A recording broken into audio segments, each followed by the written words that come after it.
Dun, dun, dun, dun, dun, dun, dun. Oh yeah, if the music is too loud, remember, tell me.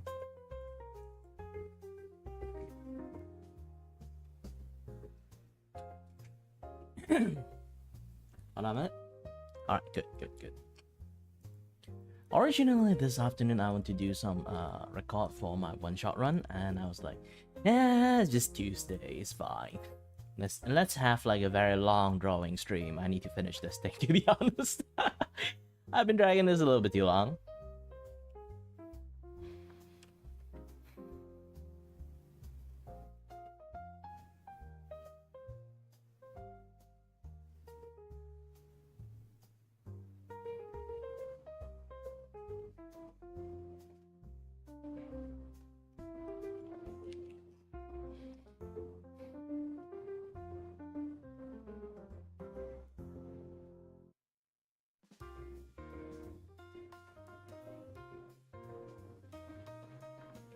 Okay, again.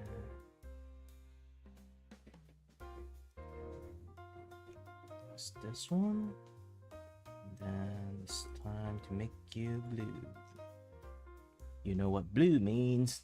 Blue means it is a sketch. It's time to give it a glow up. Well, again, like the most of the art that I would do on the rest, it won't be glow up that much, like the first image, because this is like the main image, and the rest is like coming along together. You know, makes sense of everything image. So yeah. So where's my drawing pen? Is it here? No, it's not here. Is it here? No, it's not here. Is it here? No, it's not here. At least let me grab the glove first. Glove is here.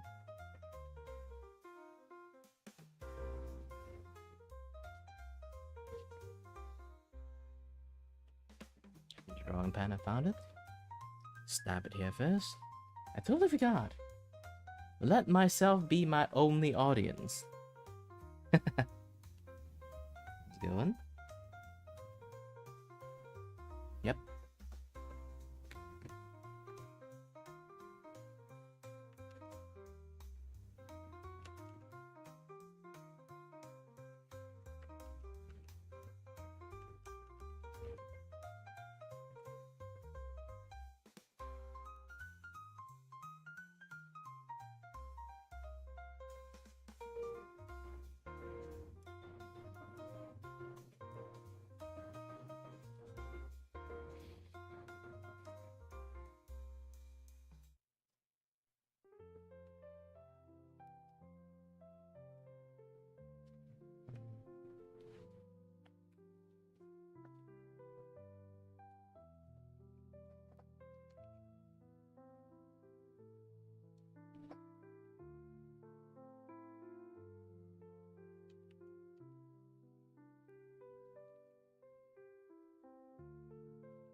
I want this to have some hand drawing feel to it. That's why.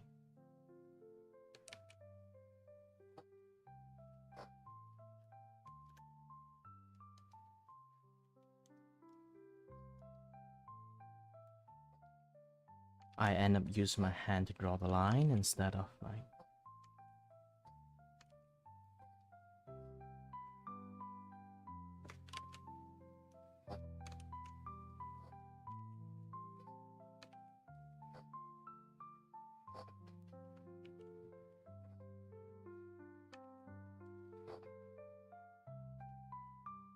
Okay, good.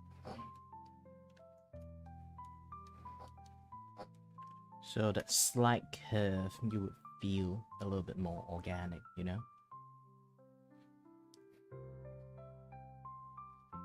And as you already can see, I didn't draw her a eyebrow, so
Oh yeah, I totally forgot. I need to share that. I'm streaming, by the way. Yeah, that thing. Well, main is to promote myself, of course.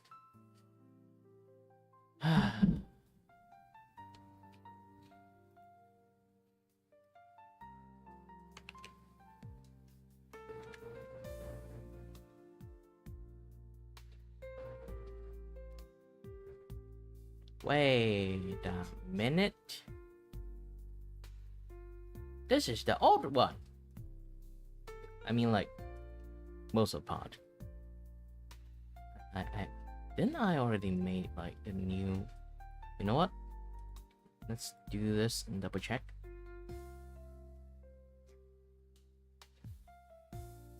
Yeah, I didn't update it. Gosh dang. 83 thumbnail. I have made over 100 video, include stream, of course. This month, not this month, this year. Hope you guys really enjoy what I do. I did still a little bit of time and money. Well, technically money is time, isn't it?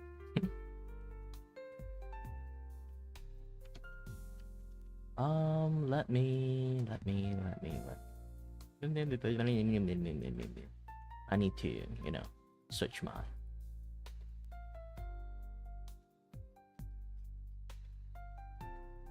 Thumbnail.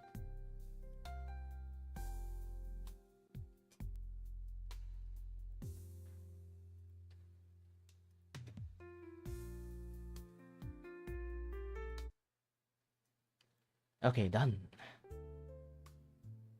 I need to post more stuff. Hold on a bit. Oh, oops. Press the wrong thing. Hold on a bit.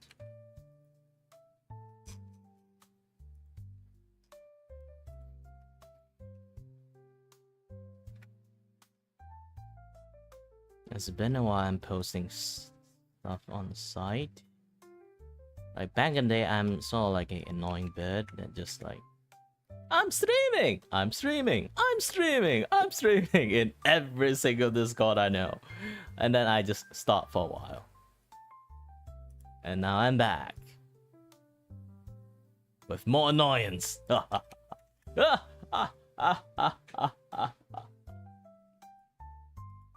Oh yeah, my Twitter.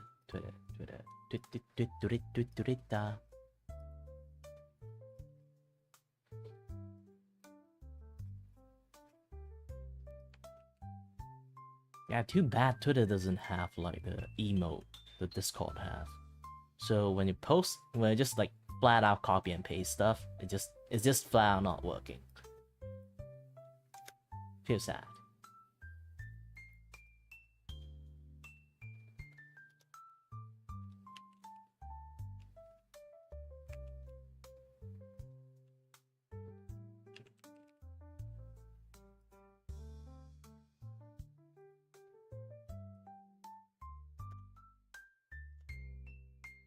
Hold on a bit, I am doing something else. If you do expect that I can reply to any chat, then you would too overestimate me.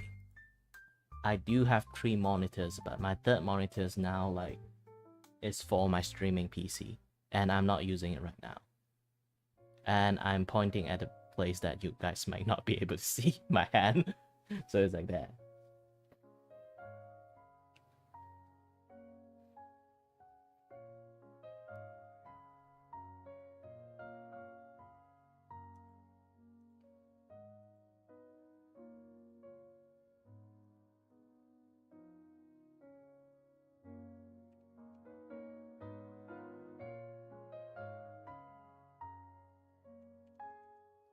Okay, do this. Let's test something.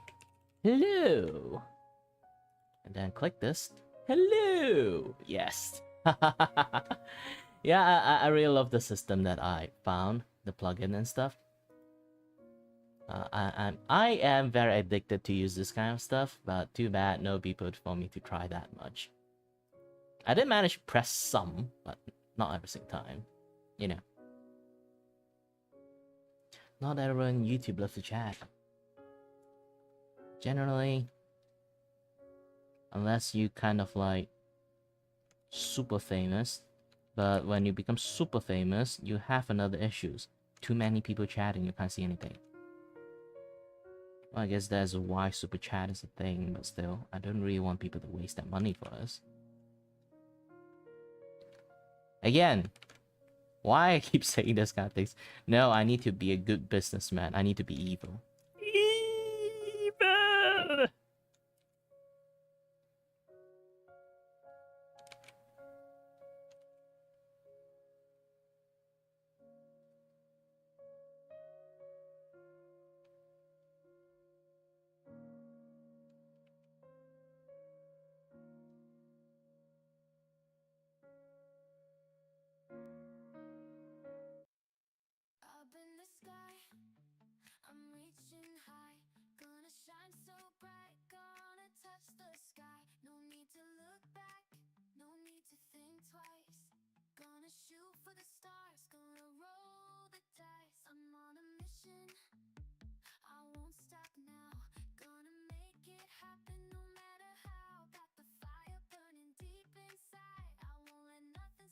Since most of the song, no, since all of my song is AI generated, so if anyone kind of like, oh, this one I like, then you guys want it, just let me know. I'll post the link for you guys.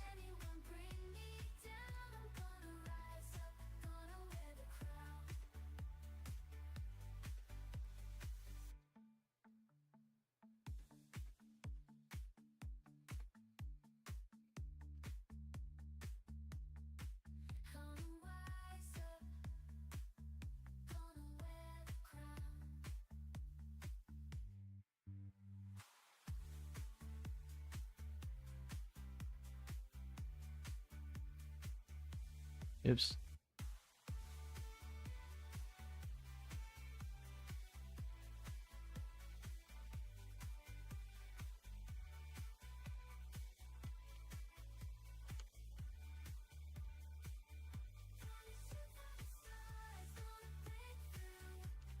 Let's give Gomi have like a short hair if I need to draw them young.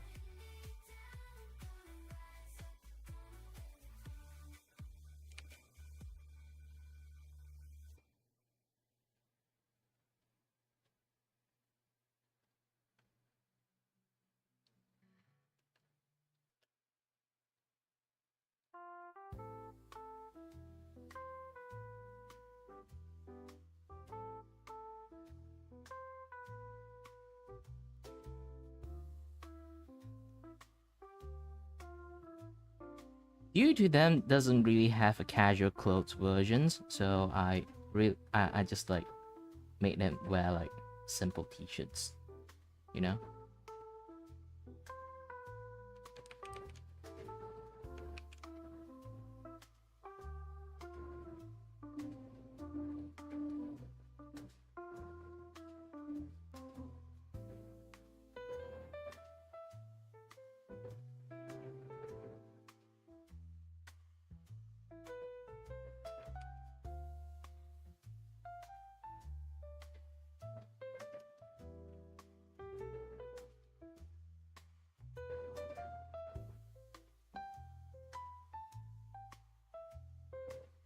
Yeah, if anyone actually come from like Twitter, I hope you guys see like what type of thing that I'm trying to do in the futures. Here's the thing, like my friends actually like the Twitter one actually is very out of context. Like unless you know me or like this is like a running thing. I have a friend that I consult to. He does business and stuff, but he is not like doing this, but I keep asking him stuff to the point like, you know, like he basically know what I'm doing right now. Back in the days, like, you know, like if you just do normal business, you would have no idea how like art commission stuff works. Like even normal people don't really know how art commission stuff work, you know. So I generally ask him like from his opinion, this and that, yada yada stuff, like lots of things. And then every single time I tell him like what I want to do, and then what is his like opinion. Where's my table? My table's gone. Oh no. You know what? Again, yeah. So I asked him a lot of stuff, like how I do coding, how I do this, how I do that, how I do business, how I do marketing stuff, how I do everything I does so far. He just gave me one very, very good advice. And then with one add-on. Kiray, you're the worst businessman I ever see.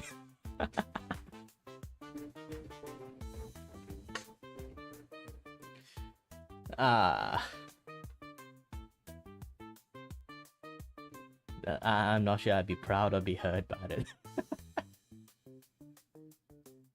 But yeah, generally, like, he went and checked, like, how, like, generally how people quote their prices, and then, like, look at me, and then, why do you always want to become special guy? Why do you want to become that special person that do weird ass stuff? That is his questions every single time. And he already accept that it's like a part of me. You cannot change someone that have brain damage.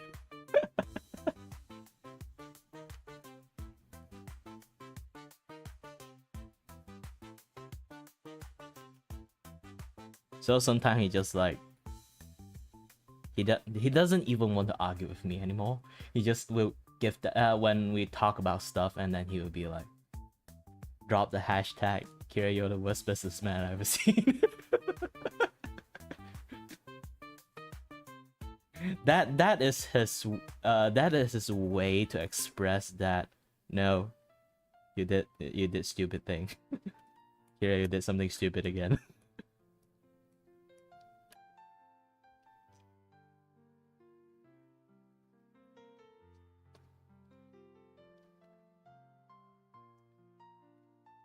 It's a fun and sassy way to respond to me.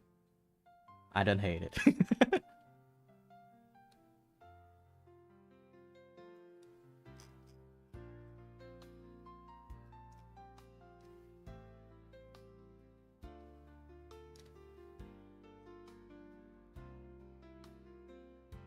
Okay, I think I finished this one. Yeah, it's nice.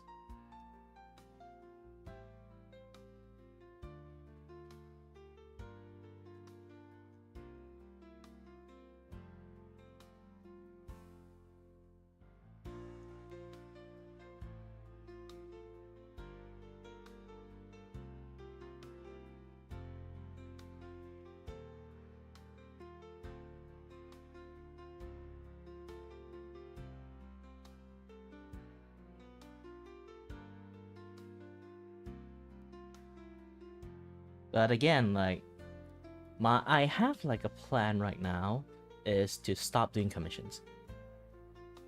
Yes, stop doing art commissions and then do live art commissions.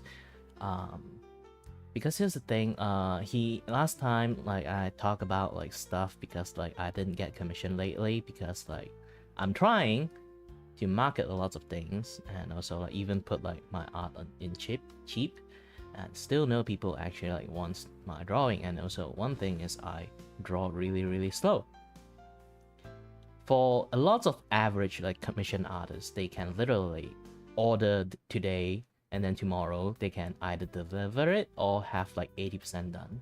For me, it's like if you order from me, it might be taking 2 weeks straight for them to actually get it, you know.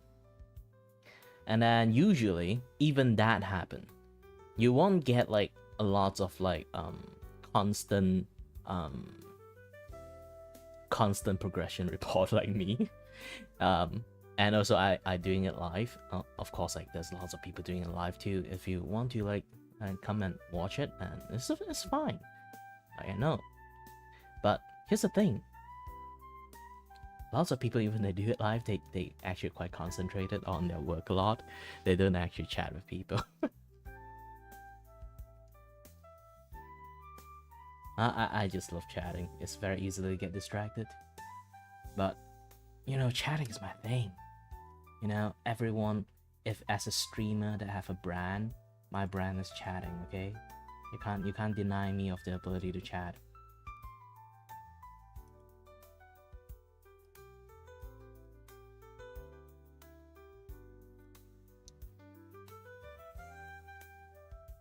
Anyway, let's go back to the main topic. Like, it's been a while I've been talking to him with like this type of stuff, so he kind of like already know my usual pattern on how I do things. And from his observations, he and I love to do this kind of thing.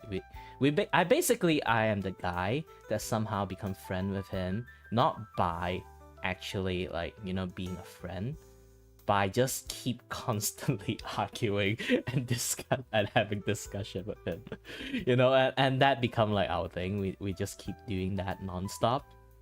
I actually had another friend like that, but too bad we lost connections because like I went to different studies, you know.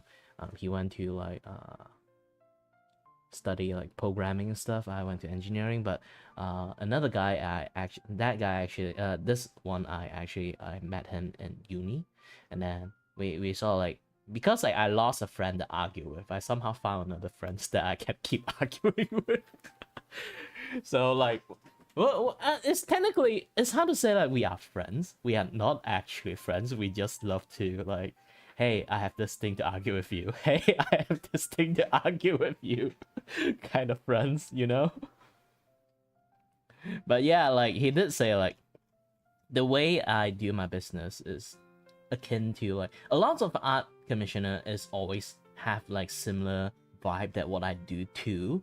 But he did say like a lot of like art commissioner that now he like not needed deep.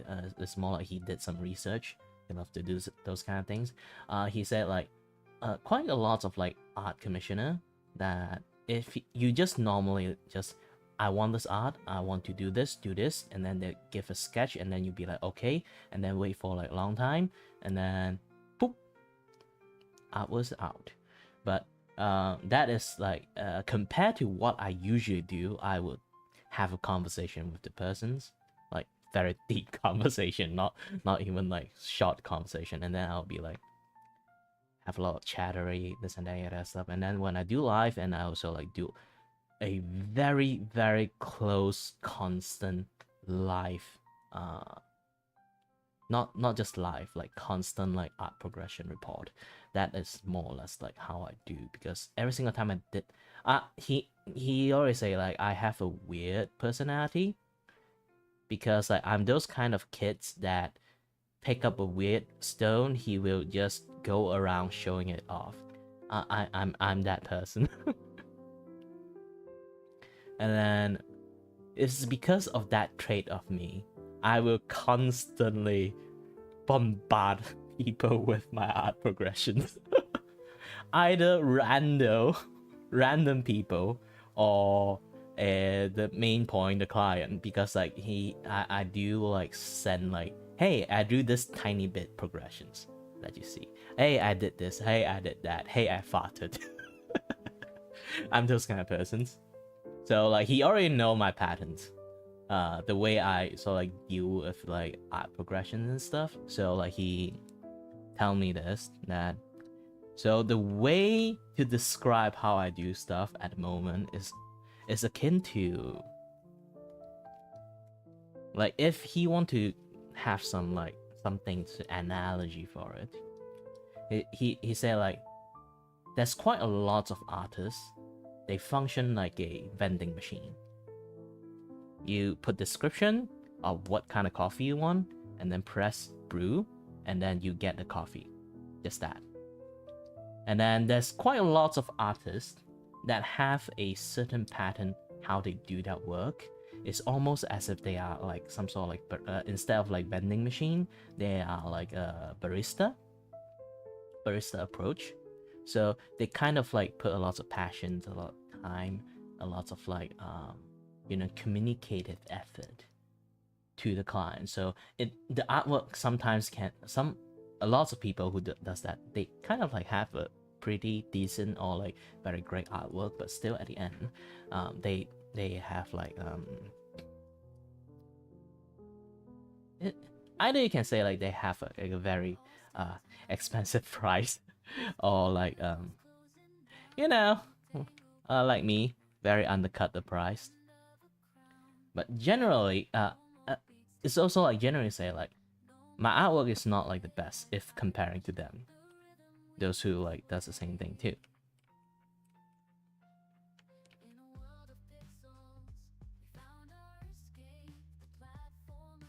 What I'm trying to say is like my level is like weaker than them, obviously in skill. But here's the thing: he say like, do you know why every single time like I keep saying like I'm bad at drawing, or like I'm a bad artist, or my artwork doesn't like look that great, and then he be like, sometimes artwork is like a very like sentimental thing, you know.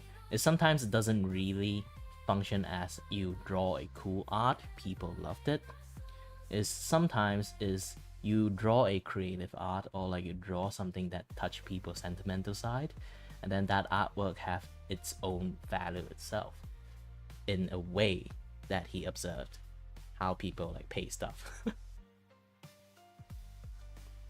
This is why like he bought like lots of like points and stuff, this and that, yada stuff, like how like pet rock is a thing and this is that. He loved business stuff, of course. He loved business stuff. This is why like he bought in like so many points. I know lots of business stuff also because of him. I'm trying to like be the guy that talk a lot, you know, with friends and stuff.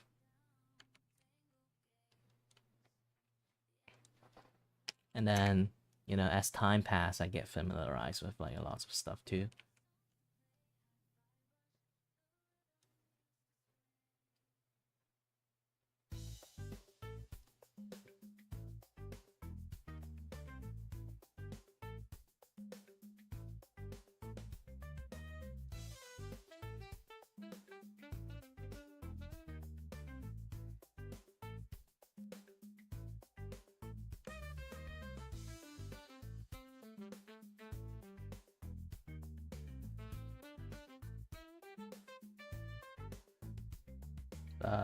Where was I again? I was like a little bit concentrated. Oh yes. So like he, where was I again? Yeah, he gave me like a bunch of like pet rock example, and then he trying his best to convince me like one particular stuff. My artwork is I can be sold as like in certain price, even above my skill level. Is because I have this sentimental value. The way I draw.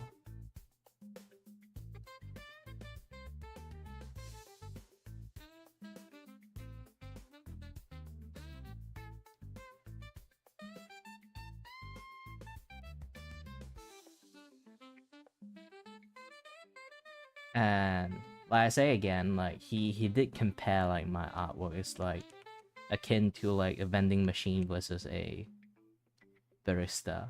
I'm more of like a sell people artwork, similar to like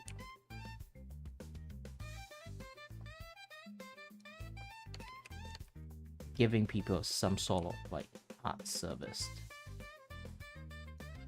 I spend my time to communicate with people, have some fun with them. Like especially with my daily progression report, become like somewhat of a way to sort of like give additional sentimental point in a way.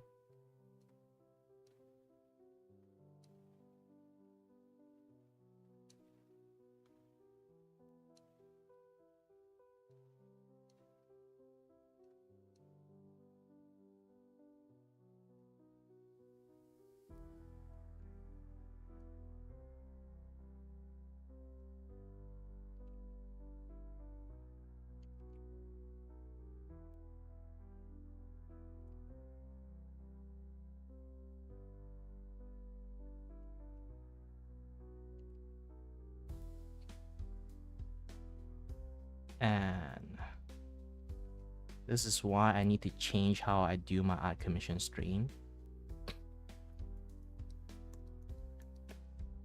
I'm going to change the method to become like a live YCH style art commission stream. So people, if they really want to commission me, they only can drop into my stream. It's like how you come into a cafe and order something, and then I'll do it live. You can only get that from me live. Something like that.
Let's just do this, it's fine.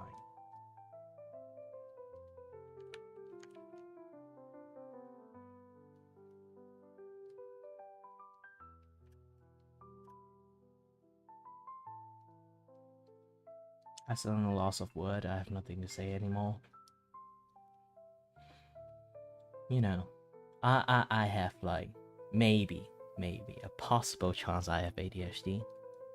So sometimes I just like suddenly want to do something and suddenly I forgot what I want to do. It could be a little bit hard to do stuff, but this is why like I want to do this very live type of service. It's not, I know the word live service has been contaminated by game industry, but technically that's like normally how a, what do you call it, live service is. It's not that DLC pay to win stuff. You know. This is going to be very difficult.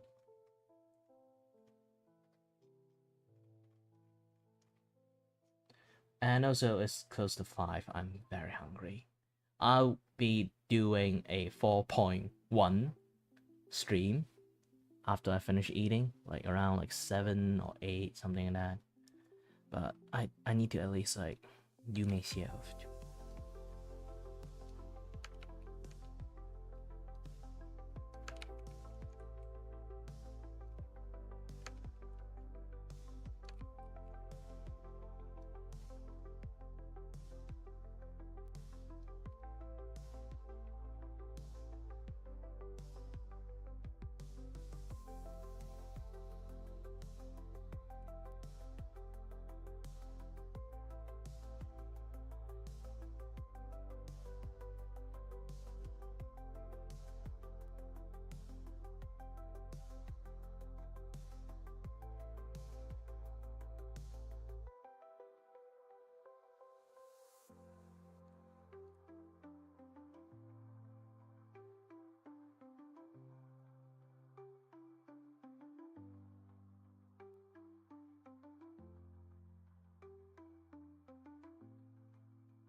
Yeah, pretty bad.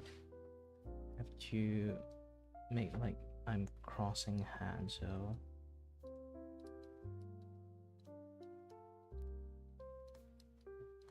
should draw something like this.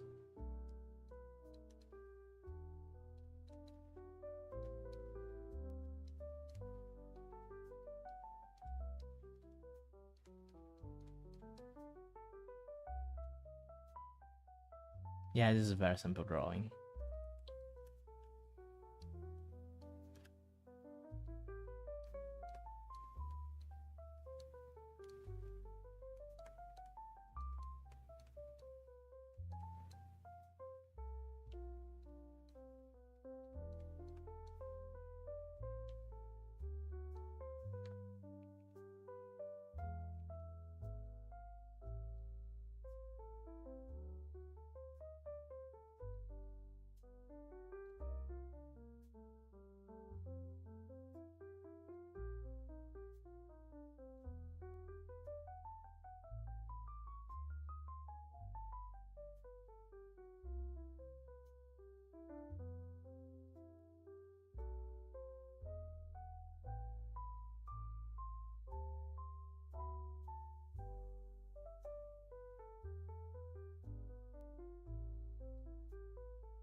All right.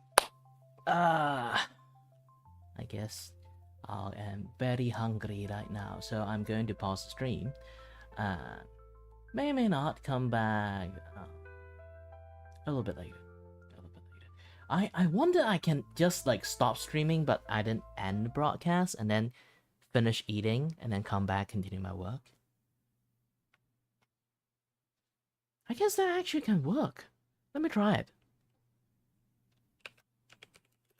Guys, going for dinner. Be back after 2-hour break.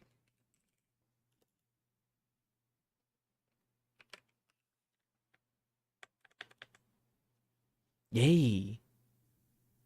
2 hours is a little too much, is it?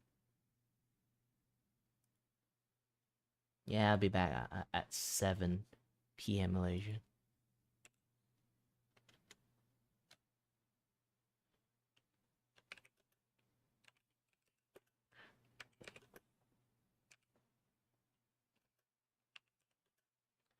Uh, 7 p.m. Let's put a Malaysia flag.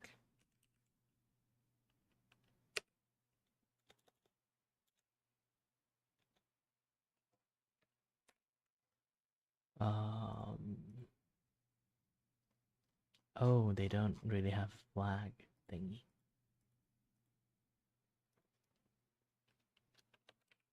MYT, do your math.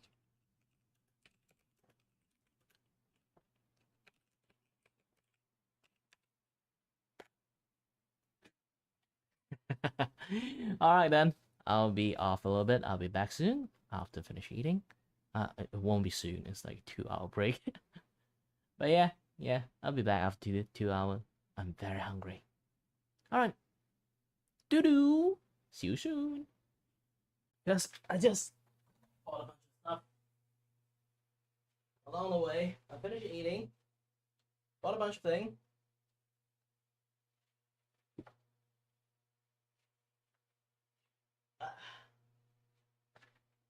My dinner is not very satisfaction. So, I decided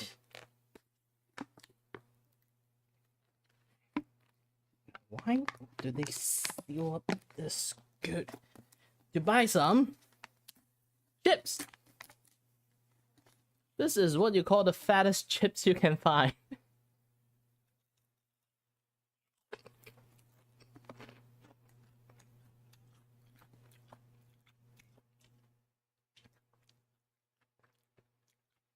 You know, I tell you a secret. I may not be a smoker, but this thing technically have contained chemical similar to smoke 10 times of it.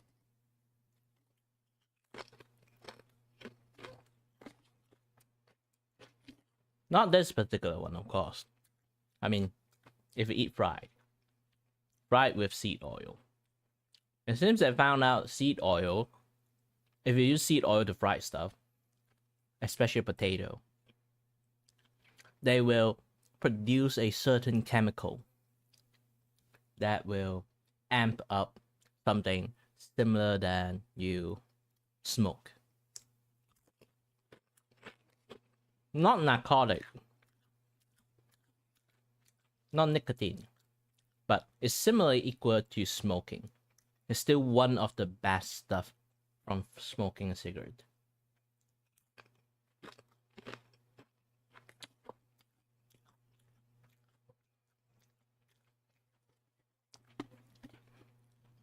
So the food health organizations, they kind of like want to change up a little bit on how a food is produced too, because like if you use seed oil, you need to state it that you use seed oil and stuff like that. And it sounds stupid, but it's actually quite important.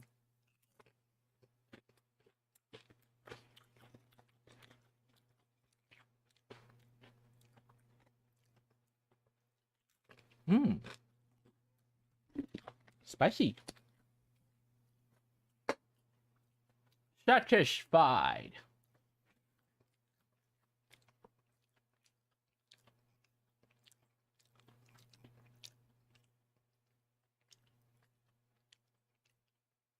The food I ate was not that satisfactions, you know.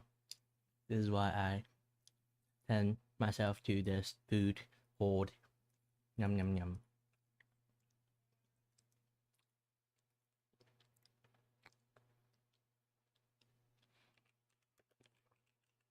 I'm back.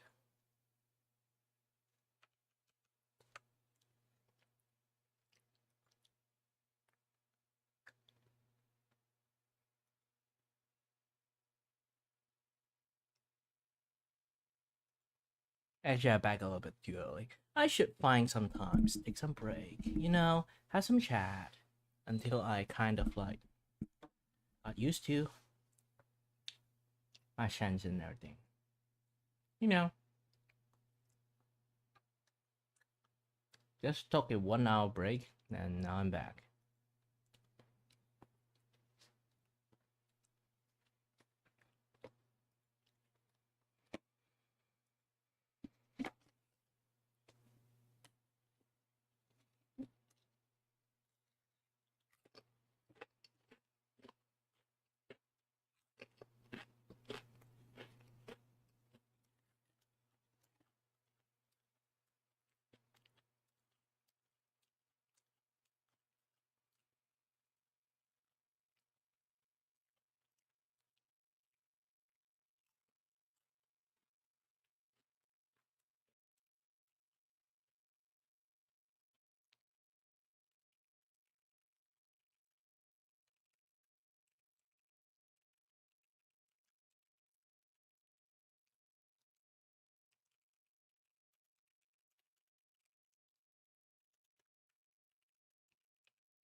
Mm, mm, mm, mm, mm, mm, mm, mm, mm, mm, mm, mm.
Wrong album.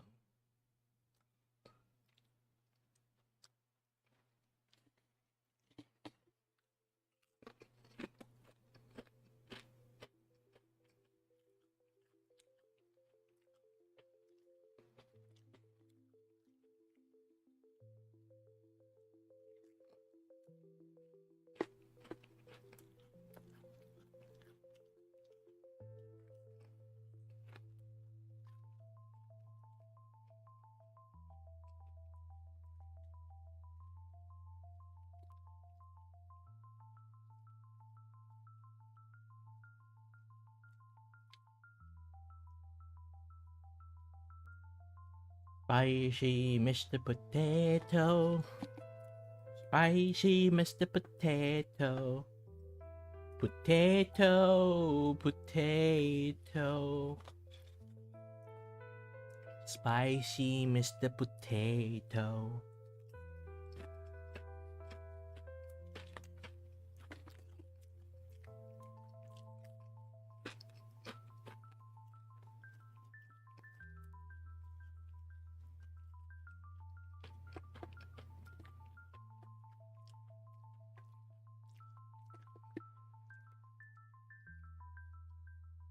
Peak male physical conditions.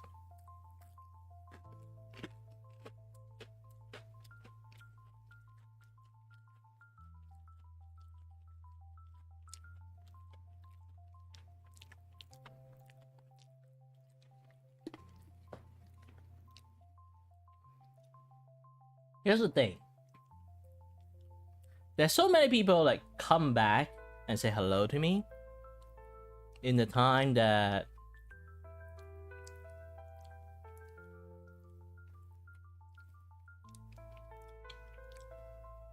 I just came back. It is not because my aunt suddenly asked me to fix her computers, her very shoddy computers.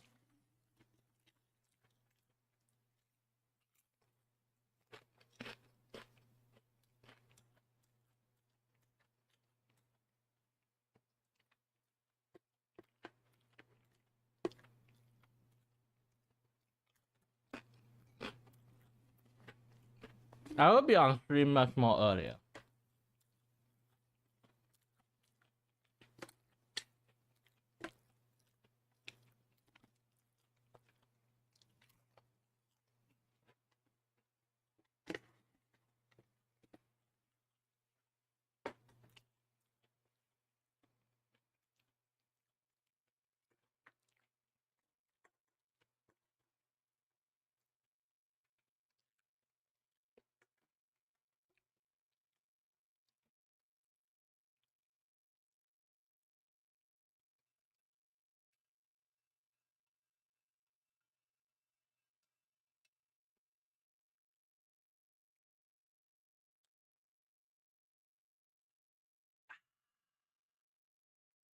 Loved it.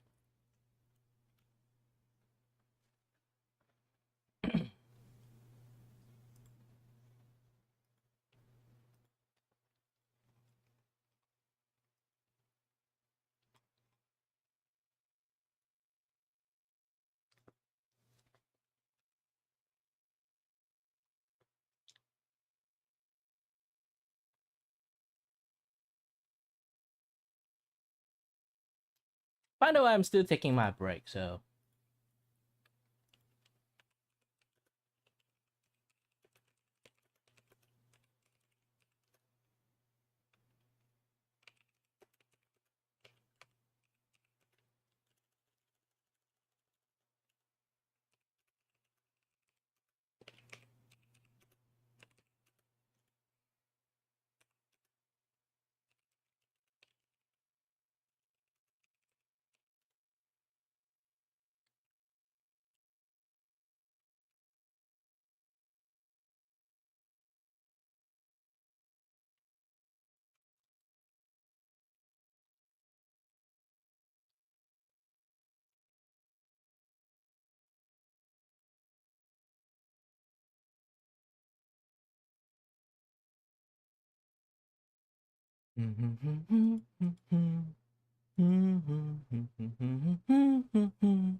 na na na.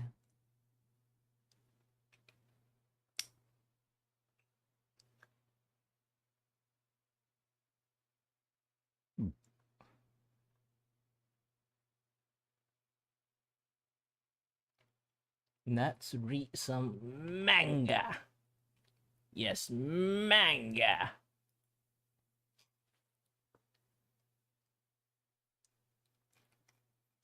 Well, there's a few episodes and then it just stopped.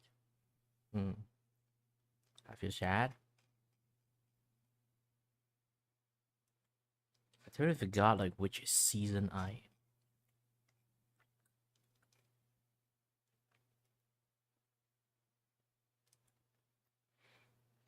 Definitely not this season. Oh, this webtoon.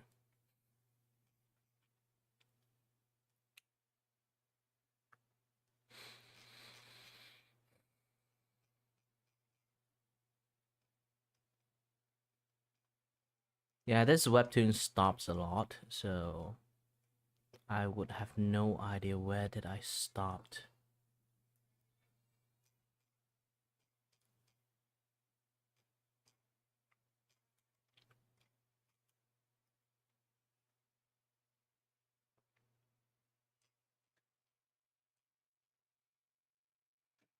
You know, this have like a very like decent taste, but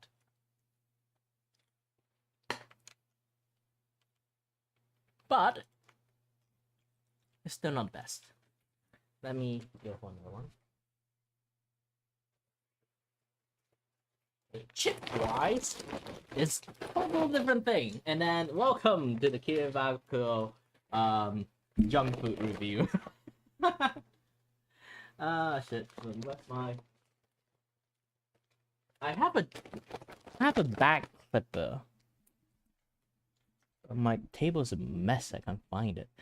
Hold on, let me find that first before I start this.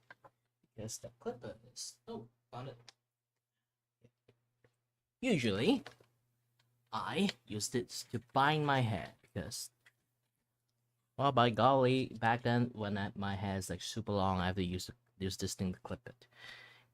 Funny thing is, like, normally people actually use hair clipper to, clip this thing tight when you open it up, and then now they design like a dedicated clipper for this kind of thing.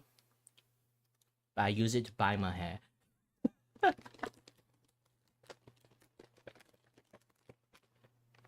This is what you know the world most stupidest way to use an item.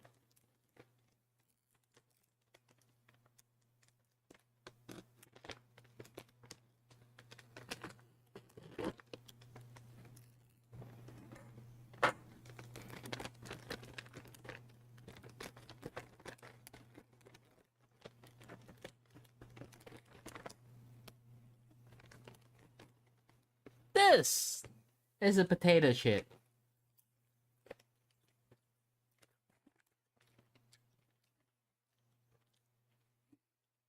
This is cornstarch.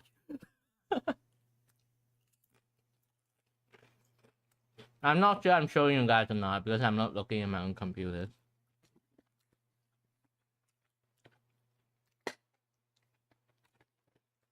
So this is definitely tastes better than that. But the problem is, it's so thin, you can see. Can't you see my hand shadow behind?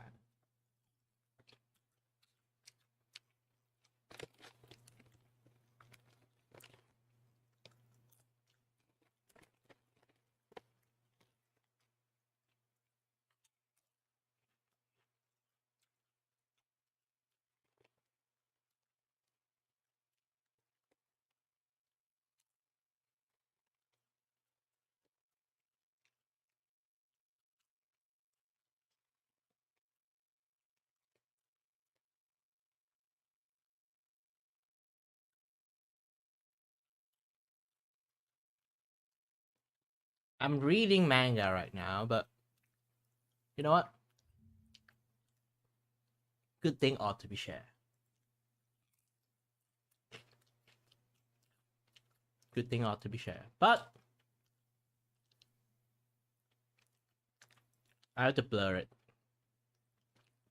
So what I'm gonna do is only show the image of it first. So let's have a window captured. Web. Okay.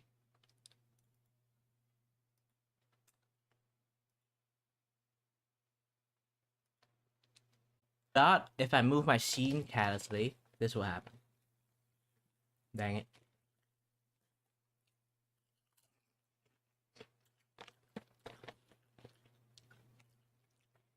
I really would want to show you guys what I'm watching. I'm reading right now, but nah.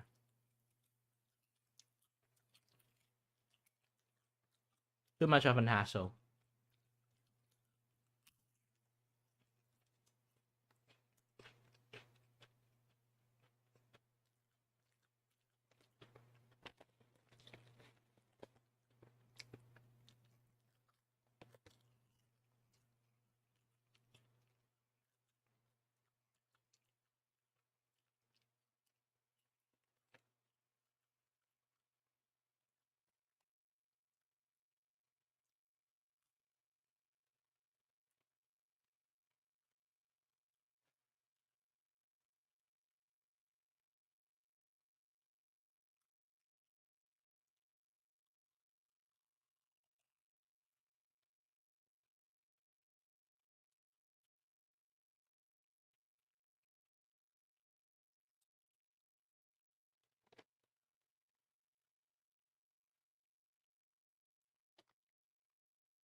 Wait a minute, where is it? Yeah. Let's keep this thing.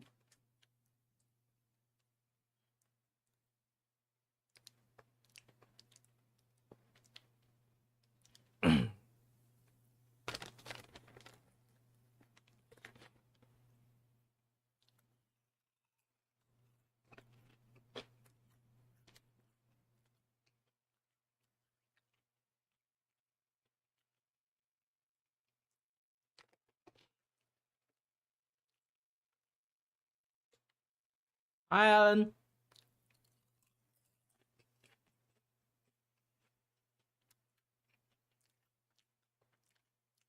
Reading some webtoon at the moment, but too bad. I can't show you guys what I'm reading. It's not because I'm afraid of like copyright extra or anything. I can blur that thing out while I'm blur half of the image, like, you know, like 50% blur or 60% blur. I can do that, but the problem is the moment I try to do anything on my OBS right now, my OBS will crash. It's a weird thing I just realized.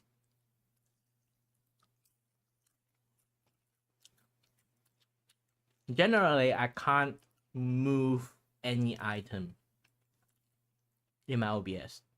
Once it's set, I cannot. Once I start the stream, I can also like finesse them, move a little bit left, a little bit right, something like that. If I do that generally, they'll just crash. For now, finish my dinner, grab a pack of junk food, continue eating.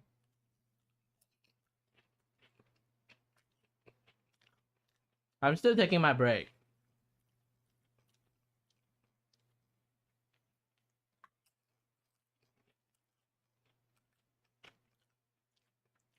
I was gonna start my stream immediately, but the moment I finished my food, I went out to buy some junk food first and came back maybe like late night snack or something like that. But the moment I just walked back from like a very long distance shopping, yes, because I can't drive. My family have this like weird assumptions that every single time I appear downstairs sitting on the couch means I'm free. I'm there because I want to take a break. But always, because I'm the only dude in the house that know how to fix the computers or anything electronic, the moment I try to relax, like every single day, I was like either doing my VTuber stuff, content creator stuff, record, edit, non-stop. I want to take a breather, I want to leave my room. The moment I sat down in the living room, everyone will seek me out. Hey, you're free, right?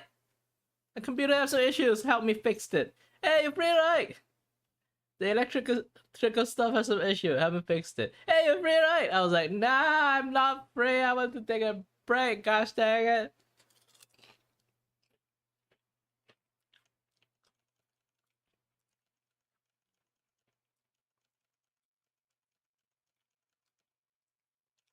I don't know why everyone wants me to fix stuff. I hate the fact I need to do that.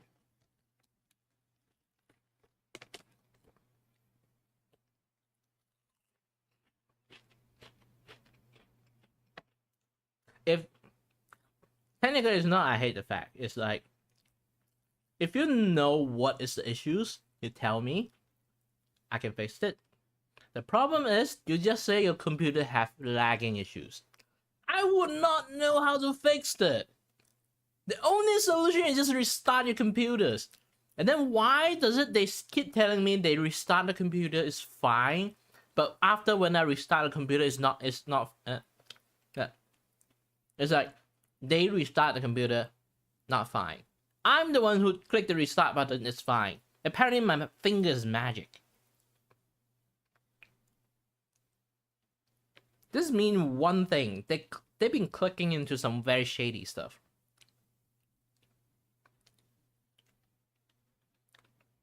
I keep telling my aunt, don't click into shady email. She's still clicking.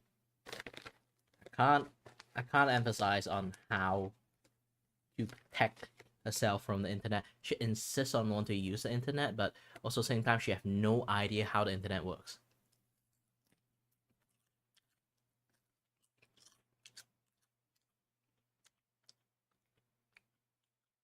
It's just tiring fixing everyone's computers.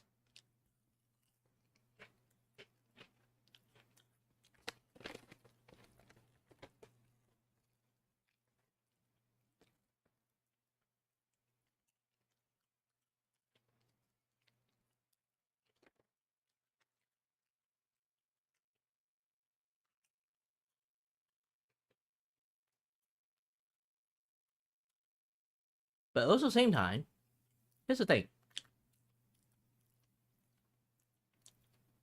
Because the only solution is just restarting your computers, or do some disk cleanup, I have to sat there and stare at the blankness of the world for like 10 minutes or 20 minutes straight. That's just mentally draining. When the mentally draining part is not like doing something. The mentally draining part is doing nothing.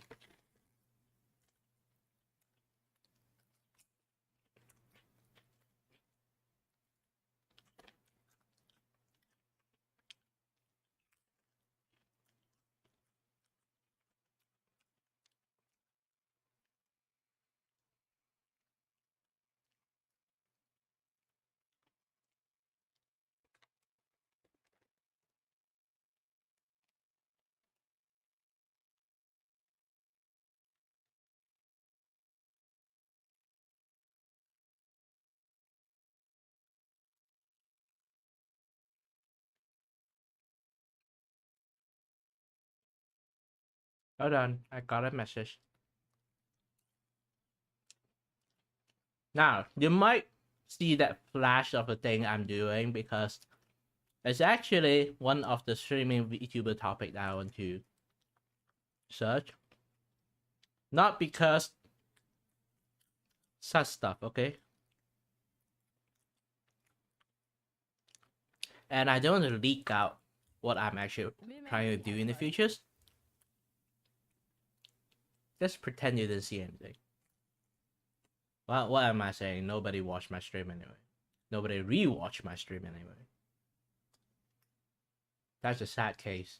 If this is the thing, I wish that one day I got into some controversy, like some like hate viewer would just like go into all my older stream and then watch everything.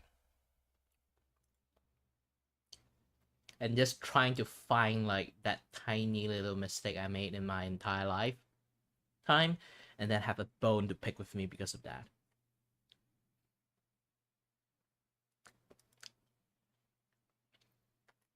I told that to people a few times, and then they tell me like, be careful of what you wish for.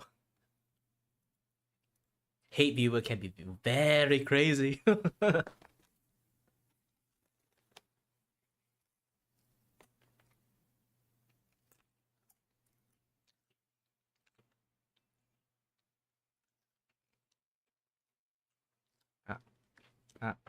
No, and grab it. Yes.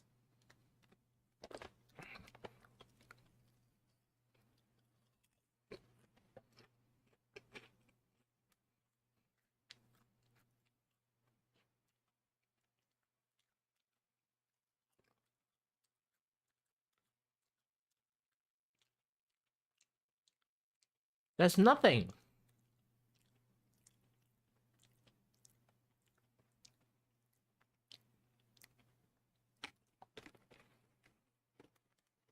Why is my phone ringing so much?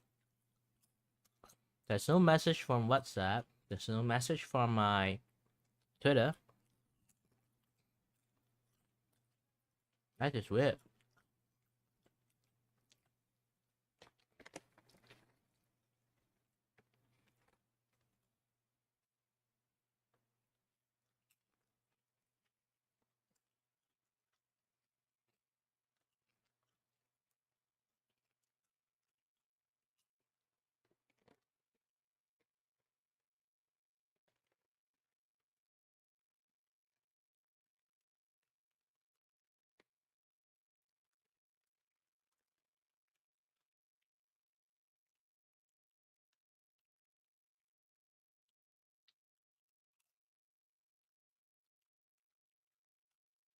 I don't know how is the stream at the moment. 2 concurrent viewer, hi. One is definitely me. Second is definitely Alan.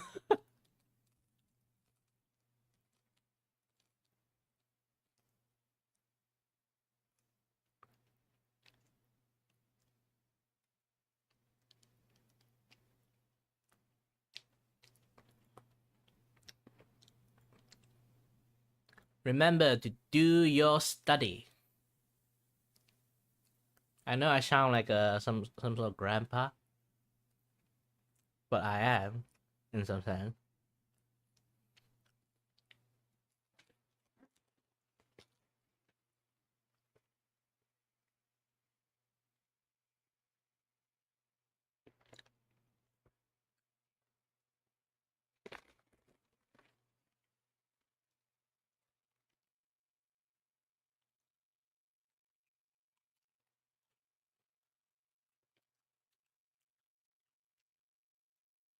I hate the fact, like, a pack this big, you maybe just manage to consume, like, 1.5 potato. Might be less than 1.5 potato.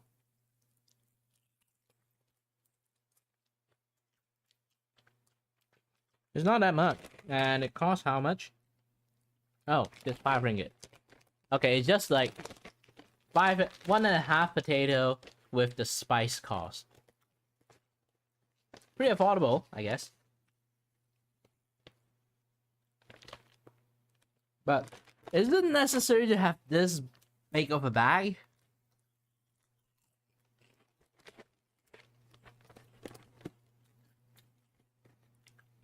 And then the small bag.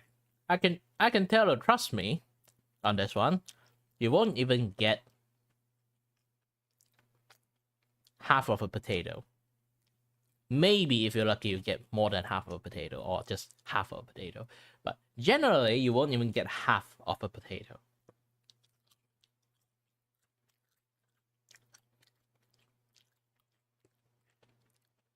The sadness of reality.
Dun, dun, dun. Da, da, da. Da, da, da, da, da, da, da.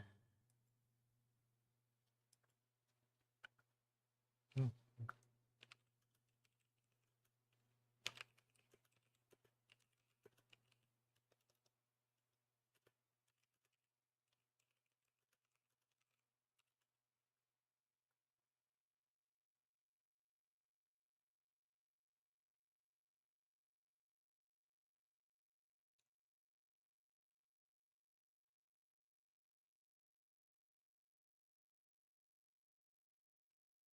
Dun, dun, dun, dun, da, da, da, da, da, da.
Mm.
Do I need to button up my shirt to feel more like a professor? But if I open it up, it feels much more relaxed, you know? I don't want my clothes to be a little bit too on the professional side.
I'm going to wash my hand, and they feel icky from like eating so much potato chips. And then since I already ate in the first place, so the potato chip doesn't taste that great.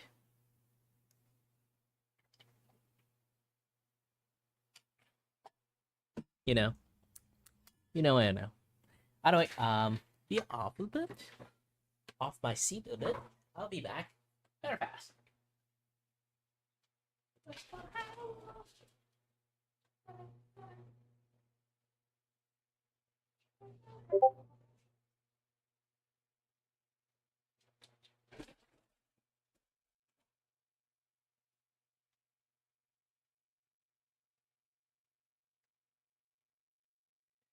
Ah, I'm back. I'm back.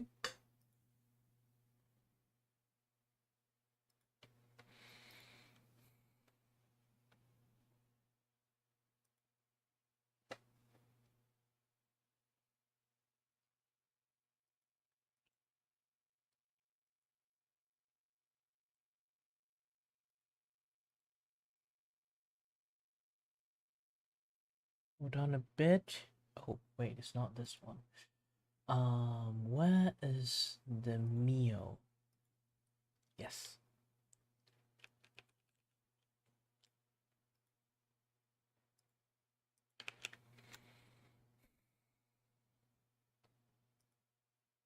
Uchi da yo, okami mio da yo. I can't play everything. I get flagged, I guess.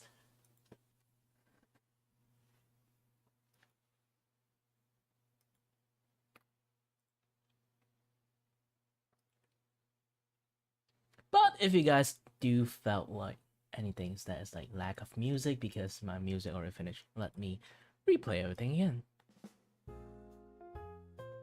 Hey, hi, Chloe.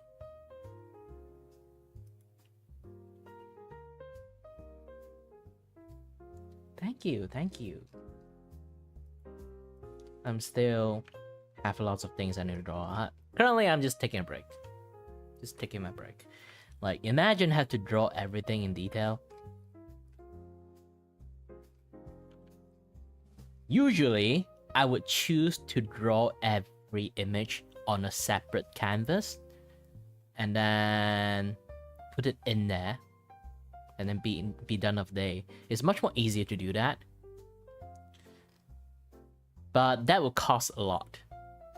Because if I do that, it will be like each image cost like, if I count this like 25, this would be another 25, this would be another 25, this would be another 25.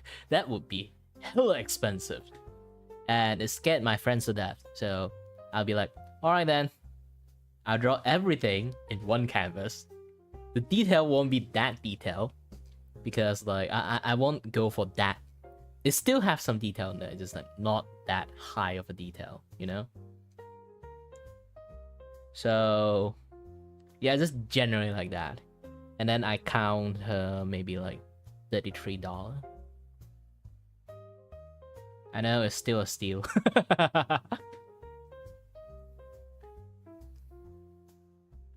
There's still one more.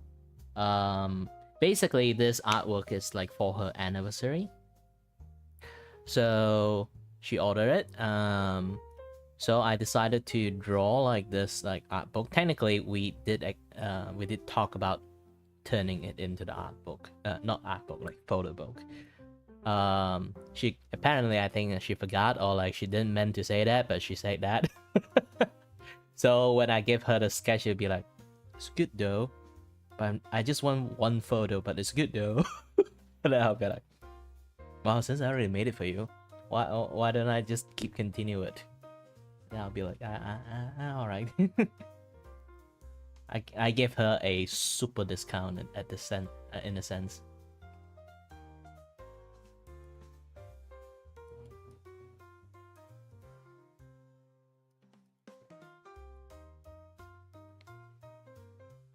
Well, it wasn't exactly like 25. It's like this one 25, this one 17, 17, 17, this one 15, maybe. Still, it's going to be hella expensive if I calculate it this way. And then the entire book, the scene itself, will be another 25. That would be like, well, I won't really count 25, maybe 15, since it's already a lot. So if I count as original pricing, it's going to be hella expensive. Just let me try to count like original intended price. Calculator. Every single time I use a calculator, I kind of like feel like sad because I used to be an engineer. I'm so good that time when I do math, I don't even need calculator to do engineering stuff. Math. No, I even like this one I need it. So just times 3, 51 already, plus 25, plus 15, plus another 15. Holy shit, this is expensive. Even I hate to count this much. So just I just like shorten it up to like, okay, I draw everything in one image. It's 33, I guess. Yeah, no. Like generally, if I count like one artwork would be like 17. One artwork would be 17. And then now this is like day 3. Plus 8, plus 8, plus 8. Ah, it's 41 already. You know what? I still count as like 31, I guess. 33, I guess.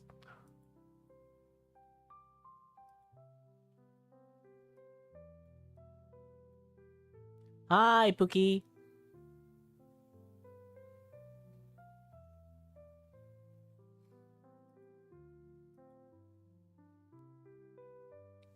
I'll give you a small tour.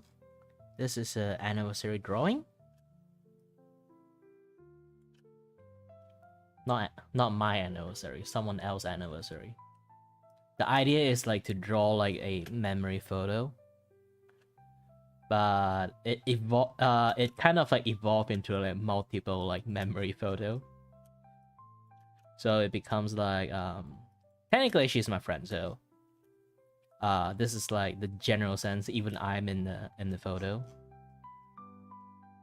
Like every single time we do a collab, there's a very funny scenes happening. Is because like I always alone, despite I'm collabing with them, chatting with them. But I'm just like, imagine like in Minecraft, everyone like building like one thing together. I would be isolated in the mud house doing my own thing. Generally, is that kind of things happens.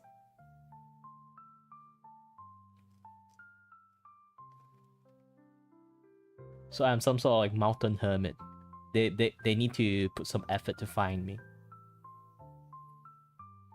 And then this is Hugh. Too bad he went back to Texas.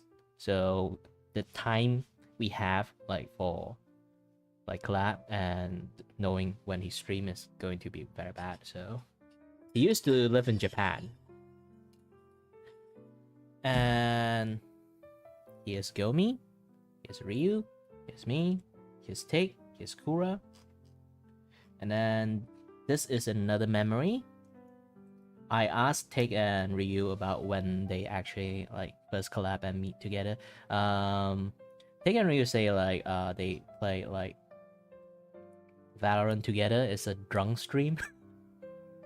So they drink every single time they die. So they become like extremely drunk that day.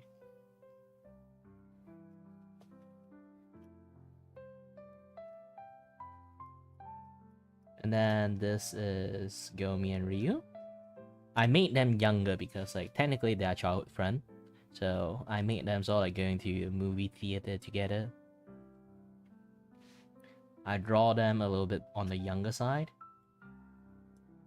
Like young Ryu, I accidentally draw her almost like a those kind of like very tomboyish delinquents.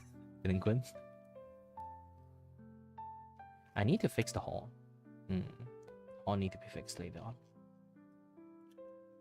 And then this is another one. This is actually the reference for how should I say? This is a reference from like we all playing Minecraft together. So Take created like he is a slime VTuber Take. So he created like a entire corporation from like we play like the steampunk like slime not slime Minecraft mod.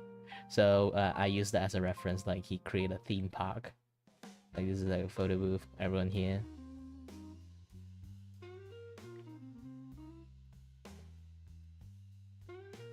How long have I been? Oh, hold on a bit. I can do this. How long have I been learning how to draw? Very interesting. I learned how to draw when I was a kid, and then I think it's like, you know, like those kind of like it's like tutor for like a small class for kids to learn how to draw. I remember they call it like global art, like the company itself. So I learned how to draw on the general basic until I learned how to draw a human shape. Just shape. It's not even like learn how to draw the bone, the muscle and everything. I just know how to like generalize draw humans, and then I stop learning art. I think it's very young, like around like 13 when I stopped it. And then after that I just like learn everything myself. And I will tell this very funny things. Now I'm 29, and this is my art level. If I boost my level to the highest rank, this is my art skill. Consider if anyone spent this long time like me, they would be able to do a better job. So I would say like skill wise, I'm actually still bad at drawing. But I'm also the standing standard of a dude who can't draw, persist and learn enough to be able to draw this level. So even even if you're going to say you're bad at drawing, trust me, if you draw enough, you can actually draw to this level.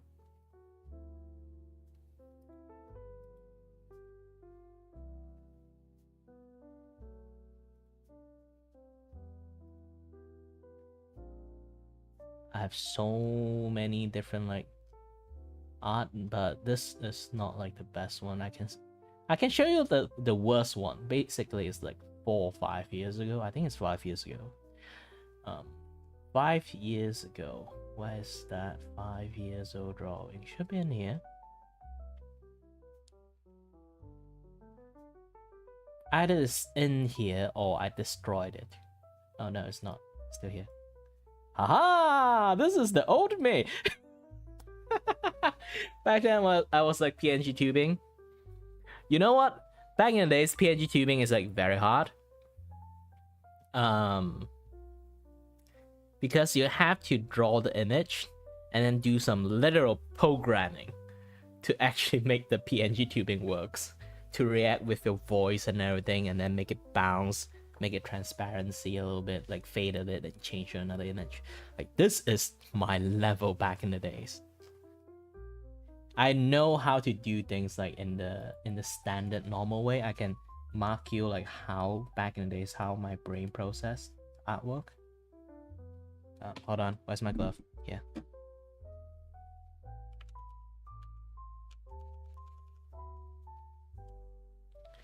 Um,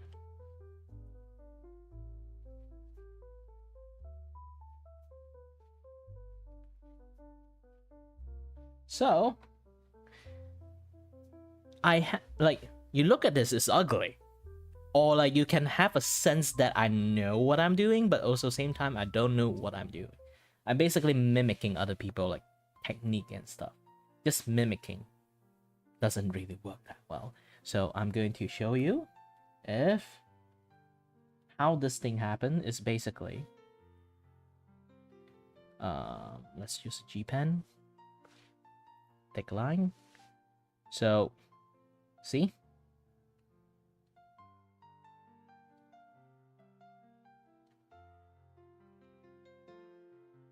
This is normally how I start my drawing back in the days. And then I'll be like, draw a line here, draw a line here, draw a line here. Like, basically like how normally people does it. I can tell you, sometimes, this kind of technique is bullshit. When it comes to art, let me give you one golden tips. Learn the way you know how to learn. Learn the way is suitable for you, not learn like any other ways that you see like this tips is good and then you draw it that way. So it definitely works, but does it work the way you want it to? Normally it won't. And another good example of like study the artwork the way you can study. It's best not to sort of like go to the internet and then see like tips on how to draw better or tips on how to draw this, draw that. You shouldn't do that, because like I always emphasize on this when people like try to learn drawing. Always learn to, first thing, learn how to control your hand. Put 2 dots, draw a line here, another dot, draw a line here, another dot, draw a line here, another dot, draw a line here. Learn to stabilize your hand and move your entire arm. That's the first basic. The second basic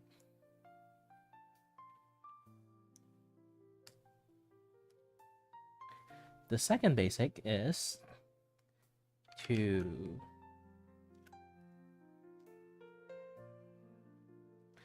learn this exercise. Just 1, 2, 3. Especially when you are doing digital, you can actually repeatedly do this more.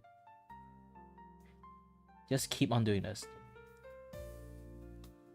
You can say like this, call a firework practice. My friend contaminated the name, so I will not say that other name.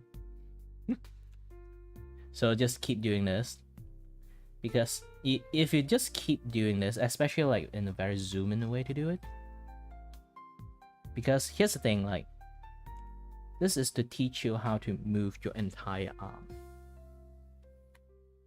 See?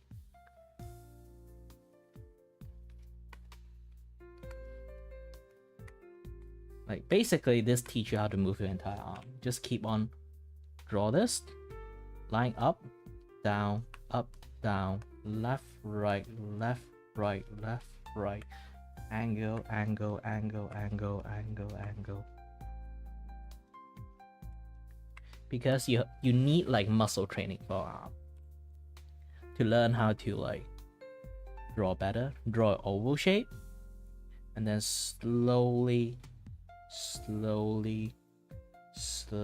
spin it. This is like higher level. I actually have like a sessions that I teach people how to draw, but I just generally tell them how to like properly learn how to train your arm muscle, because like if you do this kind of thing, your arms will like get tired super fast, and then you only can draw like a very short times, and then you can't use your arm anymore.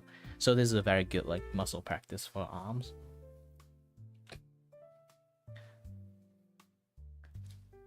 But here comes another set. Like if you already know all this basic, you already know how to do this. The things that what I say, like you shouldn't people shouldn't learn drawing the way that is like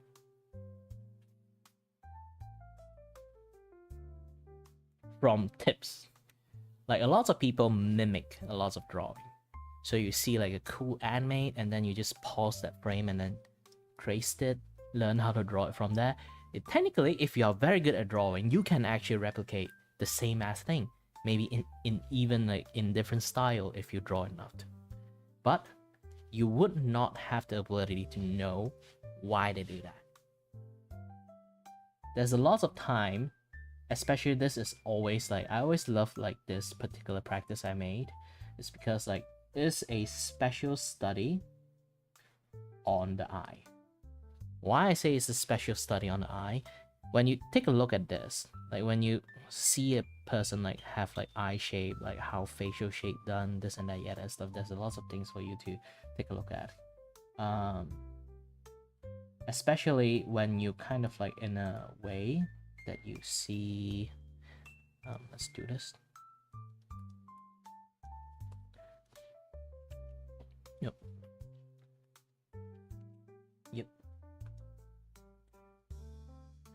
So when you see someone draw a anime eye,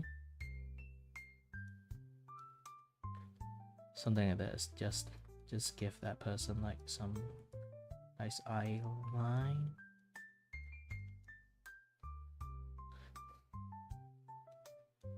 So if you draw an anime eye, you notice sometimes some people would draw a dimple here and then draw a line here.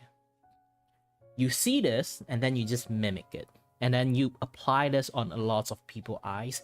Every single creations that you made, you apply this thing into it, but you never know why does people add this thing. You might low-key know like this is an eyelid, but where does this dimple come from? Why do they have to draw it like that way? Because like, if you never really learn the proper basic of art, like how to draw an entire human muscle and everything, you would never know this thing. So you can like, I'm not asking people to learn how to draw a 1-to-1 human face, but you need to at least understand enough to the point like why some of shading and some of the line they do it that way. Because human eye itself, you can see like if I draw like a realistic eye, this is like the eyelid in here. So the eyelid is in here, you can see. And then if he closes his eyes, it would become like this.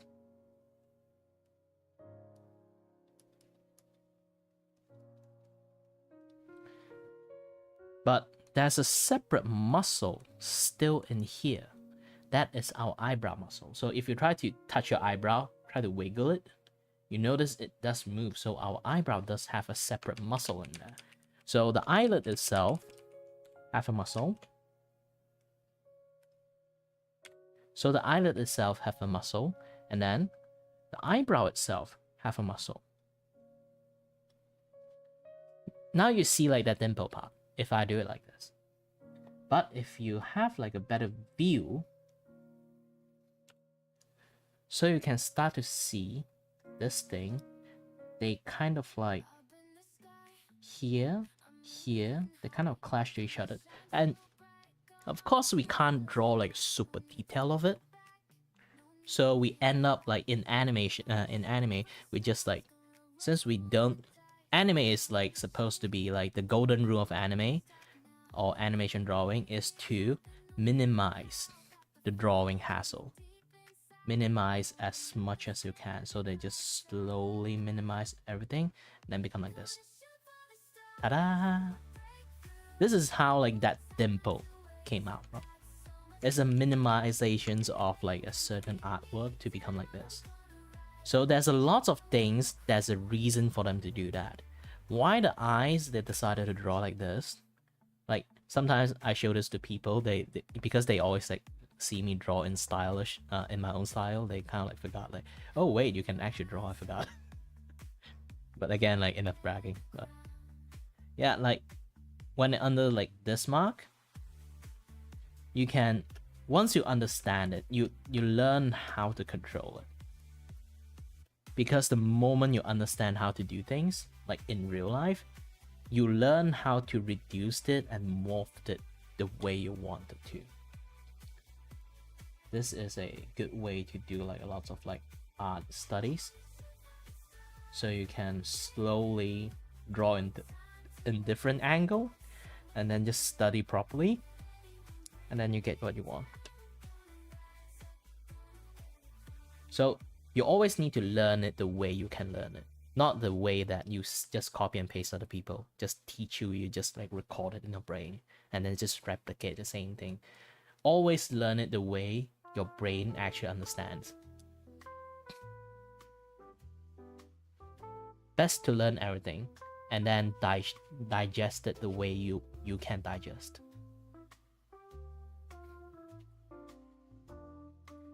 That way you can start draw better. And then here's another one. Like a lot of people, like they can't draw dudes or girls easily because like they actually don't know.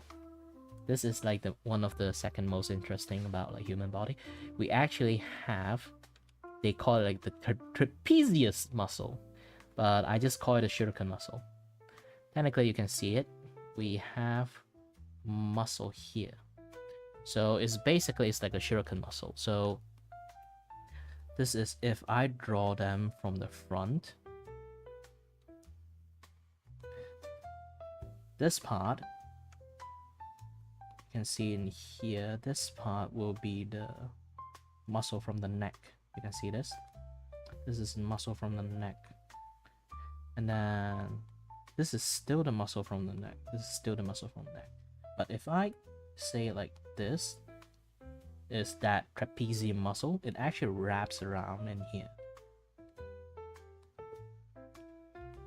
It overlap a little bit, so it cover your shoulder a little bit more. This is how our shoulder gain its shape, and then our neck gain its shape. For girls, they have like a slightly more slimmer, so that doesn't really cover that much. They still have it, just not that much. And then you can sort of like thin them out. This way you can understand how to draw a female shoulders and a male shoulders. And this is also one of the way, like usually you stare at someone back, you can recognize they are male or female. Like usually you can do that is because of this trapezial muscle they have. The how it's shaped. Of course, like when the person is like a bodybuilder, you would be a little bit confused because you don't really have the visual library enough to like notice if it's a well-built body, like what would they look like. This is why you need to always like draw a lot, see a lot of reference, and then understand lots of different visual library. You can imagine a lot of stuff out. But if you can't redraw it in 3D form, it's because you never really use your eyes to sort of like investigate the shape that much. So you can't form like a 3D visual library inside your brain. So you always need to look a lot and then try to draw a lot in various different angles, various different directions of the same persons. That way it can actually does help you on a lot of drawing. And then I've been geeked out on drawing again. Sorry. I always like this.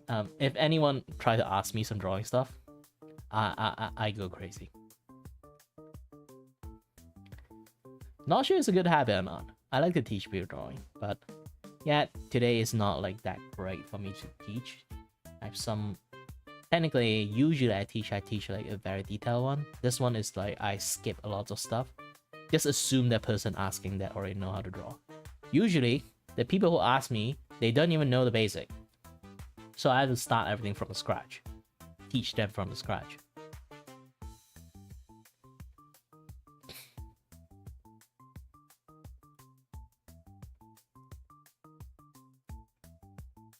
But yeah, that's like generally how I usually teach people how to draw and stuff. So just ask the questions. What do you want to learn? What do you want to do this? What do you want to do that? Actually, I still can't draw. That it's just like usually when people see this, they're like, yeah, he only got like normal understanding, maybe. Or like he's just a mid-tier. Technically, I can draw more.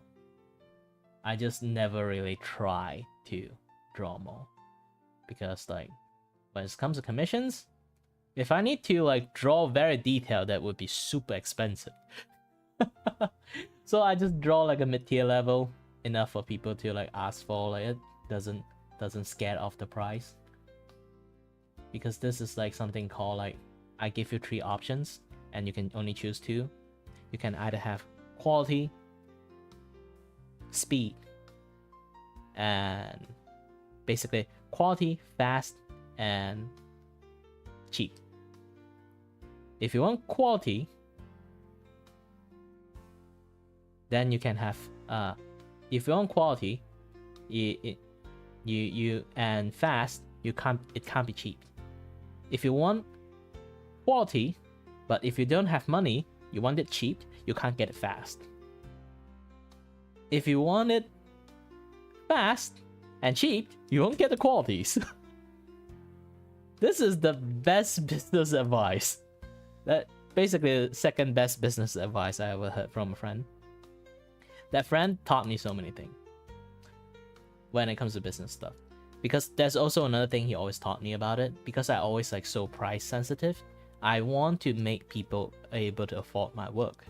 And then he always told me this: just set your price and never care about like people would say your price would be expensive or cheap, because like you only cater to people who can afford it, not cater to people who cannot afford it. You know,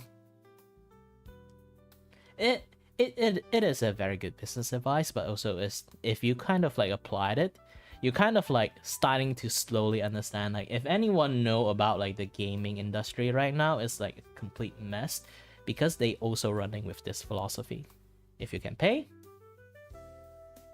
they only like cater to people who can afford to pay for it. If you can't pay for it, then screw you. Like, you look at how Xbox and Sony are now, and they're still running with that philosophy, but with a very weird mantra added into it. I won't say what kind of mantra they have, but again, like if you just apply it on small businesses, like it's like the first thing you need to have that in your mindset to keep your business afloat. And I'm the worst businessman he ever see.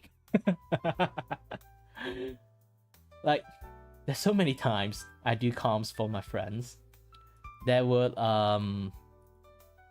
you know, like sometimes people would negotiate that, hey, can we make it cheaper?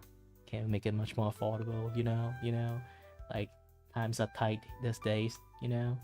Like some people would do that, but my friends they all did the opposite. Like all my friends that like do art commission for me. Oh, so this is how quote. Then I want the most expensive one. just put the slider to the max, and I was like, no, that would waste your money.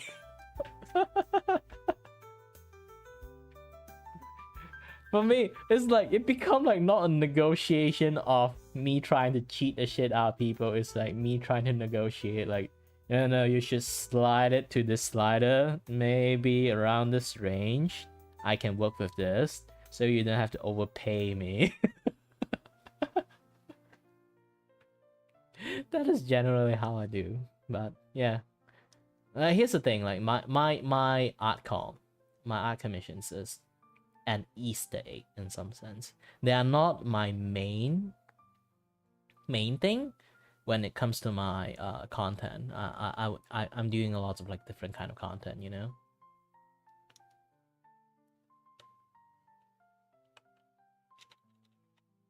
I don't know why this particular thing, the tablet thingy, have become like transparent.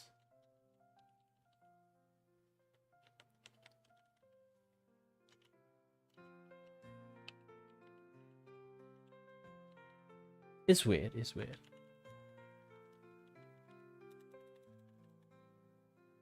By the way, yeah.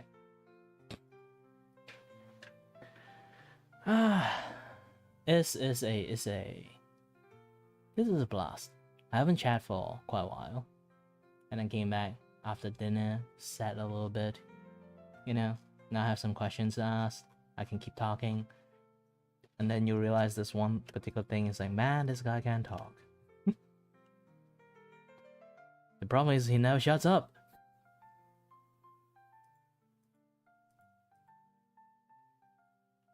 Well, my drawing session is more or less, it's a, what you would normally call it in Twitch, just chat sessions. But for me, it's not just chat. For me, it's called just hangout. How to make this into a thing. Like, you know, in Twitch it's called just chat. I want to make this into a thing that in YouTube it's called just hangout. Let's hang out together. Let's have a little bit chat.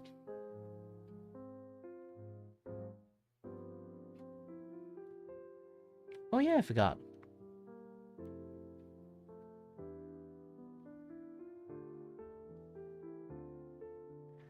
Oh no, Sajara! Don't worry, I'll send you some very good luck energy right now.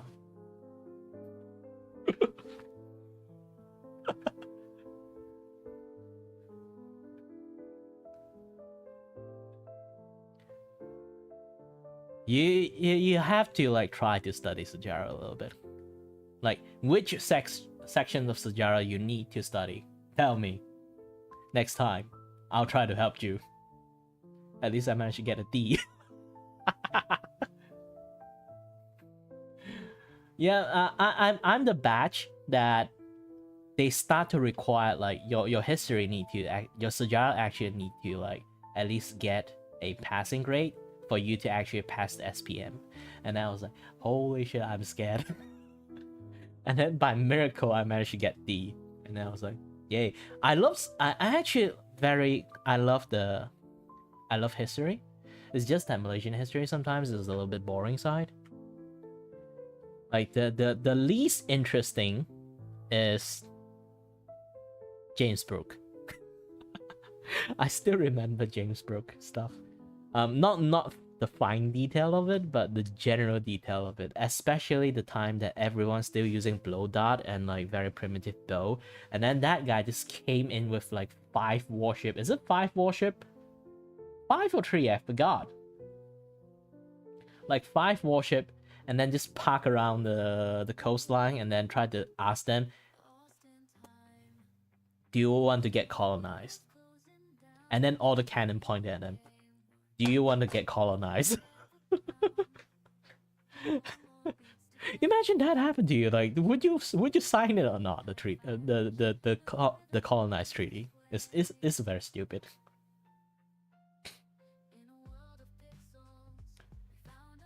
Yeah, I think like around that time when James Brooke like conquered Sabah Sarawak, not Sabah. I think just Sarawak, and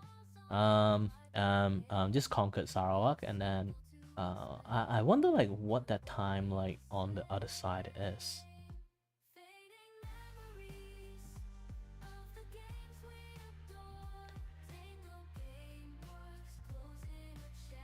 Ah, those part. Well, that's for me that time. That's like part 1, part 2, part 3 of like Sejarah. The part 3 one, you can just open the textbook and then copy and paste everything you find, unless they change it. You can try to put that in, and then the ABC thing. The second, the part 2, you can give up. not fully give up. Just try your best, you know. But the part 3 one, you just learn where to copy and paste properly, and then you're fine. And then like the part 1 is generally try your best. I hate the ABC one. I hate the ABC one. The ABC one is always like they try to like give you a trick questions. I hate it the most. They use the same ass name but with slightly different pronunciation. That is not a trick question. That is a stupid question. Oh, you don't have like Sejarah 3 anymore. Oh, I feel sad for you. Like section 1, section 2, section 3. Section 3 is open book exam, so you can have your textbooks there. they ask you questions, and then you have to sort of like review the textbooks and then write accordingly from the textbook. Sadly, the way you react maybe is not a thing anymore. Well, it is a few years ago, so not a few years ago, many years ago.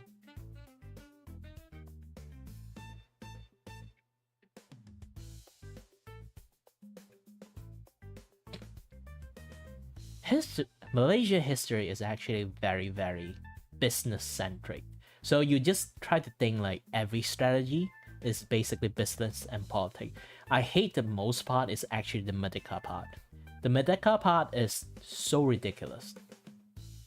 Because that's the main part of Merdeka, like how before like how they organize everything and then like create party, they need to like voting stuff. That part is the most hassle one because like how Malaysian politics back then and even till now is still like a very jumble mess. That's just so many party for you to remember.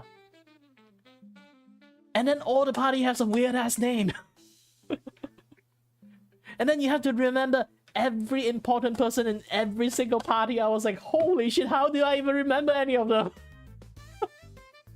I can't even remember my name sometimes. Like, how to write my Chinese name. Like, you're asking me to remember all the Malay name in there? I was like, ah!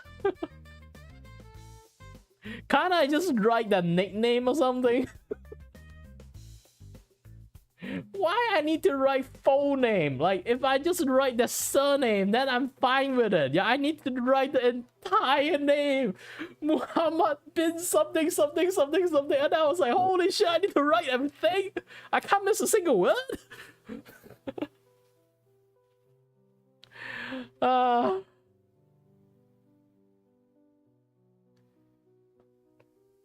You know, in my SPM, I don't know, Pendidikan Moral is still a thing for you guys. In SPM, again, like my batch have a lot of new stuff on my SPM. My SPM made the made your sejarah, if you fail a sejarah, you fail a SPM. And also like another thing, they change how Pendidikan Moral exam works. But they didn't change it in a way that let everyone knows about it. They changed the format stealthily without letting anyone to knows about it. So we were studying in a method. We basically have to remember the nilai and then like the basically like the meaning of such the name of like certain moral and then the meaning of that moral. So it's basically just like that. So they gave us the situations, and then we will put that meaning of the moral, the name of the moral, and then the meaning of the moral. You can't divert it. You can't like freeway it the way you write it. If you write it in freeway, you didn't follow the formula at all, they would give you a fail. That is how they program you to learn those things. And then in SPM exam, I immediately look at the paper and I literally does this in the SPM like stage. I just and then sleep on the floor, sleep on the table. Why? Again, they give you situations. You have to remember everything one to one, and then write them one to one. That's you need to do. If you do anything divert from it, you'll get it wrong. You just instantly get a salah. And then the exam, they change the formula of how you're going to answer. They give you an image of a dead elephant. And the question is, you look at this elephant, what the fuck do you feel? I was like, man, why are you asking me this thing? Why is it not like Ali go and buy something and then see a wallet and then pass a wallet to someone? What does that moral what is that story of the moral is? Usually it's like that. And then now they gave me like a what again? They gave me like a gosh dang image and tell me, how do you feel? How do I feel? I feel desperate. Angry. What? Like the exam teachers, the exam teacher have no idea why I'm so emotional that time and so angry and just like don't give a shit. And then she just in curiosity, even the exam teacher didn't know about this because normally they just go there and then, you know, just make sure nobody cheats. And then what they do is like, even the exam teachers read this shit and then they're like, why is it like this? This is not how I taught my student too. They are fucked. If they do not know how to read Malay that well, they are fucked.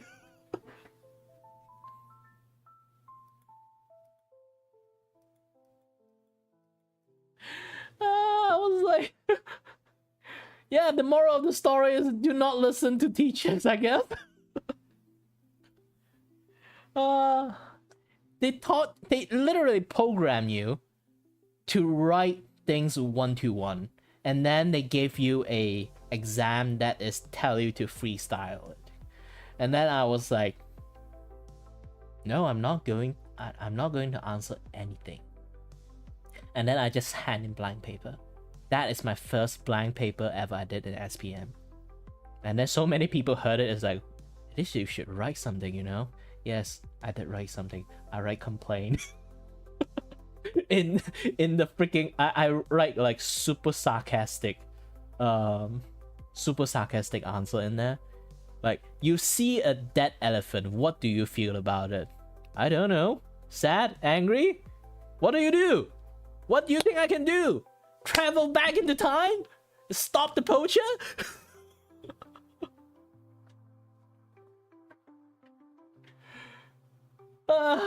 Such a stupid questions. What do you feel and what can you do about it? Like, what do you want me to do? Turn myself into a superhero and then go to stop the poacher or something? Like, it's the worst thing is like, they show is the done deed. It's like, what can you do? Do I need to practice necromancy to revive the gosh dang elephant? That is the most stupidest question I always see. The first question I see this image, I immediately stop everything. I just don't want to answer it anymore. It's just completely stupid.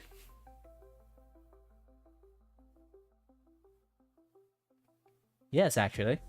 In my form 4, my account, Pendidikan account, not Pendidikan account, basically accounting, I was an A student in there, but I found like accounting too boring, so I just like start drawing in the exam paper. Same with my SPM actually.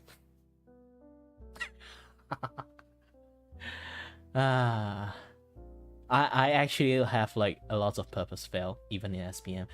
Kids, do not copy me. I'm a little bit eccentric.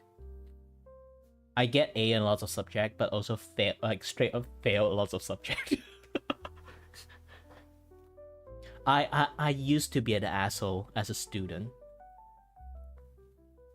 Now I look back to it, I was like, am I autistic back then? I feel like back in the days, like a lot of like teachers doesn't really do anything to me. I literally sleep in most of the class.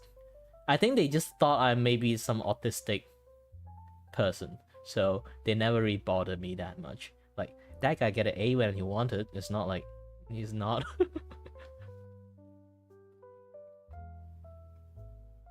Like, the only thing I'm bad at is Malay. It's just that. And even now, I still don't know why I'm bad at Malay.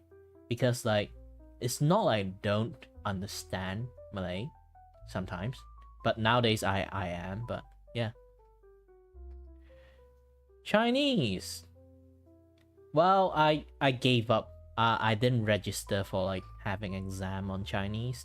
Because it's just flat out stupid. I don't really need to learn language. Language is for communications, and long as you understand the context is enough. It's not like I can't speak Chinese. It's not like imagine this. If you take an exam for Chinese, what do they test you? 文言文, poetry, like those kind of ancient texts. Like, does people, like, even in English, nobody speak old English. Does thou know what you are speaking? How foolish you are. Do I need to speak like that? No. When you speak Chinese, do you speak like that? No. Do you have to sing poetry when you're speaking Chinese? People would think you're a weird ass person. Why do I need to go and take my effort to take an exam for that? Well,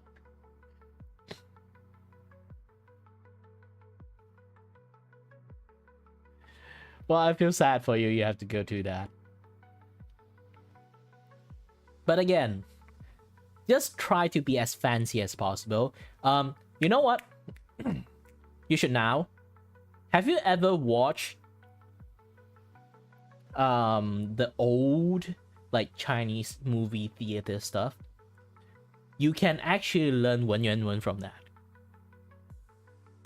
You try to find all those like old black and white Chinese theater video, and then watch them do the dong dong dong dong chang dong dong dong dong dong dong dong dong dong dong dong.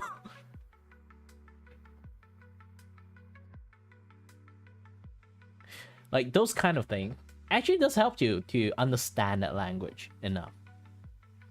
It won't be like 1-to-1, but I think it's a little bit too late if I say this now. But you can technically learn quite a lot from that.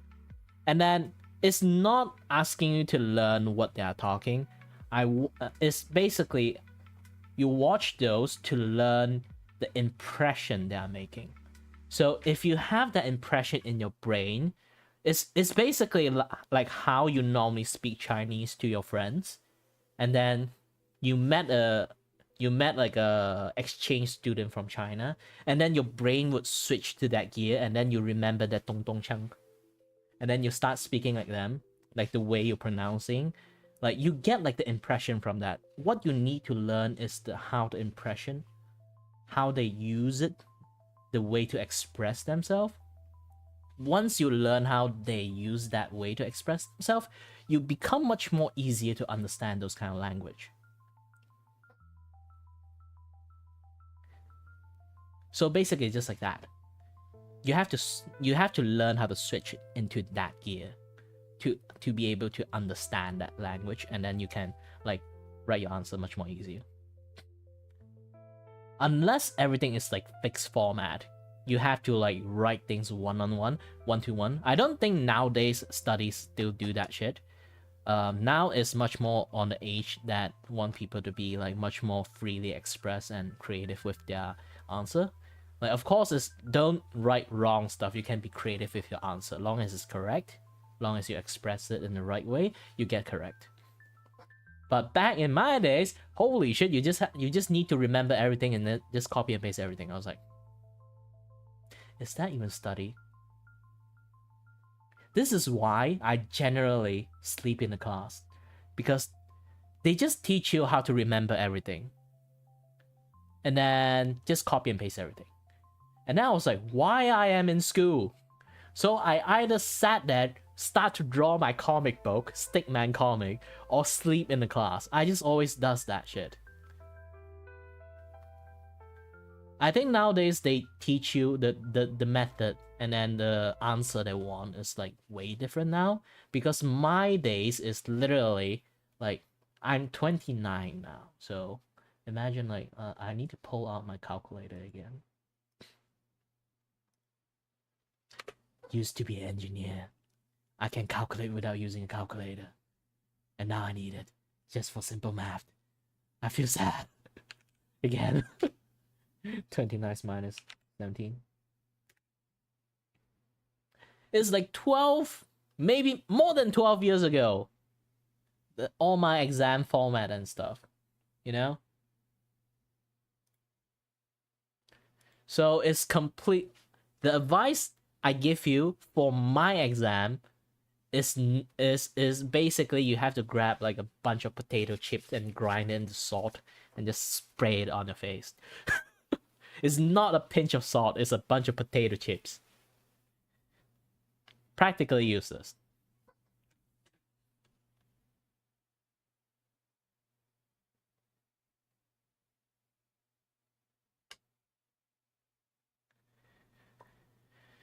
Math, math. I can't give you a straight answer because I learned math in a very weird way. Not a lot of people understand it. Like even my friends, I taught him a long time until like one day he clicked what I was teaching him, and then he from like being like a C or D person become like a straight A person on math. But it takes him like 2 years to understand what I'm talking. It's basically just like this, if I need to make it simple.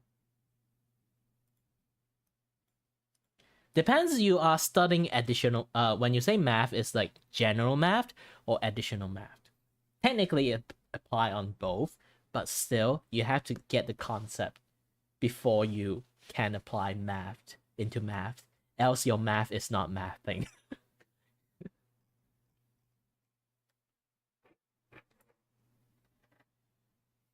Let's give you a very, very simple math.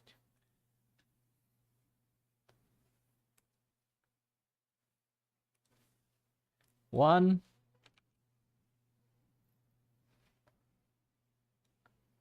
is equal to 1. That's all you need to know.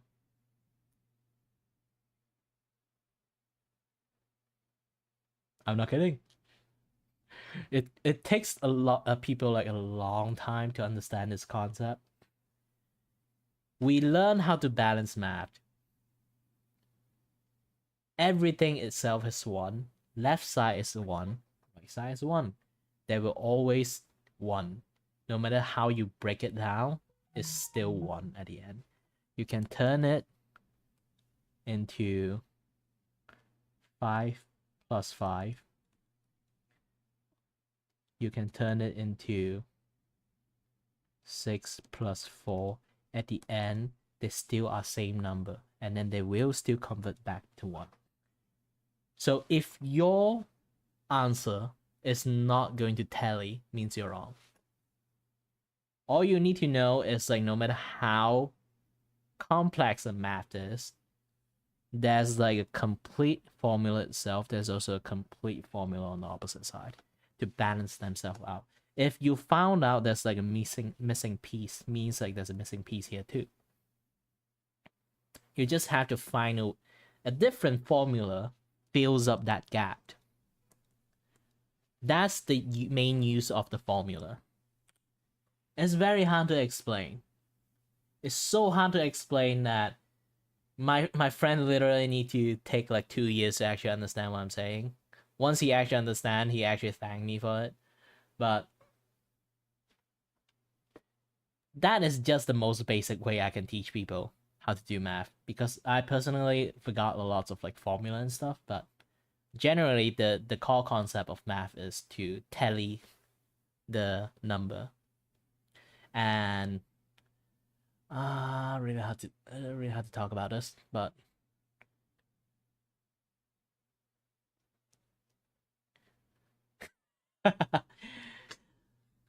like that's always like a reason why a formula is that formula, you know. Like all I can do is to teach you why math is like this. So if you always see a plus b equals to c, and then c itself means is a plus b. It's a total tally format. C is actually represent the entire formula. Your answer represent the entire one that break down into AB. Every formula you do is that. How you seek an answer is you manage to seek that other one. Is to balance out your. It's basically like you're trying to like balance out your accounting.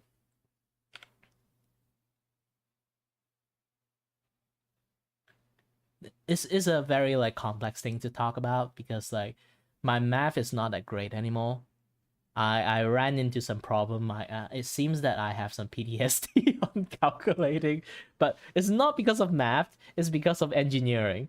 I study engineering. I finished my diploma, and then halfway I do like a studying on degree, and I got backstabbed on the project. I put on so many heart and soul into it, and then they took the credit, erase my contributions. So I just like stopped studying.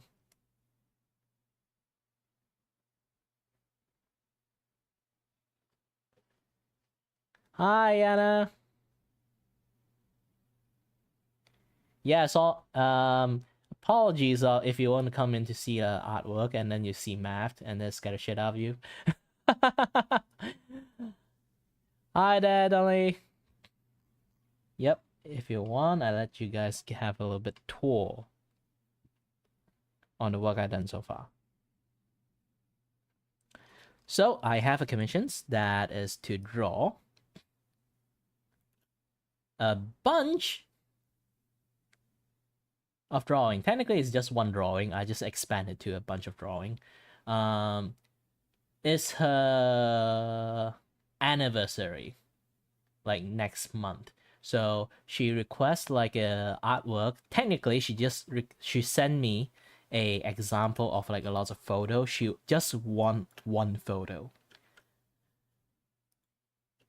like just a memorabilia, something like photo stuff like that to remind like back in the days, like all this year, like all the friends and stuff that she encounters and then have fun with, you know. And then I was like, just one photo. You because like at the time, like she sent me a bunch of photo, as you know, like those like photo hanging, a photo hanger, like a bunch of photo clip onto it. As the example, I was like, so you want me to draw a photo book, right? And then she'd be like, yeah, something like that, something like that. And then I drew this, and then it scared the shit out of her because like she like, oh, I just want one photo. And then I was like, it's fine, it's fine. Usually, how people actually like calculate this kind of like stuff, um,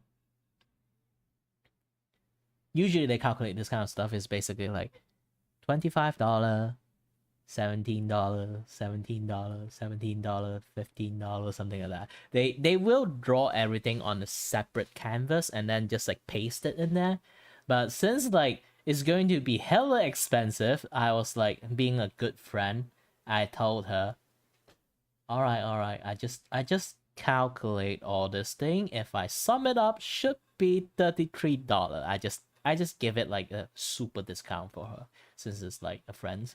So I'll be drawing everything on one canvas. It's going to be looking somewhat not that great because I'm going to skip some of the detail. And then, she's fine with it. And then, all right, all right. There's still a lot more stuff to draw though. Let me pull this thing down. There's still a lot more like side things. It's like those kind of cute notebook.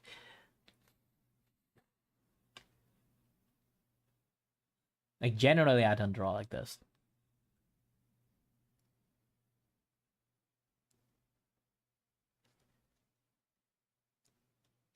Let me try to bring like my other works out. Oh yeah, I can show you guys this one. Just post the link for you guys, I guess.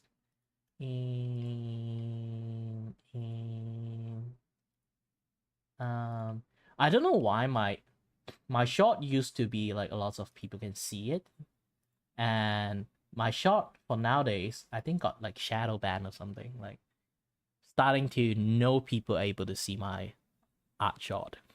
Normally I kind of like have this like on like time lapse. Even now I'm still have this on time lapse. You guys can see it if I export this now.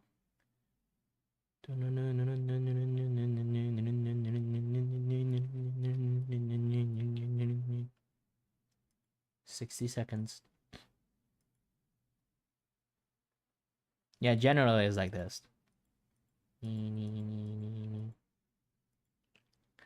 But I usually have this like pre-recorded and then post it as a short. So I'm going to post like one of the recent I made.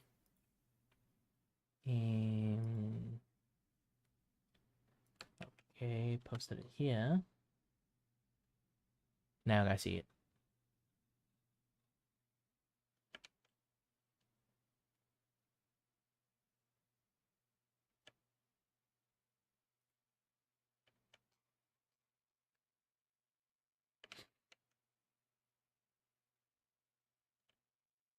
That is normally how I draw.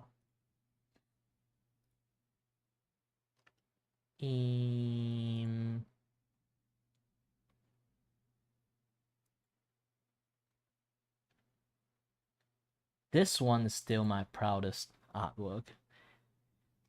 And my second proudest.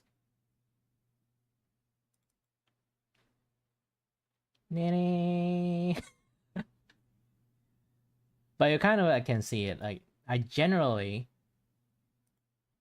just draw a black blob and then I slowly hand carve the shape out. Oh, I always proud of it. I'm proud of everything I draw. Even the shady one. Trust me, the shady one have much more memory than the good one.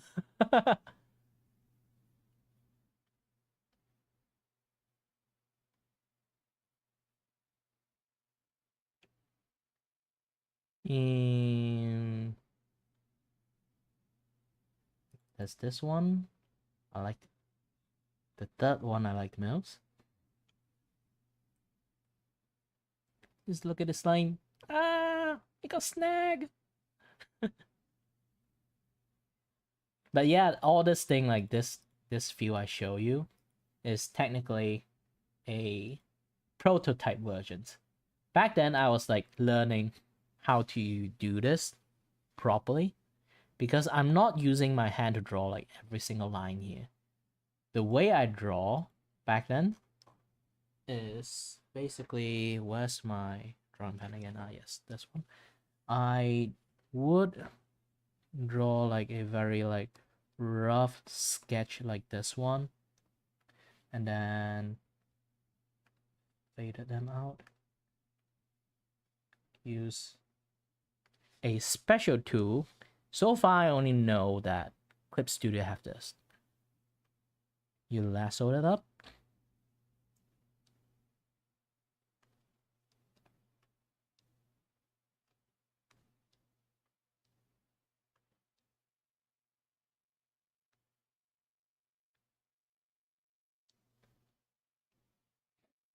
So this is normally how I do. So I would slowly carve the face out this way.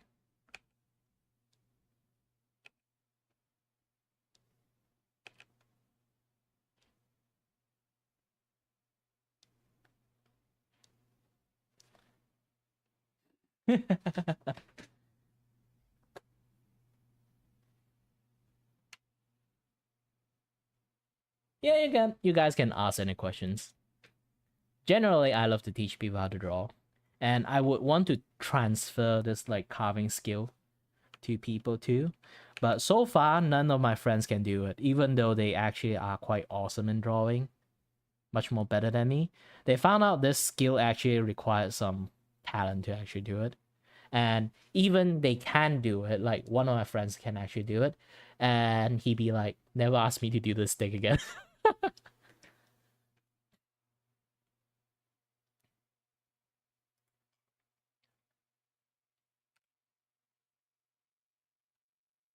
It can be a little bit difficult.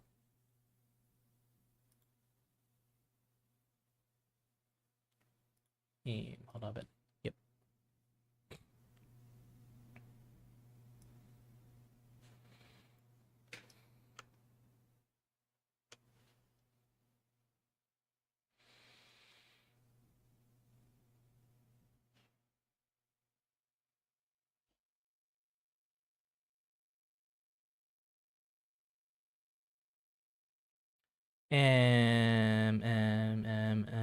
Hold on, I'm reading lots of stuff.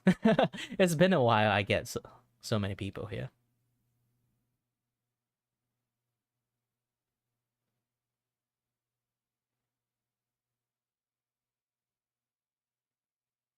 So I'll be answering stuff one by one. Don't worry, I have a system to do it.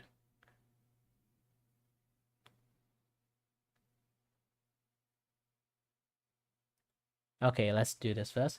How much does a clip studio cost? Depends. My depends is like really crazy. Because like clip studio, if you really want it, yes. If you really want it, but also you have a budget, you can't afford it. Yo ho, yo ho! The pirate from Seven Seas. I'm not encouraging you guys to do it if you are doing it as a business. But if you just want to learn, is fine. Just use the software to learn. If you really want to buy it, you know, if you really want to buy it means like you have to do it with a you know, if you're deciding to want to do it as a business like how I do, and then you can buy it. Just get it. But if you want a paid version of like Clip Studio, they have like a very stupid way to do things. That is,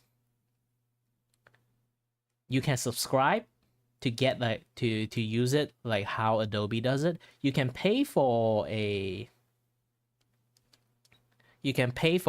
one-time fee, but the one-time fee you will only get 1.0 versions. Like if they have it, you can upgrade to 2.0 version, 3.0 version, but in between those things, it's like usually you update, like I have 2.0 version, I have a new update to fix some bug, so you get 1.2, 1.3, 1.2, 1.3, 1.5, 1.6 version of it. You won't get it. You only get 1.0 version of it. So that's how generally Clip Studio does that business. So it's just like that. You can get permanent license. You can get subscription license. Depends. And if you want to make animation, you need to get the EX version. That's the thing. You don't have to get the EX version. The EX version is for like animations only, so you don't really have to do it.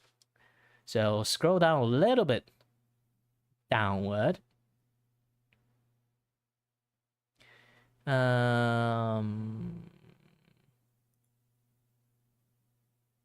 I guess it's generally you're talking about lasso fill too. Yes, it does.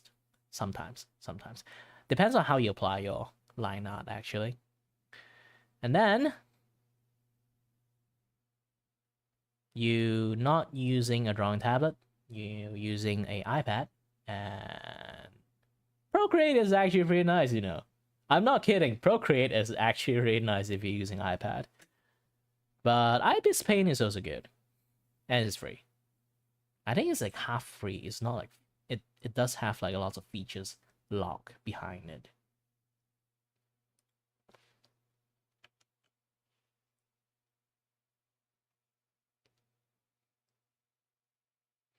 Actually, here's the thing. I do have a drawing tablet, but not like drawing tablet. Like you know, like that's kind of like a drawing tablet. You have to look at your screen while your hand is like moving the thing. I take that out.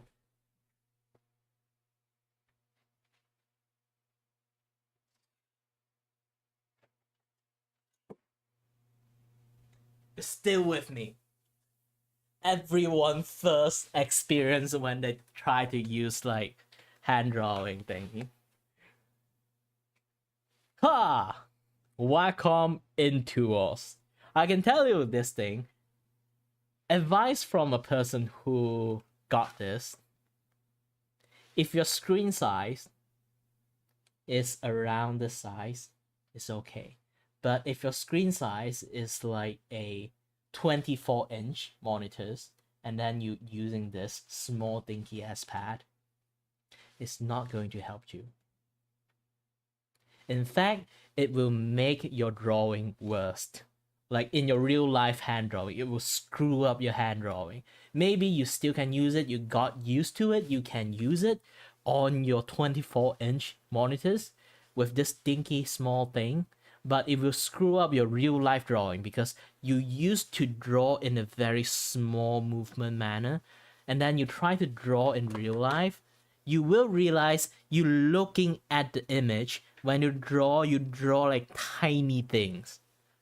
And you try to draw something big, you will feel like everything is wrong. It will screw up your normal drawing skill. So try to at least get a big size one if you have a big monitors, okay?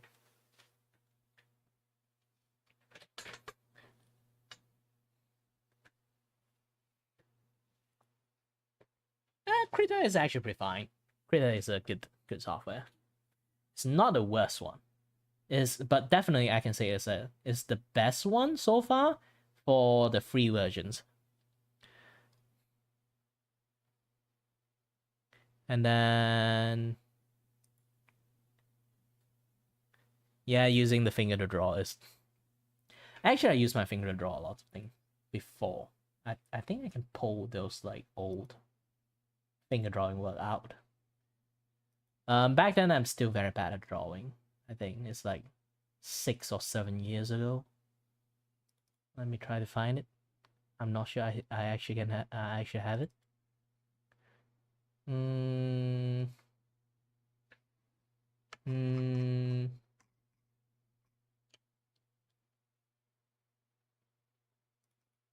Is it this? Nope. Anti pictures, not this. Share, not this. Wait, is it this? Pending final approval. Film? Nope, not you. Animation project? Not you. Drawing? Is it you? Nope. Why do I have that? By the way, let's look back here. Reference? Practice file? No, not you. YouTube asset, schoolwork, teaching, event, traditional drawing, personal drawing file. I think I lost it. I have a lot of shitty drawing back then using my phone. I hope I can even like find one to show it to you guys, but it's not there. Share file, drawing thingy. Nope, not in document. Nope. Screenshot? No ways here. Event? Nope. Traditional drawing. I can't find it anymore.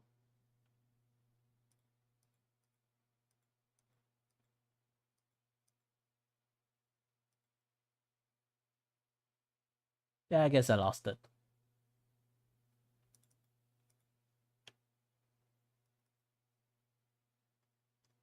Ooh, wait, is it this one?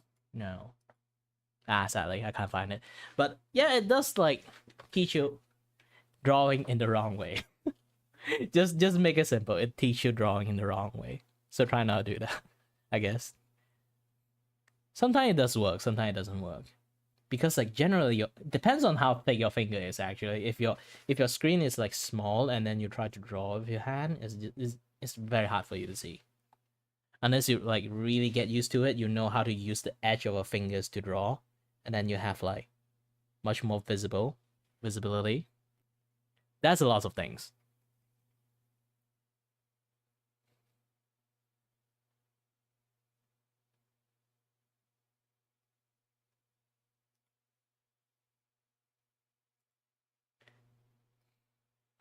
And onward to the next one.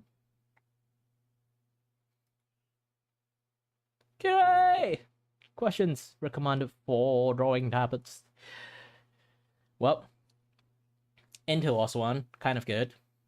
If you are starting artist and you are on a budget, but get the size that kind of like align with your screen size. Else, like I'm going to say again, it's going to F up your hand a lot.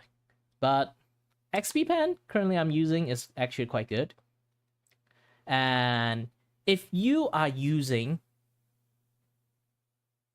phone or like Android tablet, you want to learn drawing from that, you can actually get a Huion.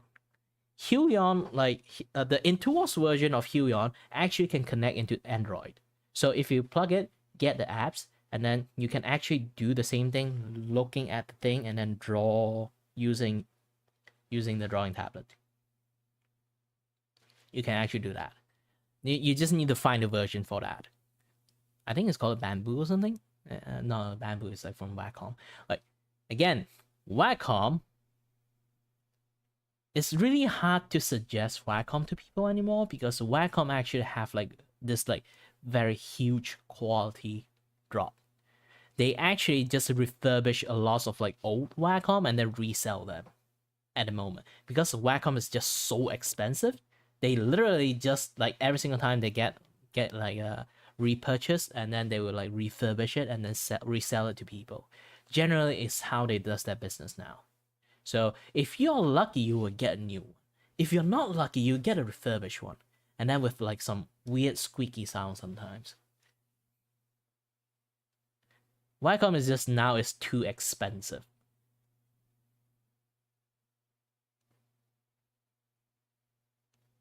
Oh yeah, like I said, Wacom not the best one. Yes, Wacom have this squeaky sound because they have like this like weird matte like laminated on the screen, and then the way they design the pen tip and then the laminated thing, you need to buy a tip separately and then get like a separate laminated sheet to like stick on it, and then you can lose that squeaky sound tiny little bit. It's still there. I don't know why. Ask Wacom. They apparently knows magic or squeakiness. But yeah.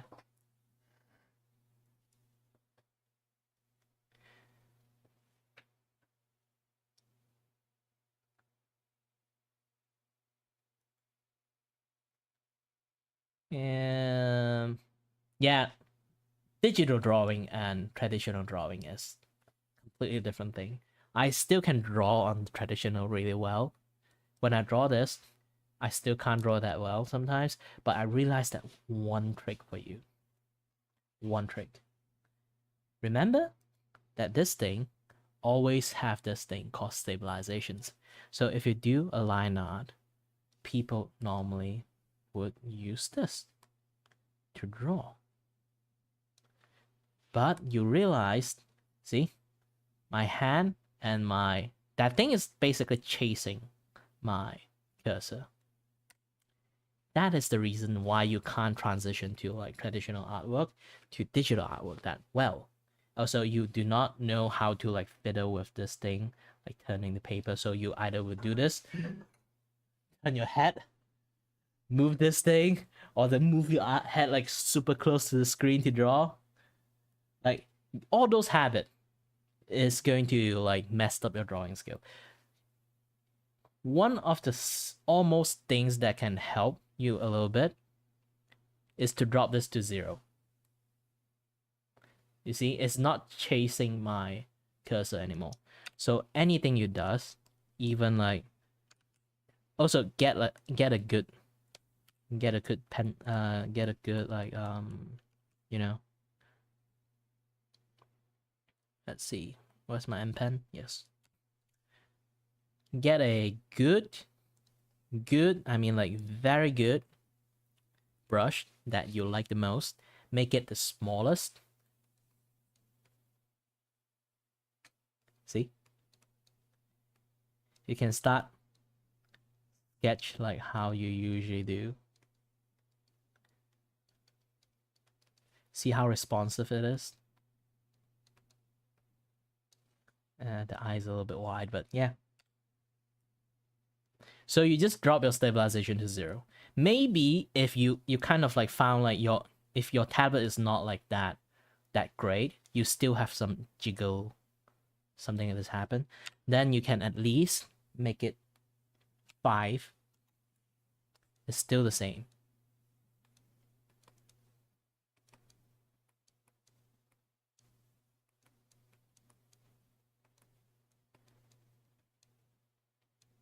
See? Either 5 or like 15. 15 is the maximum you can have. So you can just like go for like 5 and then or 0. For me, I still think 0 is the best, but depends.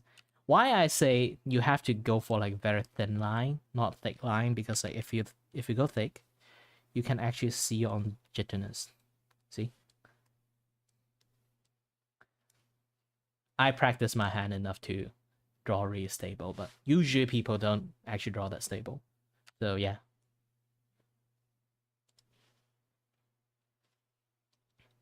For me, I think like 1.7 is a nice size. Long as you make it like thin as heck, then it's like enough for you. And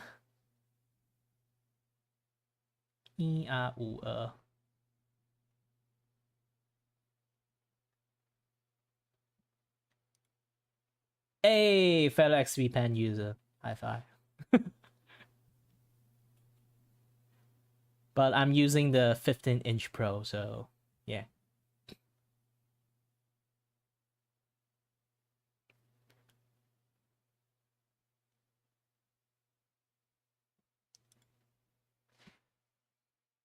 You know, I'm the most like overdid person. When I go to my 3D animation uni, I'm the only person who have the entire like, like, where is my old bag? My school bag is not a bag. My uni bag is not a bag. It's a luggage. I bought my entire computer to the school. I'm the most extra person you can find in the uni. I have this thing. This entire thing. 15 plus inch tablet with me. And my laptop. Sometimes I won't even bring my laptop. I bring my entire computers with a trolley. I just don't like school equipment. That's all. I hate using my pen drive to transfer. Like, I finished some drawing and I had to use pen drive, transfer it out, and then I have to plug it into my computers and transfer it back in, and then you continue drawing from there. I hate the fact I need to do that. I either cloud my file, or I just bring my entire computers. It's just that. Again, I'm a very eccentric person, so do not copy me.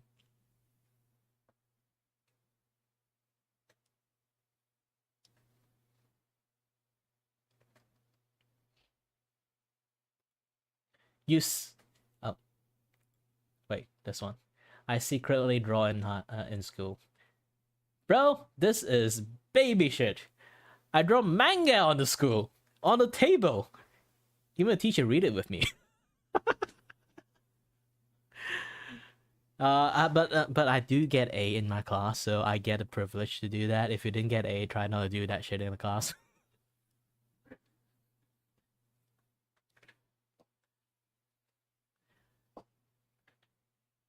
But here's the thing, like back then, like if you guys didn't hear about like the very early on when I talked to Chloe, I guess like some people might not know this. If I actually don't like that subject, I will not do anything in that class.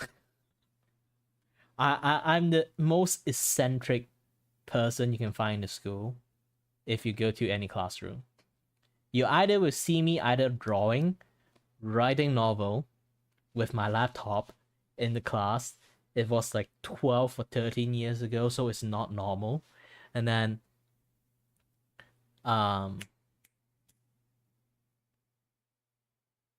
also sleeping in the class with a pillow.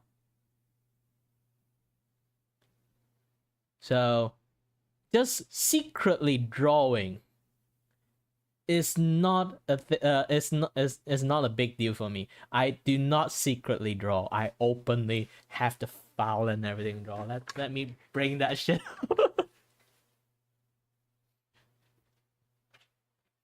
Instead of textbook, technically I still have textbook in my school bag, but also same time I have this like super duper heavy stuff. Look at all this thing I drew in my school. Like, holy shit, the thing is heavy.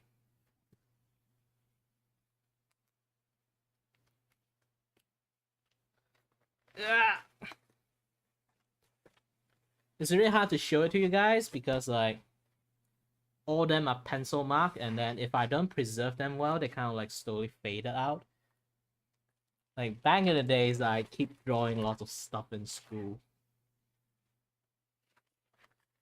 Like learning how to draw, drawing like manga stuff, or like some reference image I tried to draw. Like you guys can't see that well because like everything's like, oh, this one is my uni years. This is not my form 4, form 5 years. But yeah, there's a lot of like drawing. Yeah.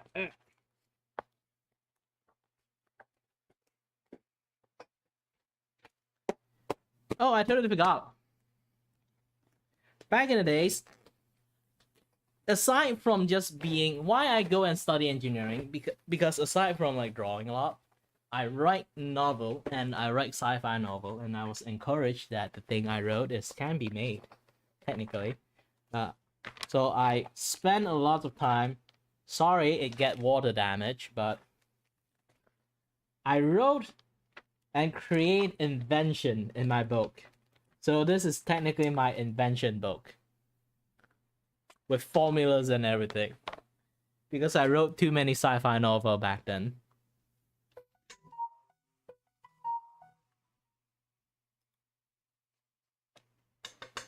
But yeah, those are what I generally do. Either I'm drawing manga, try to draw manga, actually not like fully drawing on. Try to draw manga, write novel, make invention, just write things down, formulas and everything. Sleeping. And the sleep is the worst culprit.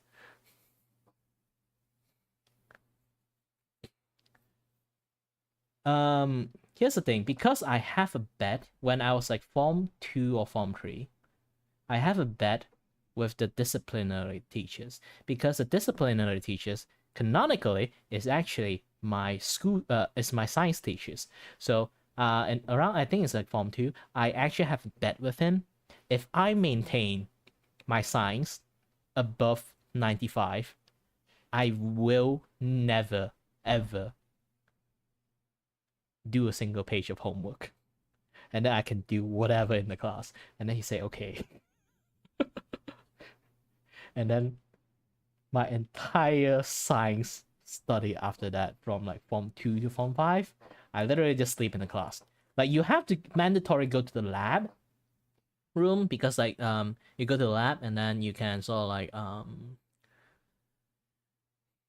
you know, that you go to the lab, it's like excuse for like the student there, when they leave they have to clean up the lab, stuff like that. Usually you don't even need to do lab stuff in the lab, you just like teach book stuff and then theory stuff, and then they would just leave. And then for me, I do the weirdest thing, because like the lab table is abnormally big. Like imagine like the lab table is like this big. They using like the traditional one, so it's like wood, very thick wood plank, and then have like lots of like lab equipment below, like the cabinet and everything.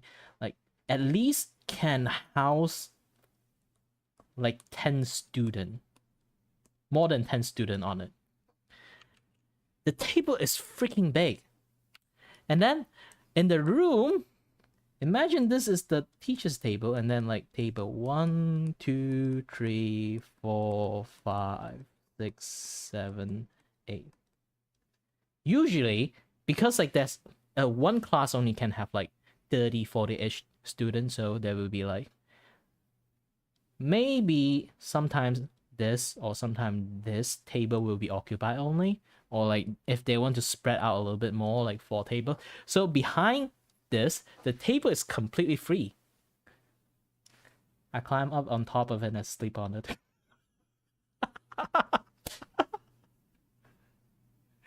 Now I kind of think about it.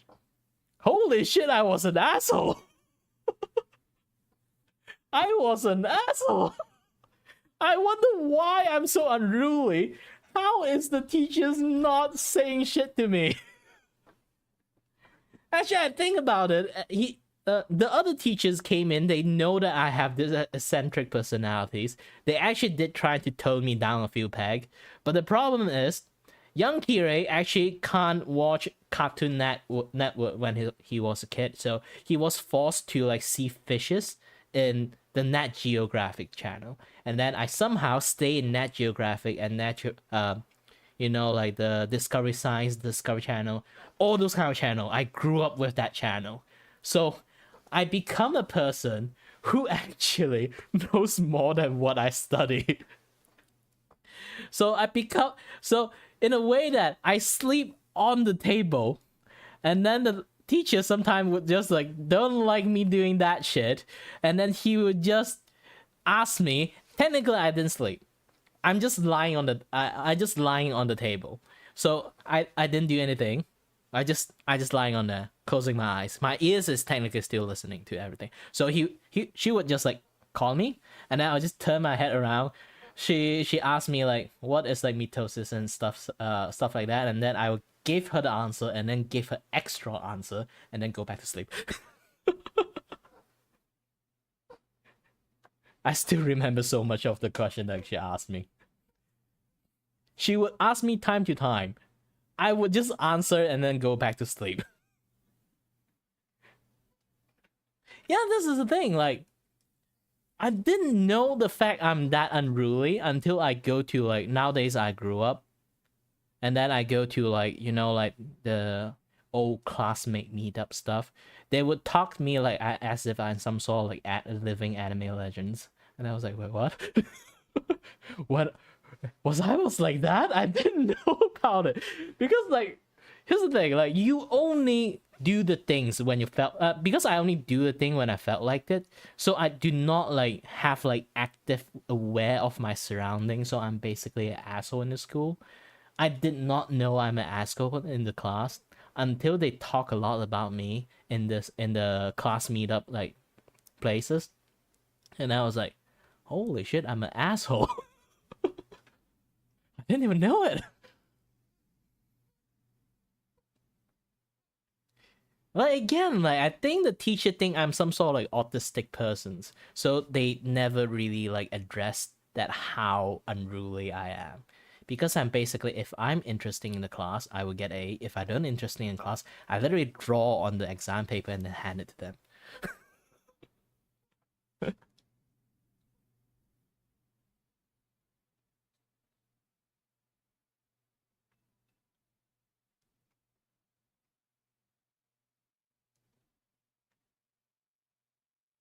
Yeah, like sometimes even I hearing from them, because I was in my own perspective, I do not aware of this kind of things. Like now hearing from all the other people from their perspective, and then I was like, holy shit, maybe I am autistic back then.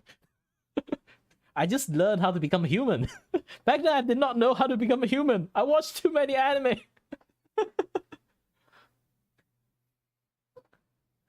But wait, I didn't watch anime back then. The most anime I watch is Law of Wiki. Either Law of Wiki or Bleach. Just this two. I didn't even watch that much anime. Oh yeah, and the old Full Metal Alchemist. Not the new one, the old one.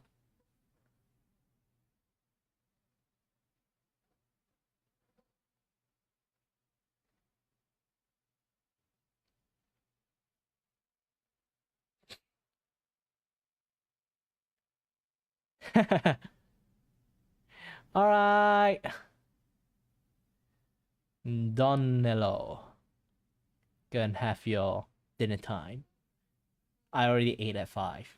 And don't ask why I ate at 5. My family set the eating time at 5. I do not know why. Have a nice dinner. I learned not to say have fun with the dinner. Back then, I keep saying have fun. And then people, and I just realized, no, if you have fun at dinner means you're wasting food throwing at people. No, don't have fun at dinner. Just eat your dinner.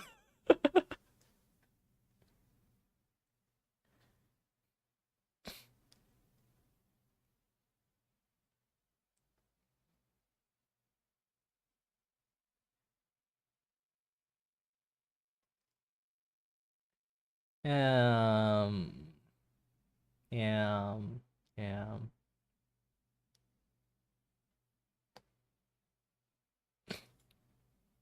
Yes, that is generally what I do. Back then when I was studying. I think even when I was at uni, I also do that shit in universities.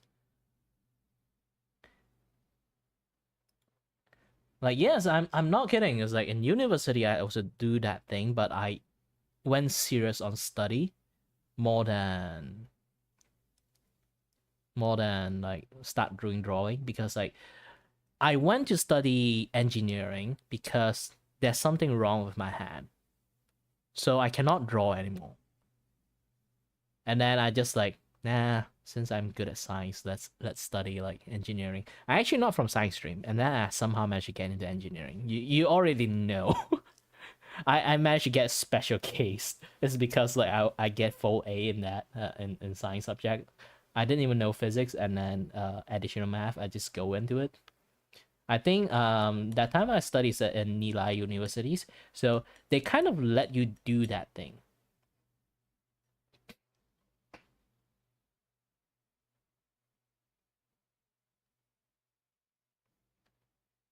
There's many. Depends like you are in like private school, public school, um, Christian school, or basically a little religion school, something like that. Everything have their own thing.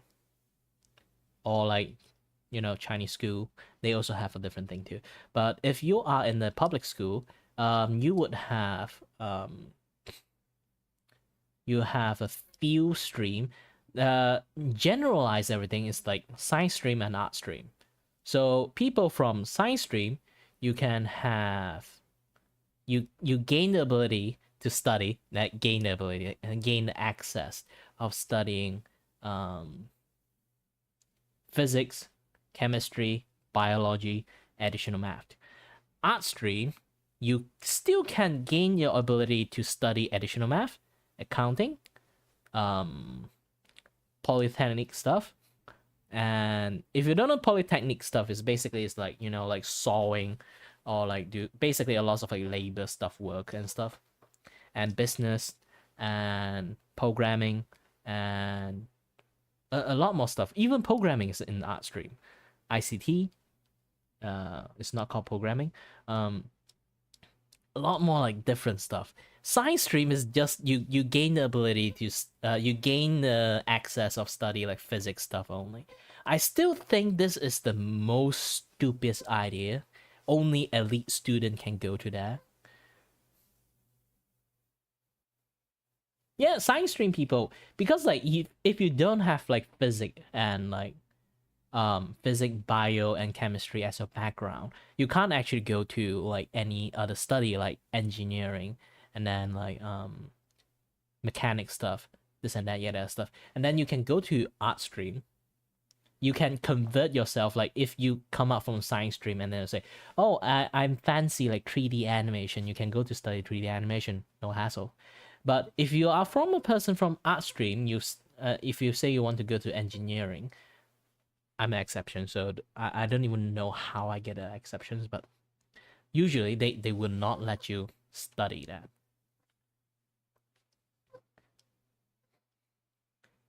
And so many people actually can't get, they are from the art stream, they never able to go to study science stream. It's because of that.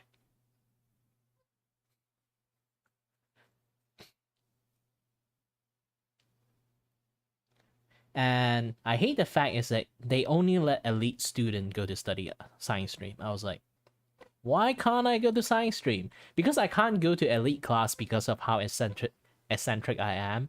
I do get A when I want to get A, but I do get F when I just don't answer anything at all. So my class rank is completely a mess. They don't know how to place me in anywhere, so they just put me in like IT class with accounting in it. So I don't have any additional math. So I never study additional math, never study physics, never study biology, never study chemistry. My chemistry still sucks.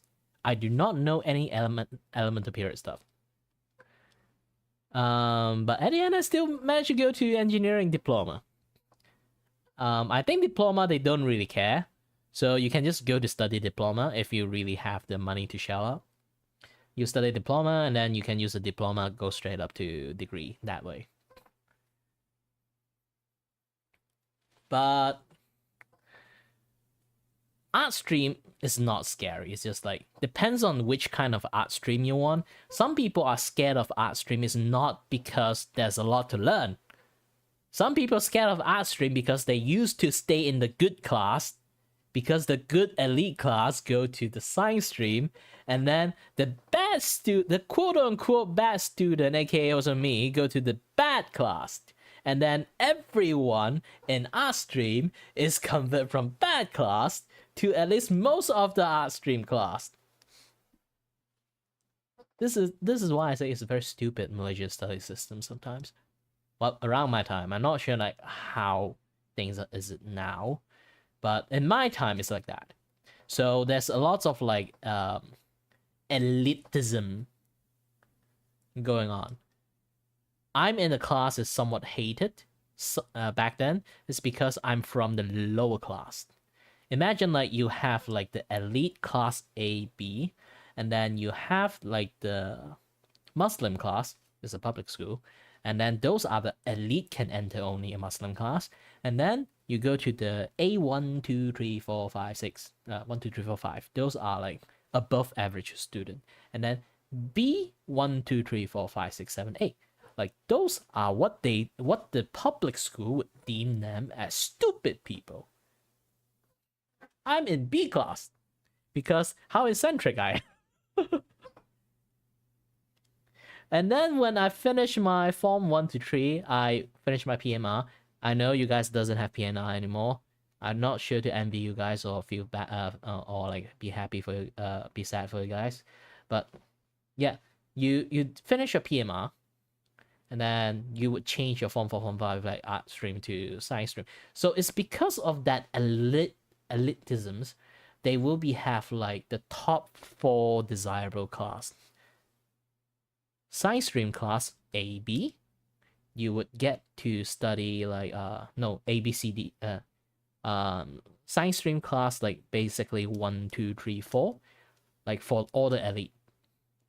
For all the elite class. And then the rest will be mixed into the AB class. So even AB class, because they mix in AB class, afterward they will have like separate like accounting class, the highest rank, IT class, the highest rank, the IT mixed account class, and then the rest is business and art, and polytechnic. I feel so bad for people who can't actually choose what they want, to be honest.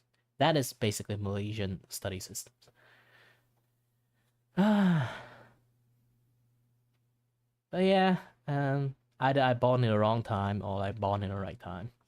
Either way, I got a good time.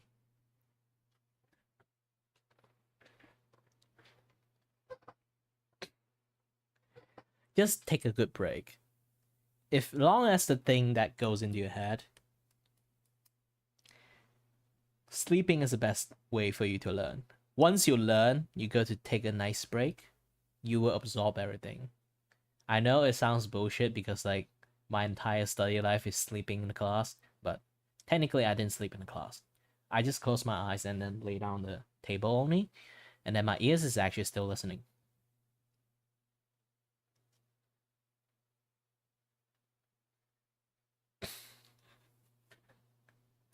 Yeah, it's been a while. I haven't like have that kind of feelings a long time ago because every day is a holiday for me. You know, even though I'm a person who can,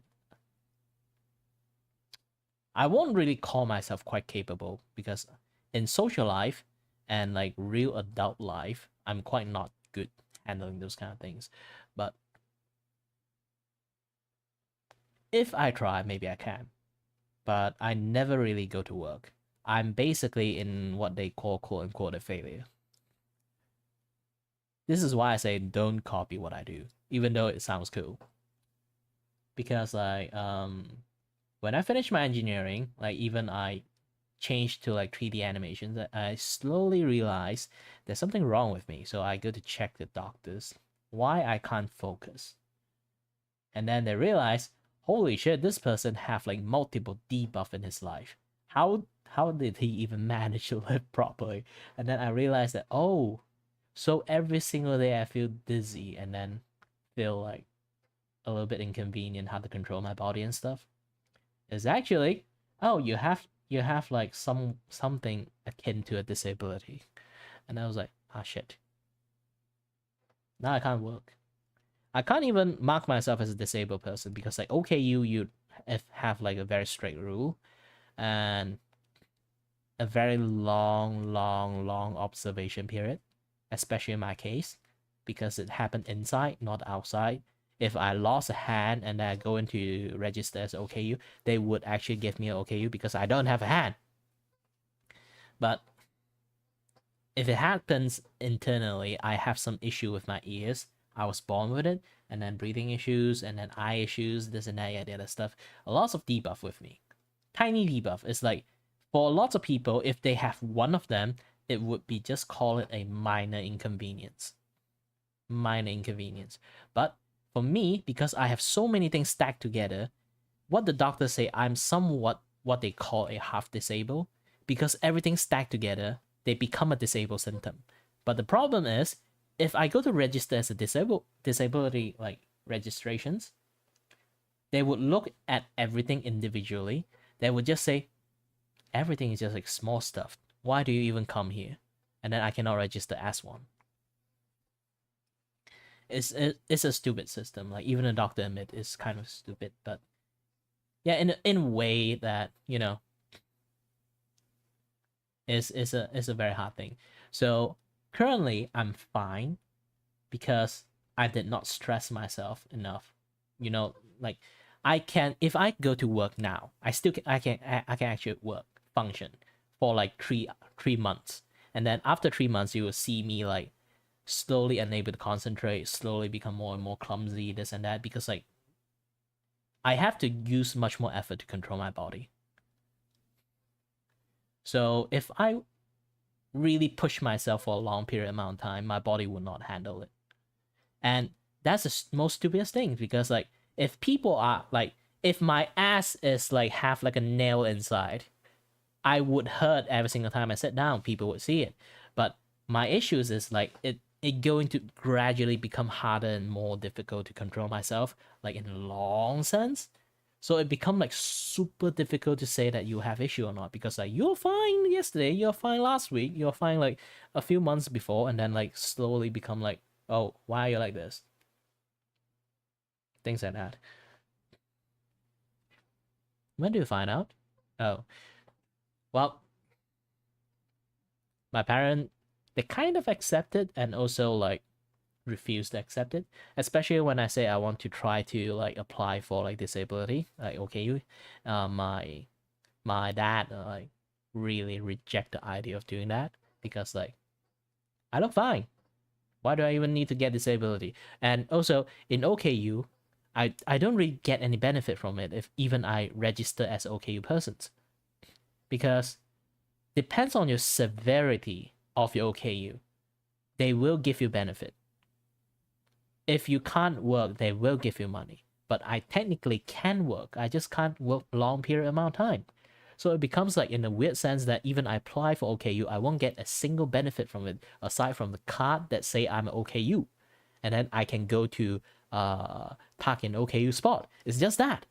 That's the only benefit we can get. And then why do I need to go to register for no reason for that?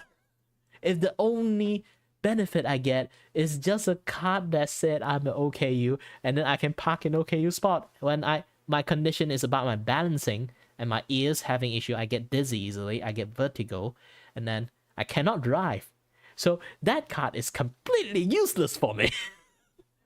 Because like how useless like OKU benefit normally gets in Malaysia, even if I register as a disability, it's completely useless card. It's a card I can just toss away. Even I register, it's just going to give like a scratch mark on my entire like life record for no reasons. So this is why like he is against it, because it's a completely stupid idea to have it in the first place. And how did I find out is back then, when I study engineering, I found out I'm getting harder to concentrate. I'm getting harder to be able to sleep. At first, I thought I was overworked. Back then, even the doctor thought I was like blackout. You know, let's highlight this so people know like what I'm answering to. To blackout. Generally, it's like that. They thought I just like burn out, you know, overwork myself, overstress, and become like that. So I cannot focus, I cannot think, I cannot sleep, and I feel like entire world is spinning around me, those kind of things. They thought it was a psychological thing. And then later on, I still keep on having more and more, like my stuff start to get like more and more hard to like difficult to adjust, especially when I'm driving. I realized that more like I see, the more dizzy I am. At first, I thought my eyes got issues, and then I went to see eye doctors about it, and then they'd be checking like a lot of things. My eyes like stressing a lot to a point that my nerve is like bigger, slightly bigger than most people does. It's basically I stress my eye like so much, it kind of like a little bit damaged, but not enough to like have like what I'm describing, like constant dizziness and like feel like entire world spinning, this and that. And then they heard about it. It's like, that is not your eyes issue, because like usually this thing is like happening visually.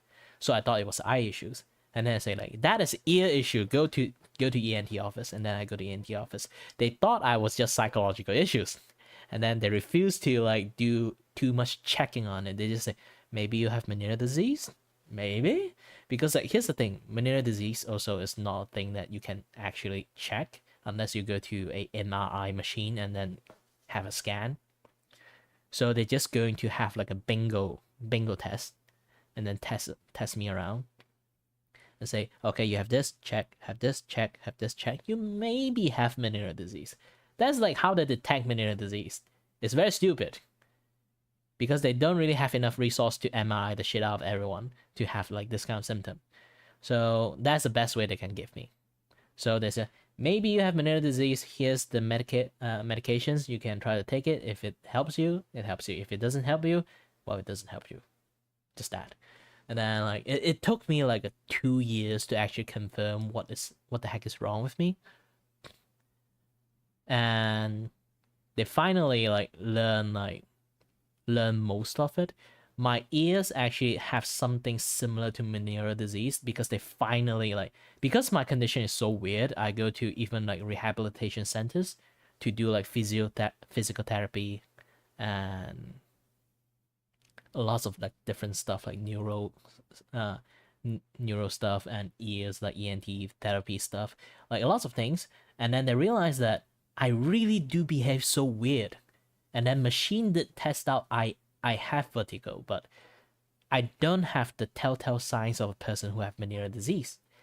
So they found out like really weird. So they resend like a letter to like the original hospital that I visit, and then they'd be like, all right, let's give you an MRI. And then I finally get an MRI, and they say, oh, what do you know? You actually have issue in your ears.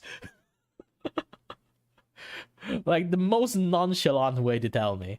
And then be like, and then I ask them, is it Meniere's disease? No, you don't have one. And is it bad?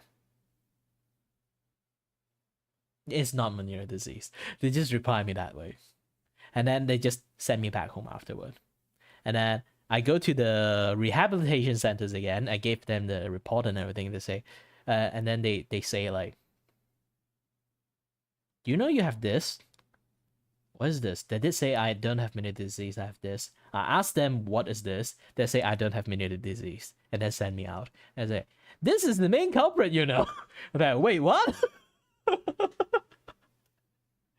uh, and then the ENT, the original hospital that scanned me, they still believe I have psychological issues to get me like this. But originally, they're still like, this thing is actually the main culprit that makes me dizzy and like vertigo around me. Like, it's because like, here's the thing, they think like they found out why I looks fine and able to move fine despite my balance is completely screwed. They did tests, like if I do like drunk walk test, like walk in a straight line, I would wobble a lot. But if I walk like a normal person, I would not wobble at all. It's because my body already got used to my balance is being bad. Very, very bad. This is why I always like so tired, so easily, need to sleep and stuff.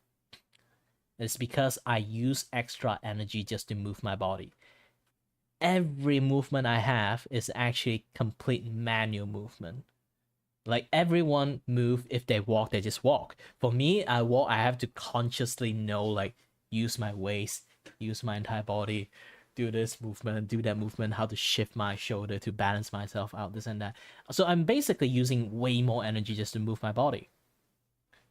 So they found that out. There's something really wrong with me, but it's not enough to like give me such a like like issues. So they keep like doing a lot of investigation in body to the point that they realize that I'm a guy who is basically is a walking miracle. It's like a jackpot of tiny things, tiny inconvenience. Like I born with like so many tiny inconvenience. At first I'm fine when I was kid because I'm born with it, so I learned how to adjust like from this like tiny inconvenience. But the problem is like because I'm young back then, so I able to handle myself. I'm still growing.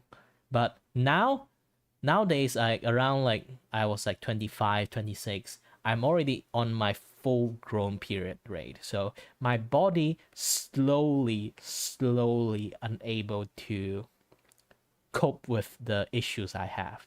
This is why I'm starting to like have a lot of issues like around that time. I go to see a doctor like at the, like like the idea of this stuff until like now they finally discovered that, oh, you are a person who have so many tiny issues. Originally, some people would have like one or two of this and they would still live fine. But you have so many tiny issues, it gave you psychological issues too. So you have even more tiny issues. Like basically it's this thing, like they say like because I always like have this like tiny amount of dizziness, I would have like a very exaggerate, and then I later on have maybe in the long way I would have like Meniere's disease. It's like Meniere's disease and like the ear balancing issues thingy I have.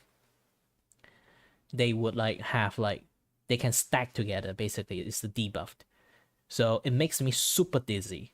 So they make me super dizzy once, just once, and my Meniere maybe like recover or something like that. Because the Meniere for young people, is technically comes from your diet. So if you eat too salty food, you might get like some sort of like Meniere disease, temporarily Meniere disease in your ears. If you have medication and then watch your diet, it will just recover fast. But the problem is, I already have another one that do the same ass thing, and it's permanent. And then with that thing, they stack together. It become like too difficult to manage.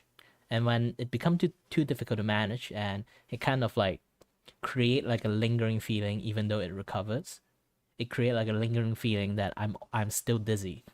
So it's like a fake dizziness. But also at the same time, I have a permanent debuff that I can actually get actual dizziness. So I become like a weird psychological thing that I thought I was dizzy, but sometimes the I thought I was dizzy is I'm actually dizzy. But also at the same time, I have fake dizzy. It's a very stupid thing. But also at the same time, I have some what they call a movement disorder, this and that, yada stuff. And my nose practically they shove a camera into it. They say like, how do you even breathe? Because my nose is basically completely blocked. Like swollen so deep, it almost to my throat. They already suggest maybe I can have a surgery, but they gave me like this like nasal spray. This is why now I kind of like can talk a little bit more. I can move a little bit better because I've been breathing better. So I have more oxygen in my body, so I'm not like in autopilot or like low energy mode. So it's a little bit hard to cope with like the energy I have now, but back then I'm basically just autopilot most of the time. But yeah, so like they say like if the spray doesn't work, then they might have to do the surgery. If the it's basically for that. They also concerned with like how little air I actually breathe in. They actually did some like they clip my fingers or something. Not clip my finger. Like the thing that clamps on your fingers. Thinking. Like this kind of thing, like clamp on a finger, like with some very big ass machine, and then they test your heart rate. They test your heart rate, and then test your blood efficiency, and then your this and that, yeah, there. So basically, test like, do you have enough oxygen in your blood? Because I don't breathe. Oh, thank you for joining in, Lucifera. But again, like, it's in a very interesting way. And then the doctor is shocked the moment they found out how efficient my body oxygen is. Imagine this. Generally, human actually manage to like efficiently use their blood maybe around like 70 to 80%. For person who exercise a lot, maybe a little bit above like 80% efficiency rate. And for Olympic, anyone who is like Olympic level athlete, they have to train their blood. Like, have you seen like Usain Bolt like do like the training walk? He in a walk pad, and then he have this like breathing mask to lower his like atmospheric air, so he have to breathe less. Also, it's basically to train his blood to be as efficient as possible to burn the air he breathes in. He have to do that like vigorous training to do that. For me, that is a normal Tuesday for me. So they found out when they check my blood, and then they realized that holy shit, this guy have 100% oxygen burn rate. So this is how I managed to survive. My body is basically adapt to my debuff to the maximum. This is why I still can function. And the thing is like, they are surprised that if I don't have all this debuff, I would be a natural born athlete. But too bad I have way too much debuff. And then all my natural ability skill is like reordered into like just manage my body. This is how I managed to like survive this long without any like noticeable issues. I still think of this like, yeah. Now I kind of like think about it, when I do sport stuff, I always sprain my ankle. It's because I cannot like hold my balance that well. And I kind of think of it, maybe I really have balance issues. And then well, it's already a real thing. Like back then I was only like speculate and tell doctor about it. Like the funny thing is like the doctors agree with a lot of my speculations, and then they did proceed a lot of tests for it, and then they realized that holy shit, you're right. So my speculation for some reasons are more accurate than the doctors, but it's because like, here's the thing, I'm using my own body. I understand my body more than other people, right? So I end up like tell a lot of things to the doctors, and then they, yeah, if you feel that way, we can try this method to test, try that method to test, and then like, dang, you're right. maybe I also have a like potential to be a doctor too. Who knows? But I never study bio, so I never know.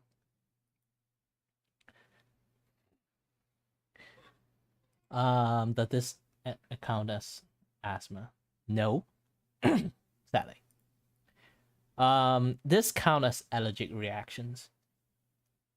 Is basically I'm allergic to something, maybe dust, maybe is either it's dust or like food or some sort of like basically some sort of chemical that involve food.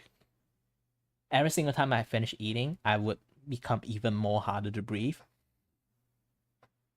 I don't know, but at least I know the general circle that I'm maybe allergic to. That is the saddest answer that I would give you. It's Maggie Me. Yes, I realize that every single time I eat Maggie Me, and I would become so hard to breathe. And then I also sometimes I eat like some dinner made by my mom's, and then I also become very hard to breathe. So definitely it's like some sort of spice I'm actually allergic to. Because my mom always use it, means like my allergy buildup is like constant. This is why I always like have a hard time to breathe. But we still do not know what specific spice I'm actually like allergic to. And some people, my friend did say like maybe it's I'm allergic to flour or like eggs. But if I'm allergic to flour or eggs, if I eat rice, I would have issues too. But no, I don't have issues. I'm not allergic to gluten and stuff. So it's definitely the like the packet of spice, something mixed in there I'm actually allergic to. It's not MSG. I try MSG, like literally just dip one full fingers and just taste it, and then nothing happens. So it's not MSG. So it's something in there.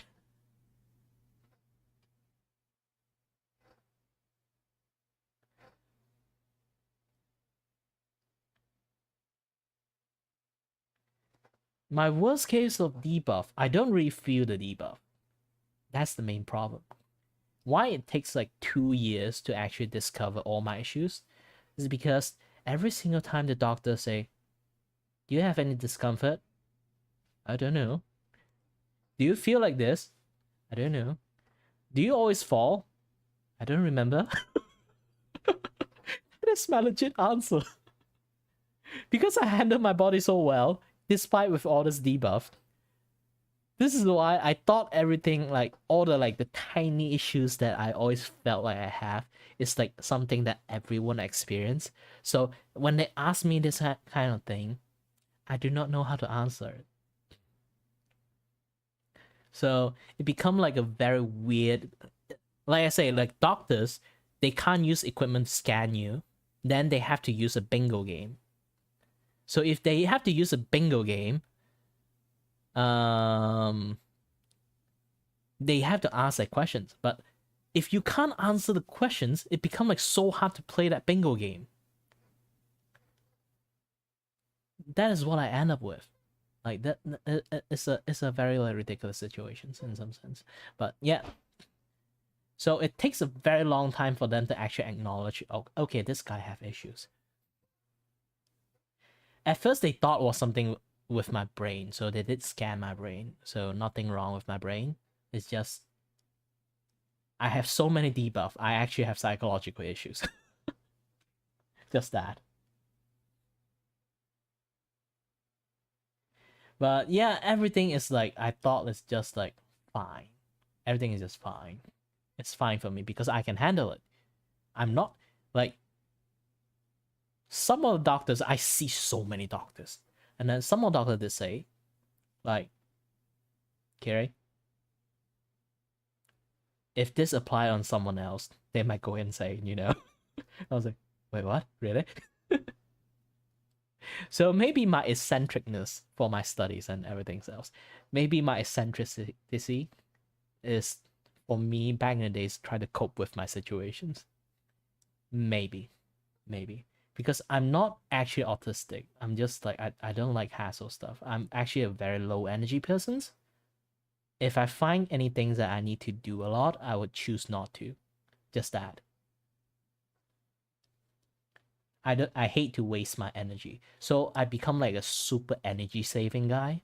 I don't really like to do too much stuff. And then I realized that, oh, now I know why I don't like to do so much stuff, because I have all this thing to balance. It's a ridiculous situation. Also, my Desi Ice. Totally forgot about this guy.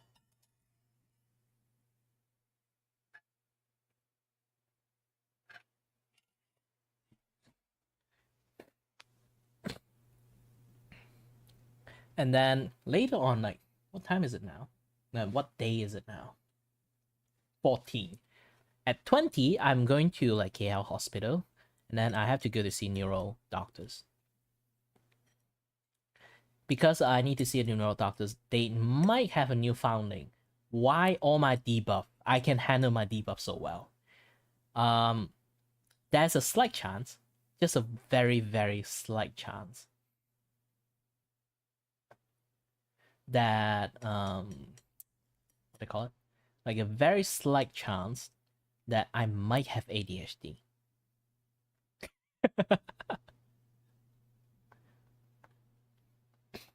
That's the thing. Like it kind of makes sense if I actually have ADHD. So they have to do like a whole new like observation test on me again, because like here's the thing, like my debuff is very energy draining, but if you look at me now, do I look like I don't have energy? I have a lot of energy. But also same times, if they do like test on my debuff, they realize that I actually are struggling. Not at the moment, I'm slowly struggling to control my body and do a lot of things, just in a very low key way. Like even now, I try to do like balance walking. Oops.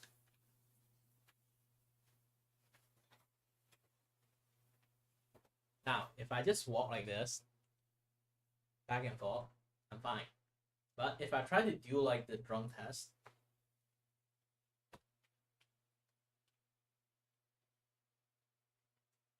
yeah, it's basically if I do catwalk, I can't.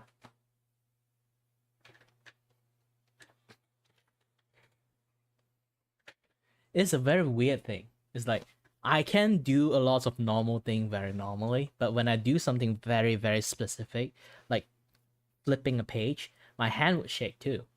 It's basically if I need to do something very precise, my body cannot do it. But if in a very general way, I can actually use it.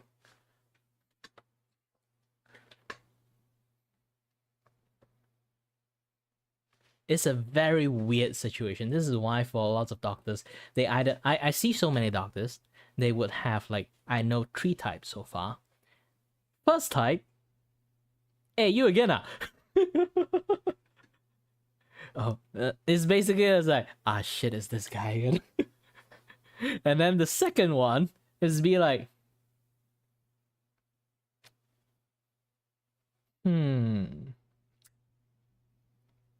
I have no idea. And then the third one is like, interesting. Can you tell me more? Like there's like 3 doctors basically. It's like one is like don't want to see me because I'm too complicated, and then the second one is like I have no idea, don't ask me. And then the third one is like very interesting. Everyone, come here. Bring the scalpel. I need to open up his brain.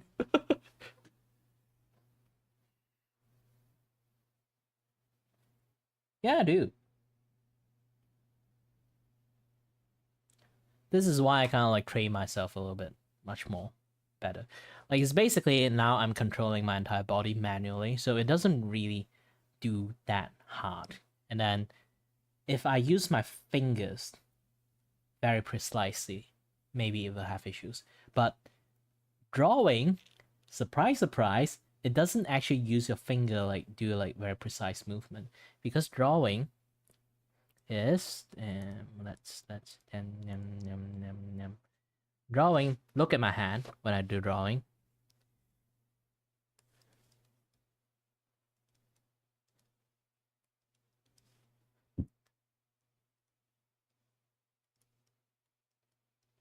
I'm not actually using my wrist only all my fingers to move. I use my entire arm. That is actually the correct way for you to draw too. So it's also because I'm using this kind of like force myself to use the correct way to draw. I can draw lots of things. It looks like I can draw. And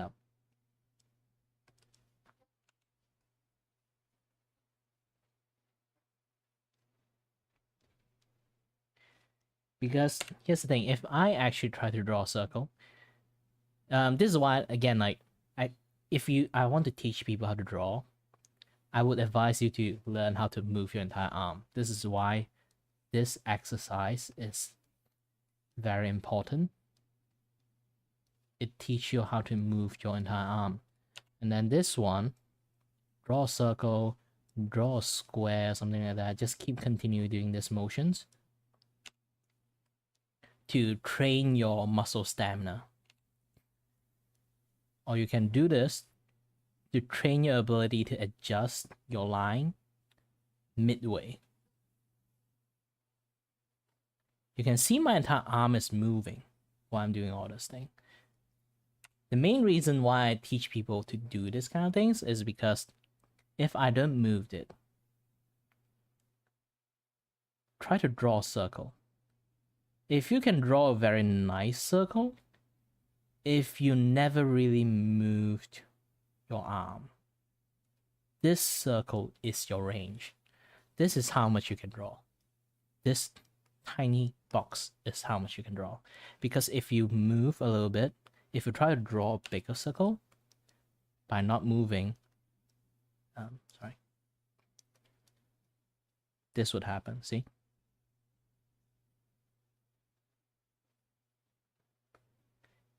That is outside your range. This is how you messed up your drawing. So if I actually need to draw a bigger circle, see? If I move my entire hand, I can draw a bigger circle. Make a nicer circle. This is why you need to train how to move your entire hand to draw. That's the most important thing when it comes to drawing. If you don't know how to do this movement without getting tired, means you did not train your hand enough. And because it's not a very like dexterous movement, like I'm trying to like grab some stuff like this, see?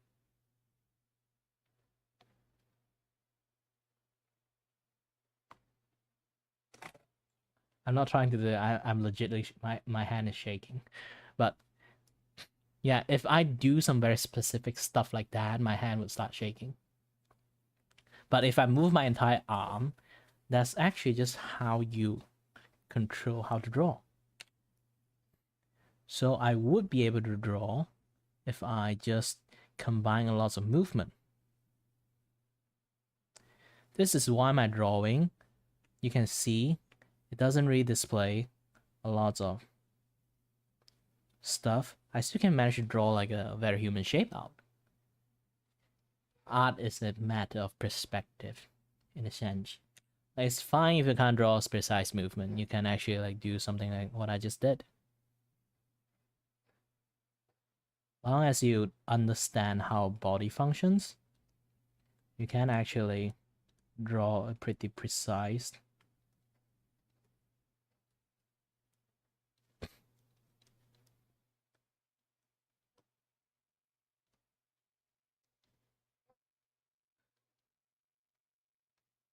body out. It's the impression you have to draw. Just like how I say, like, if you learn a language, it's a similar thing. Long as you understand the impressions of the work, of the thing that you're trying to learn from, you just mimic the impressions.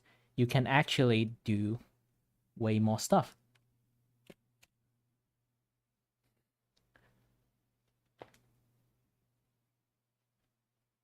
Yeah, I'm trying to stress my hand a little bit too much.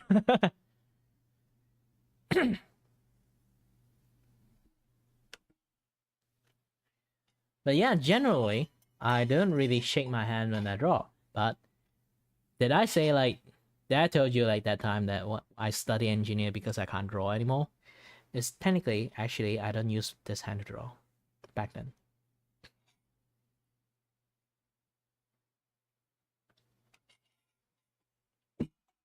I'm kind of ambidextrous.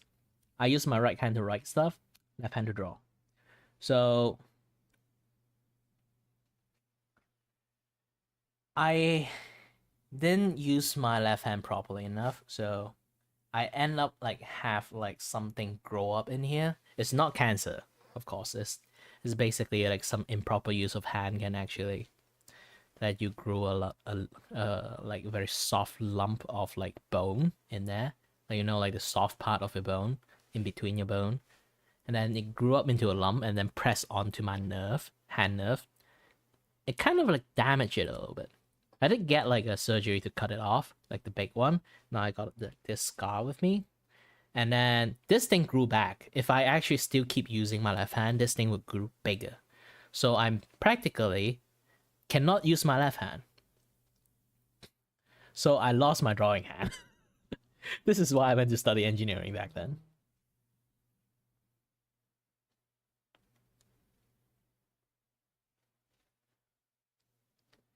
And then I was so frustrated back then when I tried to when I study engineer, when I actually use this hand to draw instead of this one. Because like I still can use this hand. It's not like I can't, but I was developing like an art style back then. Like I was like trying to create my own art style with this hand. So since I can't use this hand, I have to use this hand. It's not like I can't mimic the same thing. I can draw the same thing, but I felt like something is wrong because muscle memory is on this hand. My muscle memory now is on this hand. I have to develop a new muscle memory to do this. And then it takes like a very long time for me to actually can redraw again. This is why it takes a way longer time for me to learn art, because I'm not using the hand that I'm used to. It's still easier because I know how to use this hand. So it's not like the worst thing in the world.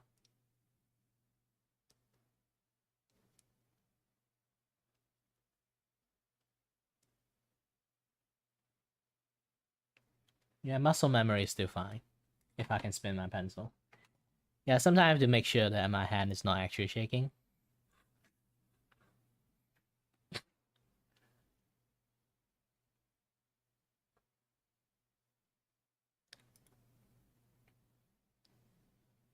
The answer to your question, yes.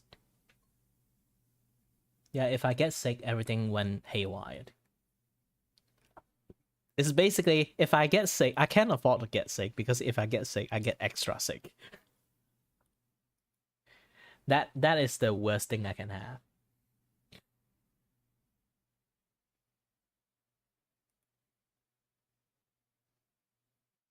Hey, hold on a bit. I need to.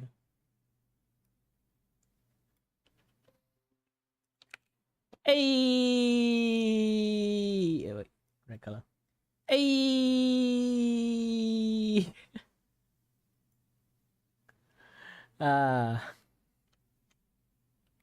This is celebrations. Why? Because I usually don't get this. Nice. Usually when I stream, I don't really have a lot of like chattery. Hey, here's the thing. I start streaming sort of like 7 years ago.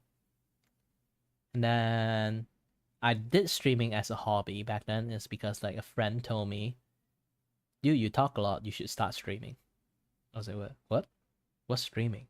Like back then, streaming is not really a thing yet. Like, of course, like there's a lot of people stream, but it's not like a mainstream thing yet. So I learned about streaming, learn about OBS, and then do a lot of testing and play with it. And then 6 years ago, I was actually used to be very big on Facebook. Let you know, back then, Facebook doesn't really have that much of an issue yet. Okay. So it's basically, if you want to get serious in streaming, you go to Twitch. But if you just want to play with it, you go to Facebook. Just that simple. YouTube don't have any streaming back then too. But yeah, I used to be kind of big in Facebook for some reason. I don't know why and how.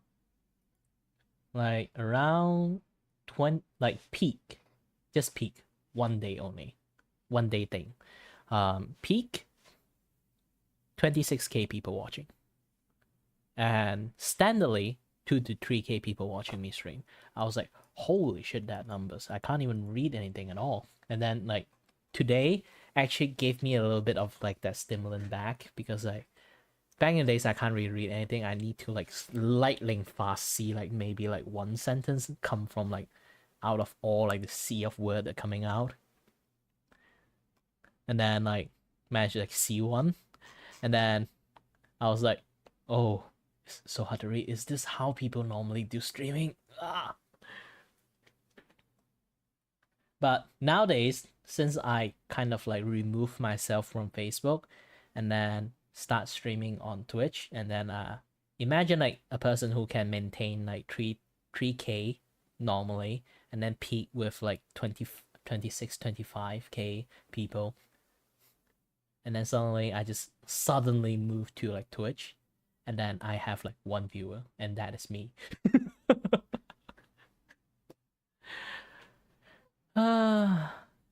Yeah, just like ancient time ago I used to be big, and then like now I'm just me. Well, I'm still me actually.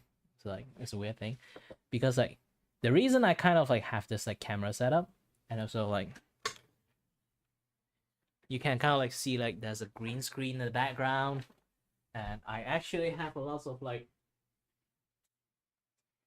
lighting thing with me, is because back in the days I actually do lots of streaming equipment. Like I'm a streaming enthusiast. Basically the equipment and then the tech come with like streaming, this and that, filming stuff, you know, like I'm just kind of an enthusiast. I love those kind of things, so I try to teach people how to use OBS back then. OBS back then is so hard to use.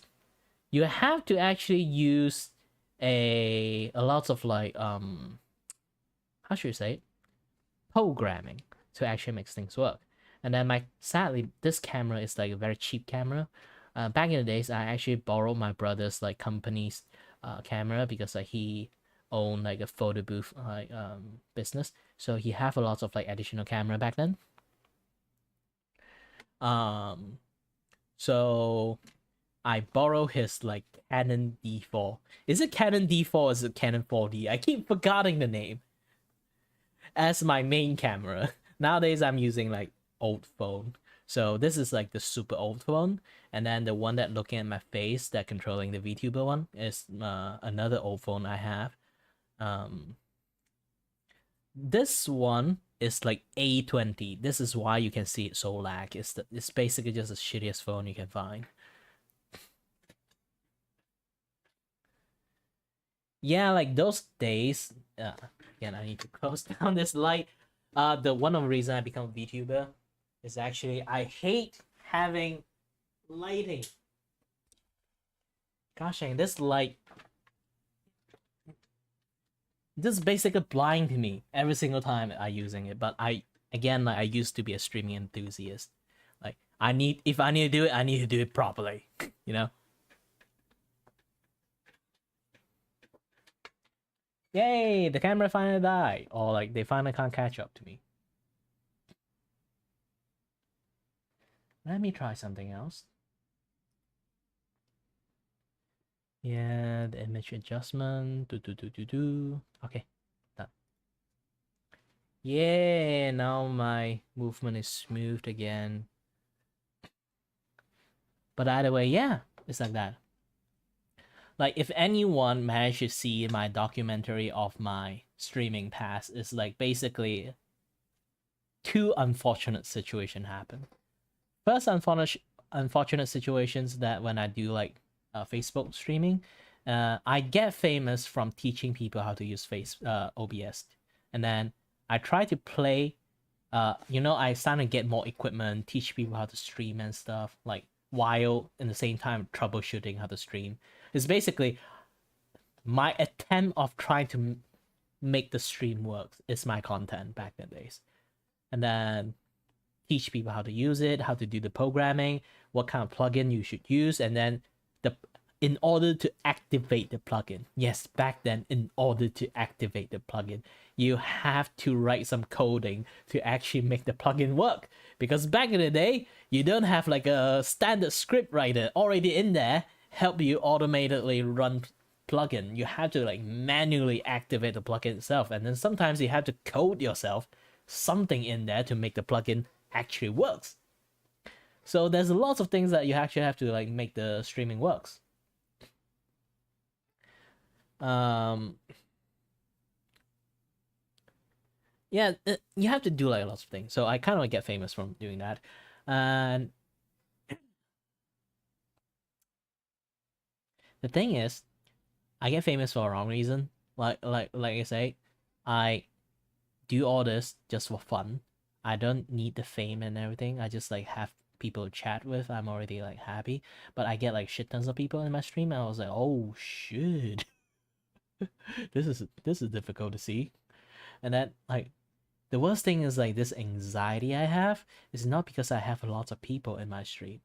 The anxiety I have is actually I used to stream with my face,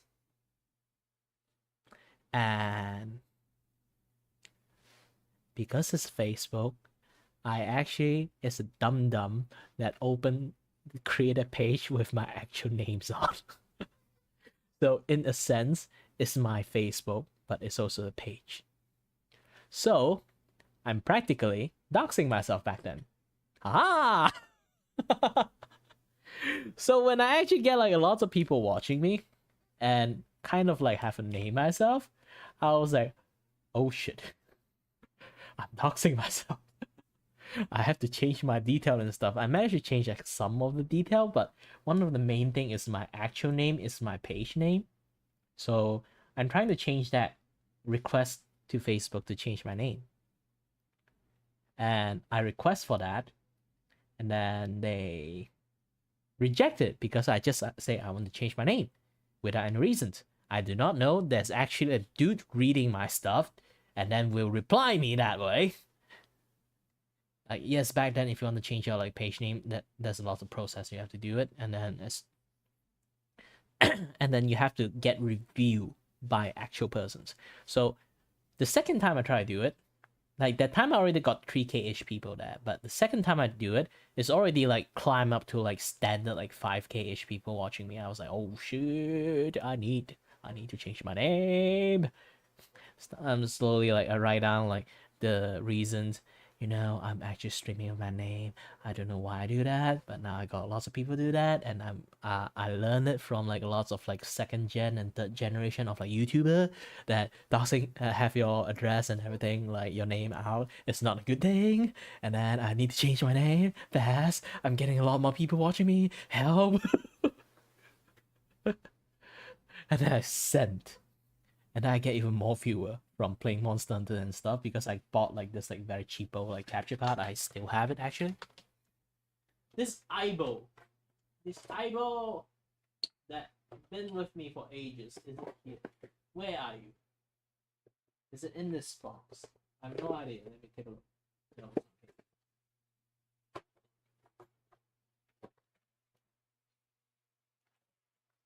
Yes, that's it. This old dude. So I hope you guys can actually see it. Yeah, it's easy cap. So I got this plug into my PlayStation 4, and then I play Monster Hunter and some of the PlayStation Plus game in there. So and I was like, yay! I'm a legit streamer now, I guess. And then and because of that, I get even more people watching me for some reasons. And then it's like 5 to 6k people there. I was like, oh, this is starting to get serious. Why am I still trying to build up more audience when my name haven't changed yet? And I was like, a little bit panic attack and stuff, lots of things. And I'm still waiting for like the Facebook to reply my request to change my page name. And then it's like straight up like 3 weeks I have to wait for. Like around this week, a game pop up I really want to play. And I play that game. skyrocketed my entire page, my stream over Facebook from a usual 5K people watching me to like around like 10 to 12K people watching me. And then like the last day peak, I get like I play until like almost when I do like the Taskmaster like challenge, it peaked to like 26K. But around that time, I have like this really bad panic because like those 3 weeks I get the most audience and I also really scared. It's like so many people watching you. Like live is not like they're gone on anywhere. It's like if people just like scroll past your Facebook and then just go away, you can see it. Like around like 20 or not 20, like 5 minute ish, the view will gone. The view is not down, so people are legitly staying there watching me. I was like, holy shit, I'm scared. And then my chat is like flying around with like, I try to ignore it because like there's so many like spoiler in there. Spoiler, it's a game 6 years ago. If you don't know about it, I'm not sure why you even care. Aunt May die, so yeah. People keep spoiling that to me, and then there's also people don't want to spoil me, just spam the shit out of the chat with like random stuff, trying to like move away like the spoiler chat. So the chat would become like lightning fast. I can't even see anything at all. But I still managed to see like that split second on me die. I just pretend I didn't see it. Like, what the heck, man? Don't spoil the fun. Technically, I kind of know. But still, shouldn't say that out loud. Well, back in the days, I don't think people are quite have the sportsmanship for that. So yeah.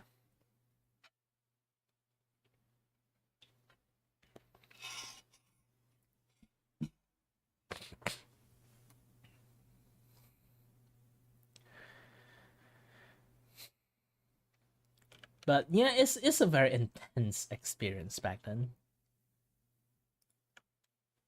I still kind of like wondering like, did I did the correct thing to delete that page? Because sometimes I do talk about the stories and people say, show me the proof. I'd be like, shit. I don't want to show you the proof. I can't show you the proof. Like, I delete the entire page out of anger. Oh, hi, Don. Donilo or Donilo? Donila? Doniloe.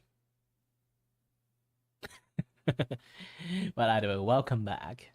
I was talking about my streaming pass.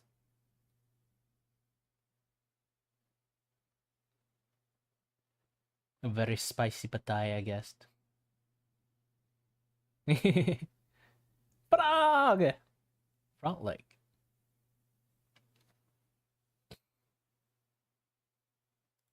You know what? Actually, like I post like one thing back in days, and somehow like in some like Discord server, and I accidentally create like a crime multiple like crime spree, like people making videos stealing that shit, and then they make another video steal from that other person that made that video. Like this one. Oops, not this. Copy, copy, copy, copy, copy, copy, copy. Yes. Yes. Yes. A spicy patay asam sambal.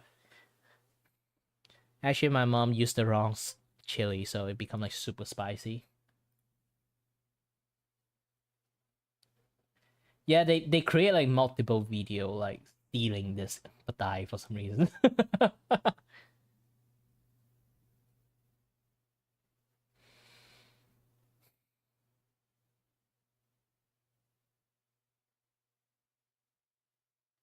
Yeah, my mom is a great cook, but at the same time, I get allergic reaction from the food I eat.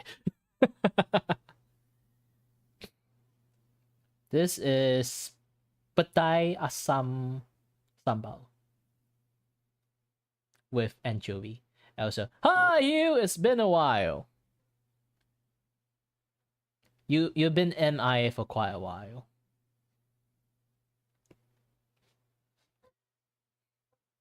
Being a Malaysian, not eating spicy food. I feel sad for you because like generally I can tell you like 80% of our food, I think more than 80% of our food is actually spicy. Yeah, Gomi is disappointed that you're not like in her, debut. Don't worry, I won't guilt trip you. Even though I already said it.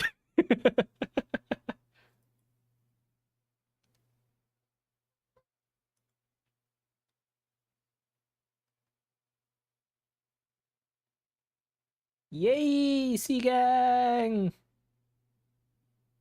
Yeah, she said she personally messaged you, but you didn't reply. So, as a revenge,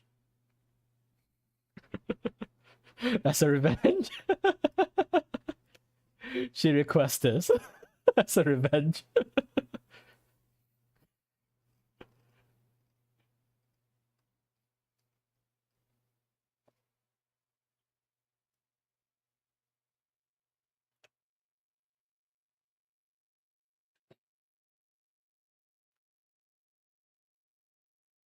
So yeah, this is like a memorabilium thingy that, Ryu is actually requesting like a anniversary artwork. So I'd be like, how about I draw like a photo book for you? Like this photo book will like have like the entire last year experience together, maybe a little bit this year's too. And then she'd be like, okay. And then I'd be like, okay. And I draw all this. Alright, go take a bath, play with some water. Unless it's not a bath, it's shower, then sing a little bit. Yeah, Chloe, if you're already tired. You've been with me for the longest in here, so you should go to sleep. If you're about to have exam tomorrow, so have some nice relaxed time, and then tomorrow have fun with the exam. I'm usually the guy that humming in the exam, so it's going to stress out a lot more people there. And then when I finish exam, like if you finish exam, you can leave early, right? So, in the uni, if you finish your exam, you can leave early. So I'm normally the one that's skipping, la la la la la la, skip out the entire exam class. Usually I live every day on weekdays. I try to.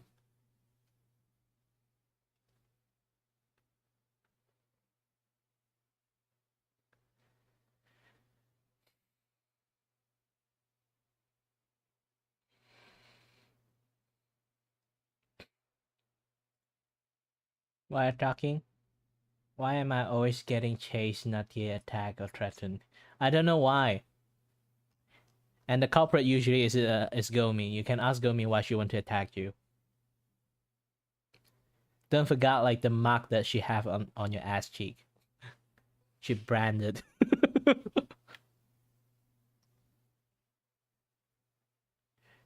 Alright, have a nice night, Chloe.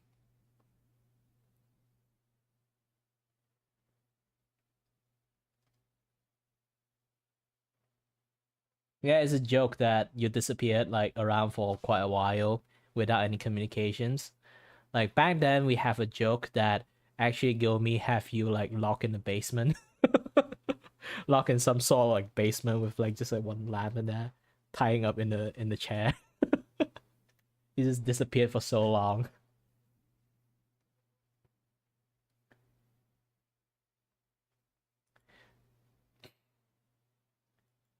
Oh yeah. What again? He also left Japan. Sadly. You know that, right?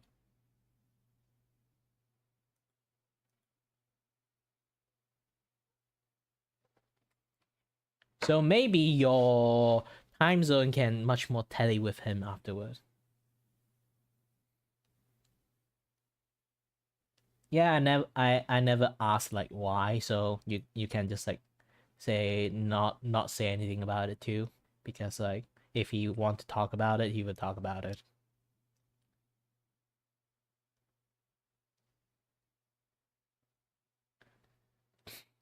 Is it? I'm not sure. Because like US time for me generally is a completely opposite time. So I am 9 a.m. 9 p.m. here, 10 p.m. here. Technically, it's your it's your 10 a.m. there. So it's easier for me to like do the opposite time. Nah, not me, Hugh. But Hugh back then he is actually lived in like Japan, so we can sort of like do a lot of streaming collab together because like Japan only like have that 1 hour gap and then we are pretty close, so it's fine.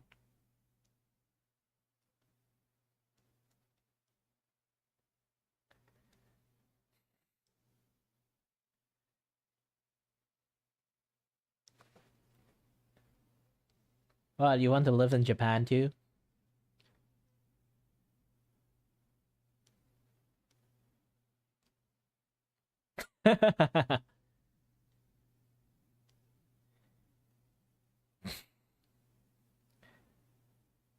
Currently in Malaysia time, what time is it now? It's 10 p.m.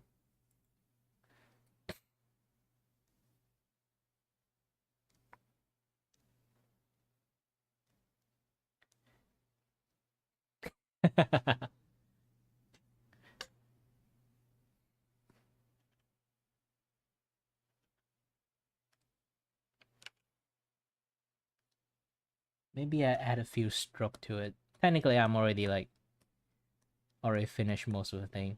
Just like one more image is actually Mitzi and Ryu together, and then that will be done. And then this is actually the slime co-op one. I didn't want to draw too detailed anymore, like in this other image, because like the main image is actually this one. I already got enough like detailed stuff like happening around like here and maybe later on here. This one I want to give the lowest resolutions.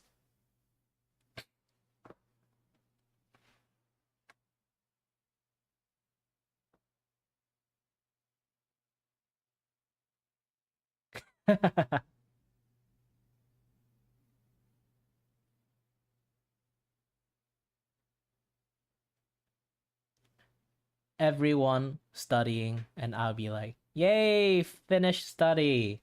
I'm an engineer slash 3D animator slash also before back then I studied accounting.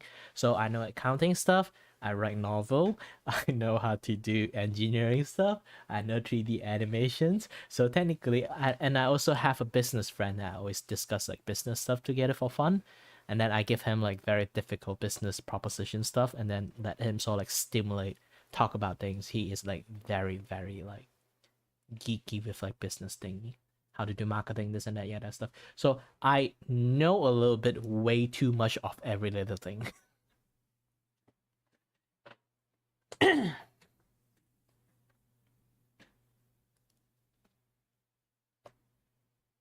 But only exchange student, right? Like that's let me like this. It's only for exchange student, right?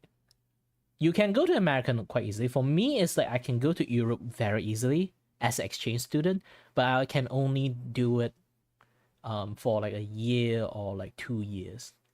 That you have like different sign stuff.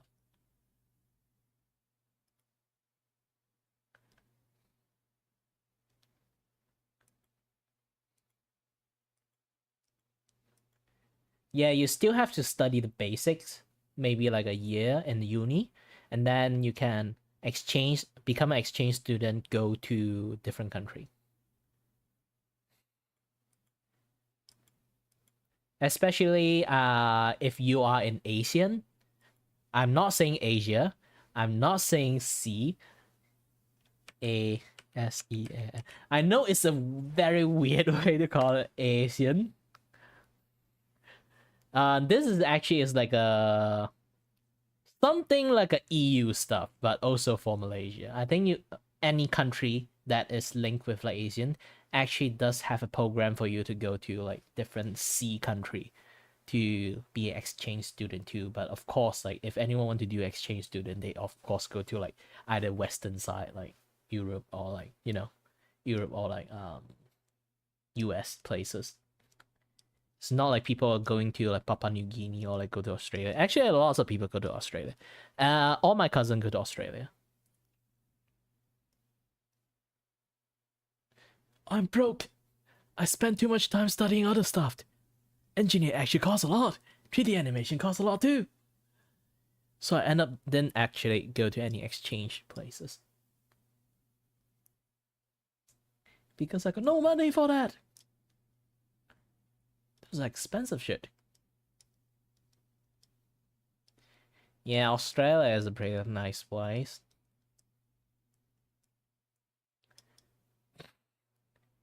Just here's the thing, like in Australia.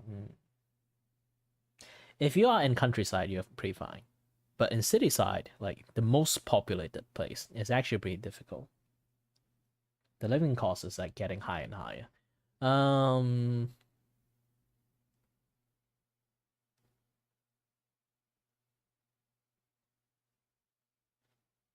Yeah, it actually have like a,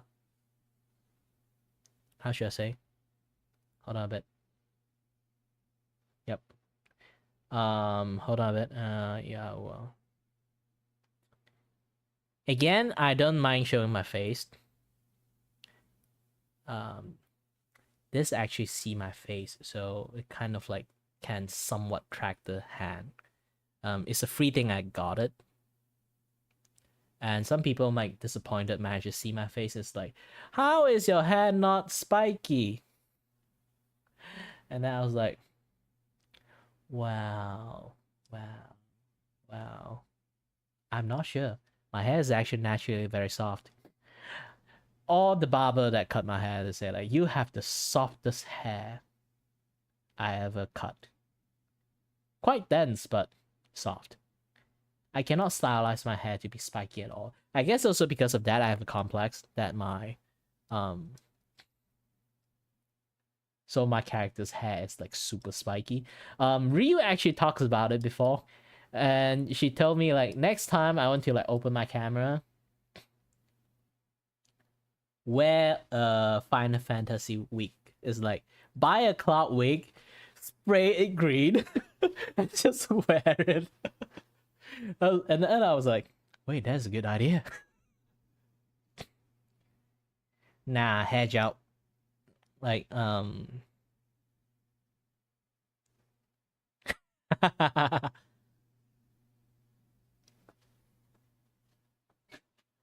technically, I do have a hole in my stomach, my belly button.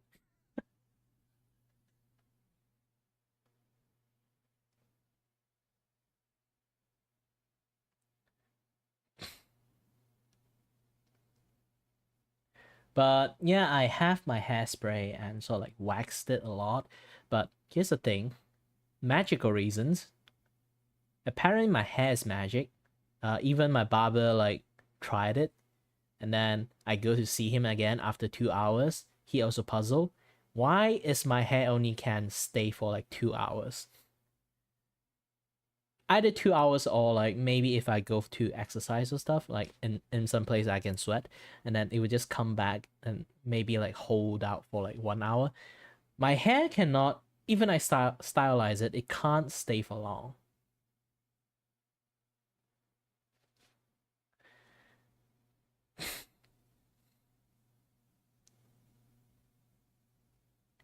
Yeah, Ryu actually requests that I want to get want me to get like a wig and stuff.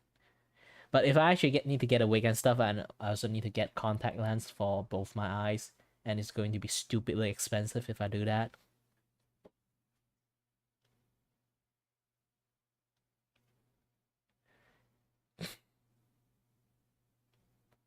Well, I'm a loner, technically, in some sense, I am.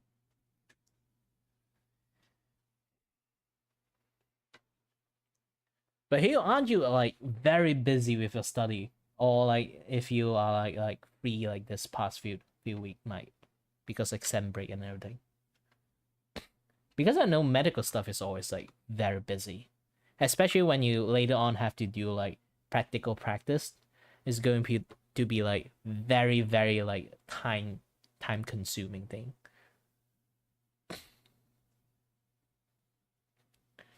Yeah, this is why I've been lately working in like a working around in like the Malaysia VTuber communities. Too bad like the original one imploded last year, and then I got into like half of them because like they split into two group. I got into another group, but that group is not really VTuber active, so I need to go to the other group. But the other group is so strict because like due to like it implode back in the days, like the back then the Malaysian VTuber like Discord and everything, the communities implode because like there is like a predator in there, like literal actual predator in there as an admin. So it become like a very big issues, and then they kind of like implode the entire server. So they remake again, and the one is much more like VTuber centric. That one is like become like a become way too strict with their recruiting. I don't even know that thing exists. I only know like the other one that like they split into two groups. So I know the other one exists. I don't know the other one exists at all.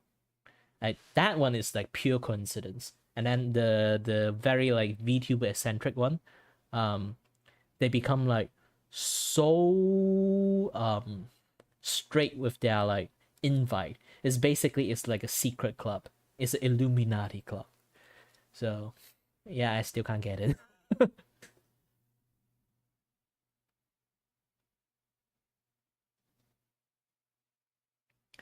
Yeah, things like that. When things like go big, they're always like bad apple. Like VTuber become big, there will always like there's a few like bad apple in there.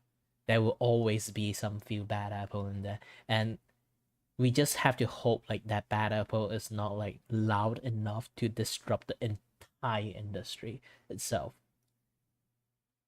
Yeah. For me, I'm like a hybrid streamer and a VTuber at the same time. So I'm in the weirdest positions because I'm a content creator and I also a streamer and I also as a VTuber. So it's like a little bit confusing in my content and stuff. Like I can tell you one thing, not a lot of VTuber actually show their face. I actually find showing my face because like back then I'm actually a normal streamer before I was a VTuber. A lot of people actually start with their VTuber. Well, as a VTuber. But nowadays when VTubing become like a mainstream, a lot of people who does stream also convert themselves to VTuber. Either they really want it or like they want a cloud, you know? And then they would just convert themselves a VTuber with like zero interest as an anime and stuff. Sometimes I still find it weird, like, you don't know what is anime? Do you even watch Pixar stuff? No, I don't watch Pixar stuff. Why do you ask? Like, holy shit, you don't even watch that kind of thing and then become VTuber? I find it cute. They say like, I was like, all right, give you a pass, I guess.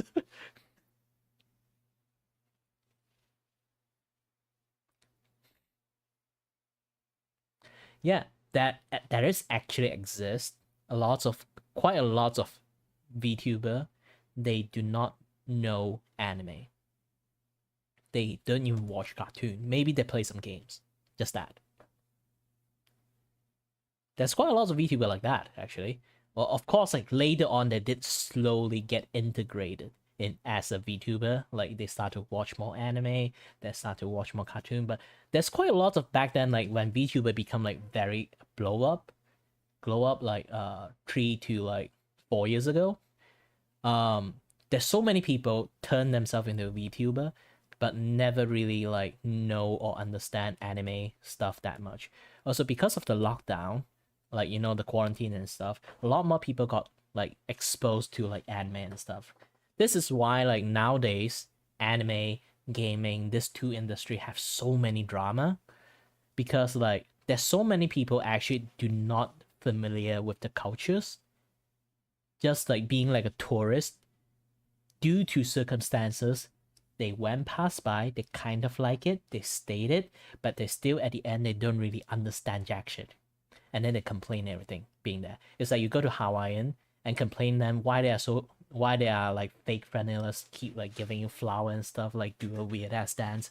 They will say something like that, but still staying in Hawaii. I was like, get out!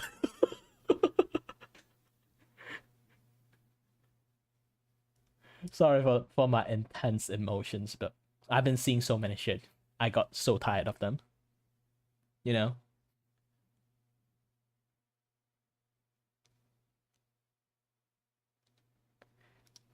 Yeah, a lot of tourism actually, like, for us, it's new in anime. They would see like lolly character, they would be like, ew, pedo. Like back then, lolly is not called pedo, you know? Lolly is just like architecture of a short human, okay? Now they associate like the pedophile as any like person like lolly type of character style. Like basically it's just a cute chibi style. Even now they even like if you like chibi, you will still get like named by those like tourist people like as pedo. And I was like, how the heck do you guys function to think that? Like I just like cute stuff, okay? Like you know how I can draw cute stuff? You know how I can draw cute stuff? Because I like cute stuff. I can't draw lewd stuff because I think I don't really like lewd stuff. Okay? Like they can't really program themselves think that way. Because they see short people, they assume they are kids. Because they never really indulge into the cultures on anime and stuff, so they don't really understand it. So the moment they see like a short character, they say like, kids! Kids! Kids! Something like that. And also one thing, a lot of people like very advocate for those things. Like, it's my own speculations. My own speculations. They never really go to Asian place that much.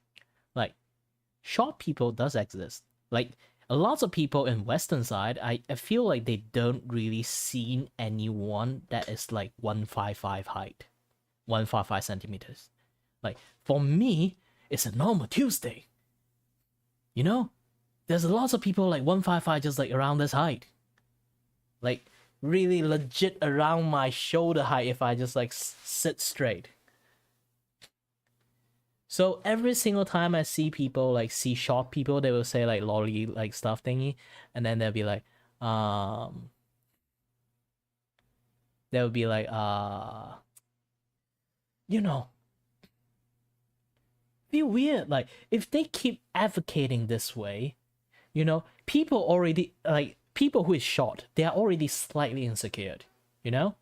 If they keep doing this kind of shit, like girls who is short is going to have even more difficult time. They just basically make Asian people live harder. Like, I have a friend literally is like 155, and then his boyfriend is like 227. I think he's actually taller than 227. In my memory, it's 227. It's basically above 200-ish. So they have like such a big freaking height difference. I don't even know how to measure kids back then. But yeah.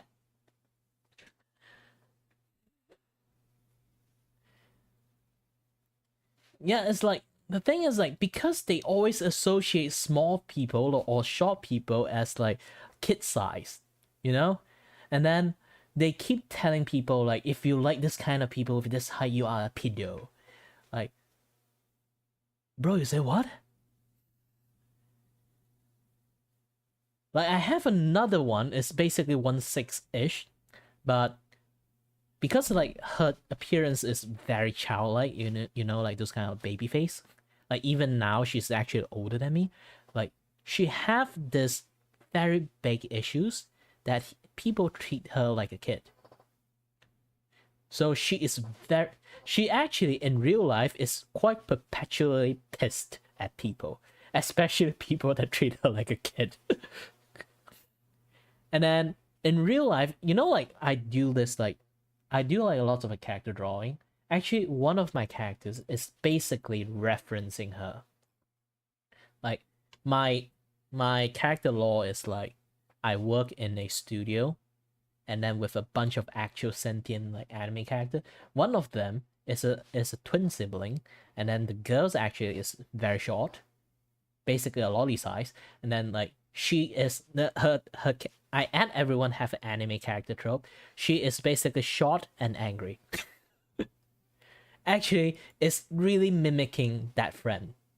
I really use all her entire life story, almost her entire life story, as a reference for that. Let me try to pull that thing out, pull that image out.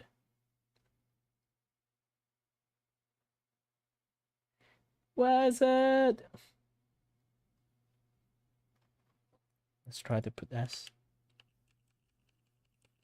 Sibling dift. Nope, not you.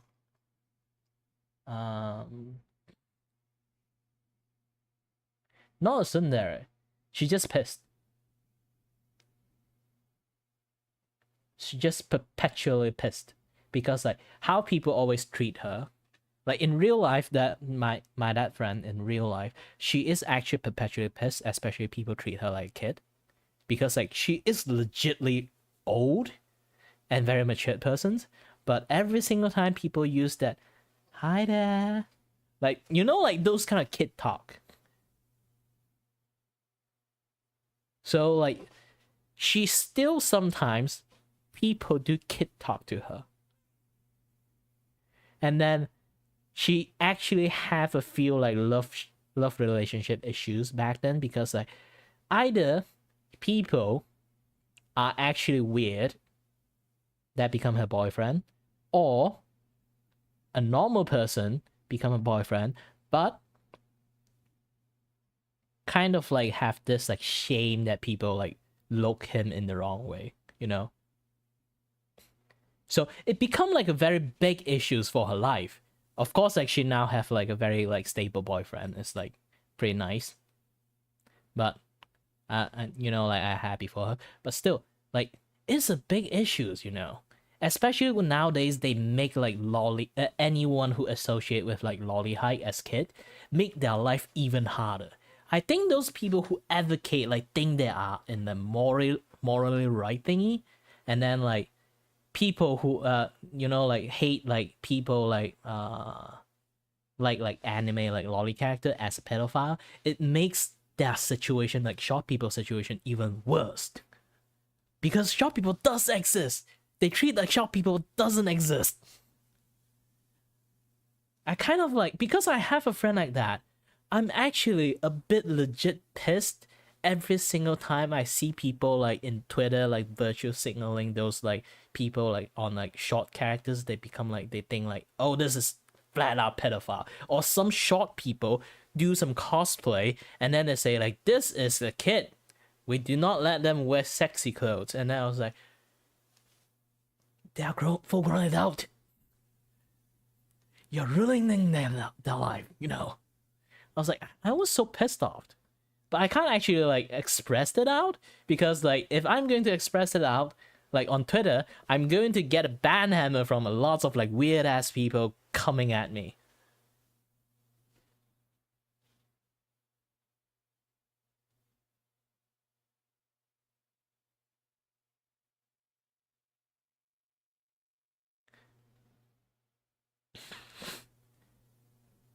Yeah, it's a very weird thing, and especially as a Malaysian, I see this kind of like Twitter stuff.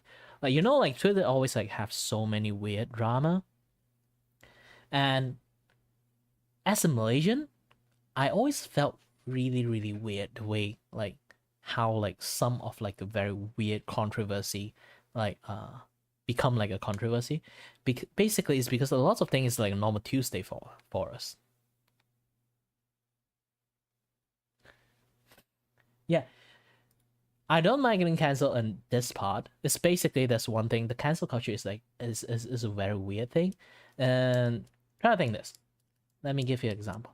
Like if a person wear another people culture clothes and participate the culture dance or something like that, just as a sign of respect or like have some fun together, you know, try to understand them. You post the video out, have fun, and then next day a bunch of rando keep spamming the shit out of you, telling you that is culture and appropriation. You shouldn't do that shit. And then I was like, as a Malaysian, I was like, the fuck is wrong with you guys? Like, seriously, I would really legitly say the fuck is wrong with you guys. Because, like, we Malaysian literally have a day called Culture Days. We wear different people culture clothes, like Sadakan clothes or this and clothes, and participate, have fun together, sometimes even like, you know, do some joke jab together on each other's just to have fun, you know, and participate, understand each other's cultures. Just that. We literally have a day for that. So if they are going to cancel people doing that, I think the entire internet need to cancel Malaysia if that is the point. And then I was like, why are you guys doing that?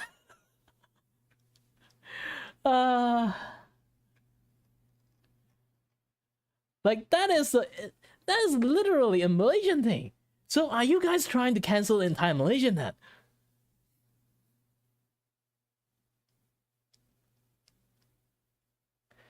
I'm not sure nowadays people still doing that or not in like school time, but in my era, it's a thing.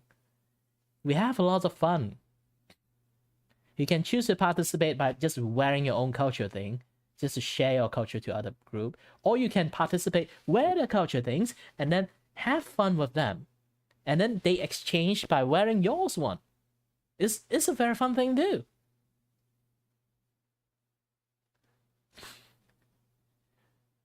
So it's literally, it's just like, I don't understand. What's wrong with it? I maybe I didn't participate this kind of things, but I do know this kind of thing exists in Malaysia. And then when I see other people like getting mad for some other people doing this, and then I was like, are you guys mad or something? You can choose not to participate, but if you participate, of course, like, you are a Chad for doing that, you know? Like, sometimes you find, like, unknown cultures a little bit on the weirder side. You might be, like, weird out a little bit. You won't really, like, participate in everything. It's like, I'm somewhat of a neat freak. Back in the days. Not now. But back in the days, I can't understand why, like, Malay actually have a way that they use their hand to eat food. They don't really use utensil. So, and sometimes I do participate in the culture to do that, but I always felt a little bit weird to use my hand to eat. So I never really use my hand to eat that much. I just use my utensil. Like, even in culture day, I still use utensil, but it's back then, like, it was encouraged to use your hand to eat. Because, like, Malaysian have a lot of Malay. Of course, like, if you want to do some culture exchange, the first thing you do would be, like, try to use your hand to eat, like how they do. It's not a weird thing, you know? And then we just do that shit. But because I kind of like find it weird, so I usually don't use my hand to eat. But doesn't mean I hate that part, you know?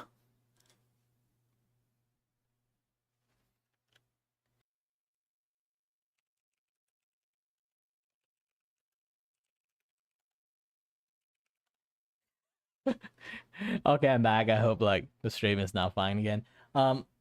Sorry, my OBS crashed. But yeah, like, so it's sometimes I felt like very weird. Culture appropriation is like the weirdest thing.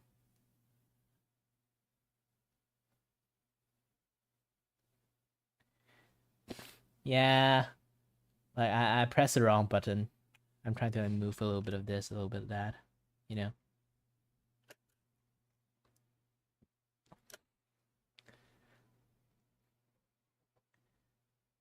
Imagine like people just like, hold on a minute, this asshole is like trying to like cancel the cancel cultures. let's get him. Yeah, imagine. Cancel culture is such a weird thing. Why nobody actually cancel the cancel culture? I think actually like people like can't like try to cancel the woke stuff lately. Is basically like back then cancel culture slowly evolved into woke stuff, so they have like appropriate like bullets to actually like, you know, like say like what they think morally correct. But now like woke stuff have been more or less become like a cancel thingy. And I was like, why you guys never learn? You just switch the word. Technically it's still the same, you know. Like here's the thing. When you kind of like see like, I know like when I start talking about this thing is a little bit sensitive, but yeah, like if you want to if you think you're gay, you're gay. If you think you're lesbian, you're lesbian. You don't have to go around shouting about it and then like try your best to convert people into it, you know? Like I'm fine with you being one. But can you try not to like do your best to like convert people like some sort of Christianity? Reminds me like back in the days, like since my household is a Buddhist household, we literally have like a like Guan Yu, just like on the front door, and then there's like this like preacher guy rang my doorbell. Do you have any like interest on our Lord and Savior Jesus Christ? We do like this program, that program, this program, and then my mom be like, "You see that? No," and then shoo him away. And then next day he rang our doorbell again. Do you interesting Jesus Christ? I was like, again? You see that? No. And then the next day he does that almost every week. Like, holy heck, we respect your religion, but don't do this to us, okay?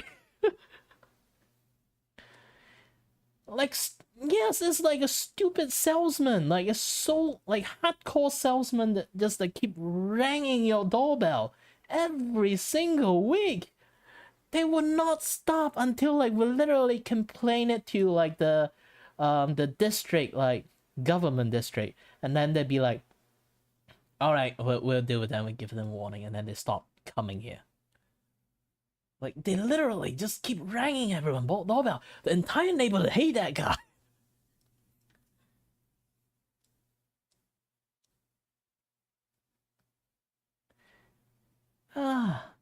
This is because like I say, if you have a cause, I'm a very open-minded person. I will respect it. But the problem is, do not shout it in the wrong ass place, you know? If you kind of like have an agenda, you have something to want to represent, try not to shout in unnecessary locations, okay? A is very unnecessary, B, wrong place in the first place, and C, it makes people hate it.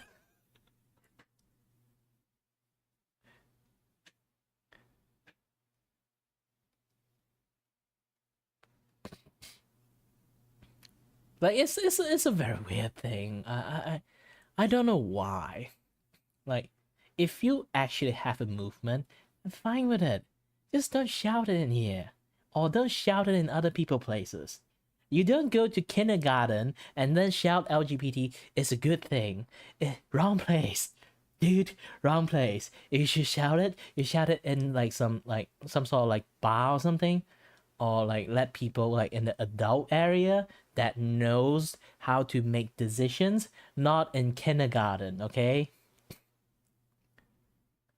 Like it's a weird thing. Like I heard so many times. I'm not sure it happens to the school we have now. Malaysia is a Muslim country, so I don't think they will advocate this thing. But I've been hearing a lot of school these days, like for kids who literally in grade school or like after grade school, they literally are teaching about like you know, like sexual relationship stuff. Like if just sexual education is fine, but literally teach people like LGBTQ stuff.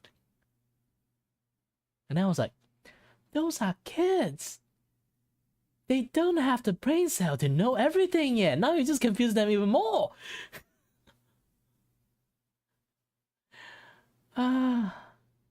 Like the thing is, I always like advocate this one thing. Like, if you really want to make like a very very big decision in your life, it's like your sexual orientation, stuff like that.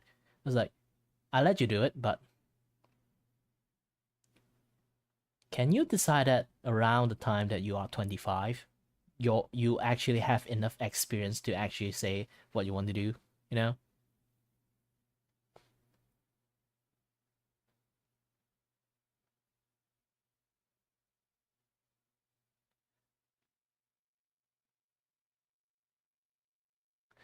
Yeah, that's why like I feel like when you kind of like push those kind of stuff, you just further confuse people. At least teach people properly first. Like if you like there's actually a lot of case if you try to study it, since you guys are med student, try to become a med student, try to study this. How many people did a sex change operations and then after that either they regret it or sue the shit out of like the surgery like firm that do the surgery, and then because they regret it they sue it because like, why didn't you stop me?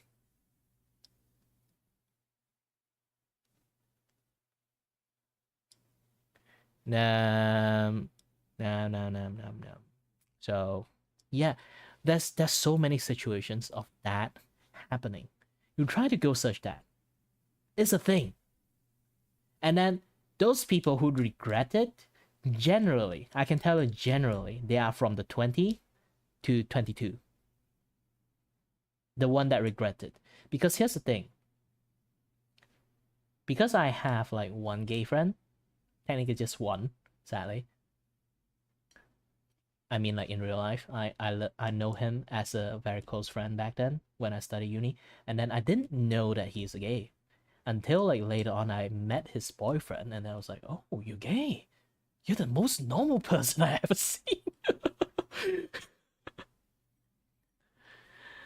And then I was like, that's weird. Now I learned something new. And then I like back then I actually have like that very stereotypical like thought about like maybe gay people is like, hi there, something like that. And then actually gay people is not like that, you know? They are actually just normal men. It's just like a miracle somehow that just correctly like the person they like is just happens to be a dude. You know? And this is why sometimes I did like have like one talk with him. He kind of like agree, because I sometimes like because I'm curious. I know it's a very rude question now. Back in days I didn't know about it, so I would ask him that like, if both of you kind of break up, will you like find another guy? They did ask. They did say tell me a lot of stuff, and then like did tell me one thing like, most likely case they won't find another one. Is A, of course, like it's hard to find another guy that will like another guy. Also, second, it's like it's a little bit like you can say like in a way you can say like it's a special relationship. Like again, like I say, you just somehow happen to like that person is a dude if you are a dude, or like same sex, you know. And then it's not anything like special and stuff. And maybe they say like, if chance of that happen, they might either can date another girl or date another guy, but most of the chance like they won't date anyone at all for their entire life, because like they can't imagine it to date another guy, you know, or date another girl. Maybe can, maybe cannot. They can't really imagine it.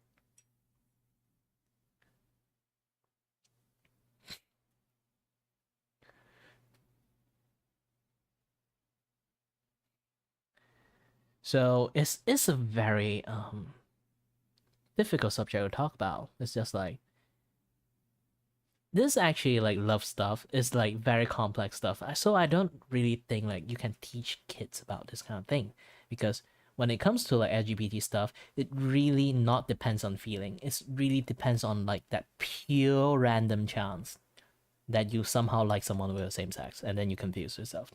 Because here's the thing, like if anyone in their life they have a girlfriend or boyfriend or like have a partner, you will know one thing. Like have you guys ever heard of that like jealous girlfriend thingy, or like jealous boyfriend thingy, like they do that because they know one thing: they are not exactly your partner type. It's basically like if your partner is like have like a very jealous type of personalities, may or may not, they are, of course, they are somewhat insecure, but also at the same time, they know that you have a type. Like you have a type. Like maybe it's like I like you know, like I like tomboyish like girls, like someone like this. Um, yeah, if a girls look like this, I would say like immediately go for it. Yum, yum, yum, yum, yum, yum, yum, yum. Let me try to find it. No, Duolingo, I'm not trying to do anything. I'm not trying to learn Japanese today. I'm talking about shit. So again, spicy patai. So if a girl looks like this, arigatou gozaimasu.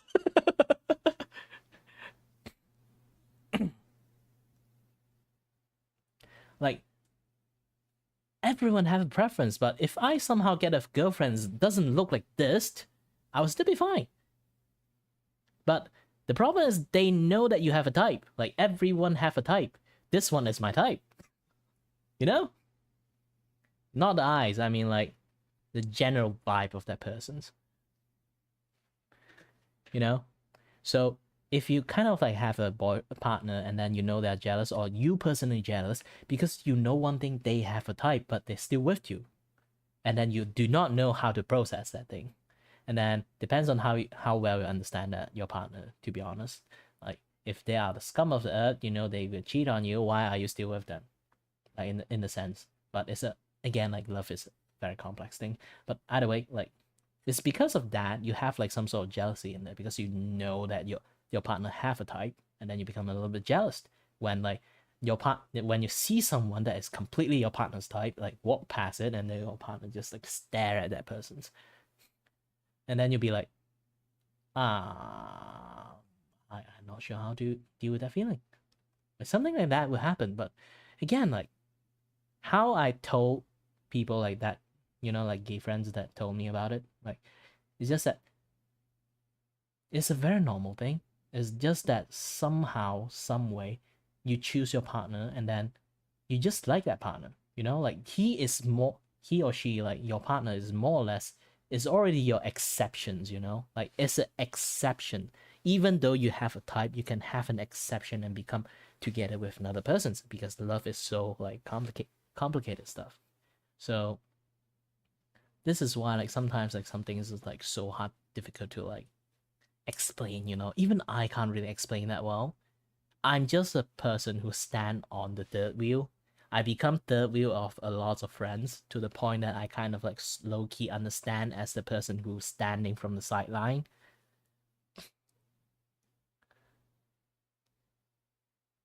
But yeah, it's like it's a very weird situations. Like teach kids like this early to this kind of things.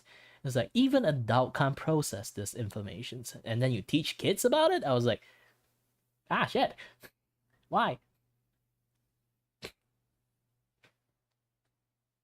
This is very weird. Very weird. I always like find this concept of teaching kids way too early. Really weird.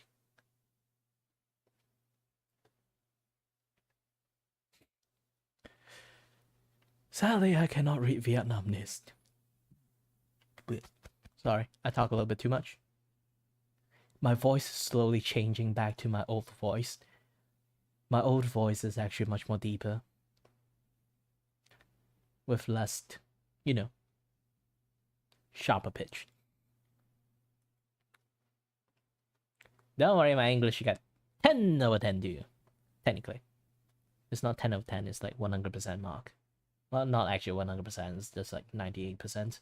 But funny thing is, like back then when I was like age of 13, I don't even know IUV day. My English is so bad, I don't even know what is IUV day. And nowadays, I also don't know what is IUV day. Ironic. The irony.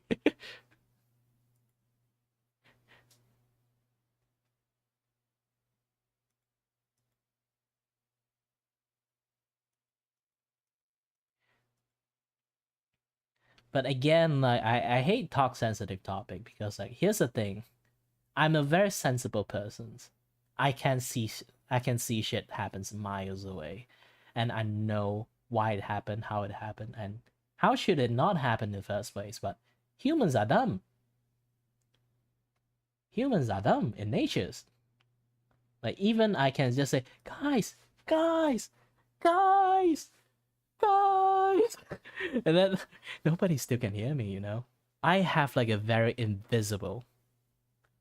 I have a very invisible presence in real life. Even in real life, I have an invisible presence. It takes a special person to actually can notice me.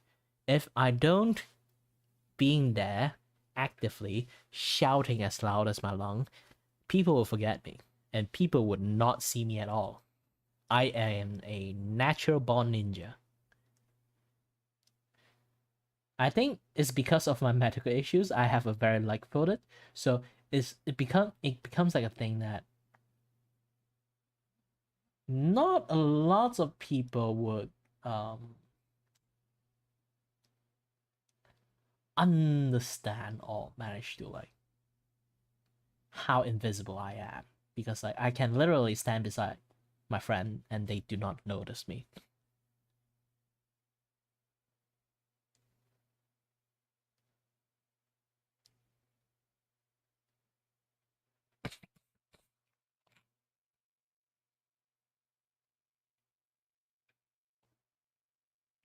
You can't really heal stupidity, especially you kind of like stick into the group of stupidity and then you somehow got dragged along with it. You become stupid together.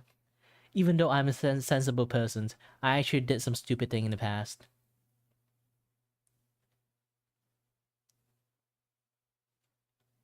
When do you get into the stream? You mean when? When I start streaming? Well, it's around 7 years ago. Yeah, you needed to go take a shower and go to sleep if you felt like it.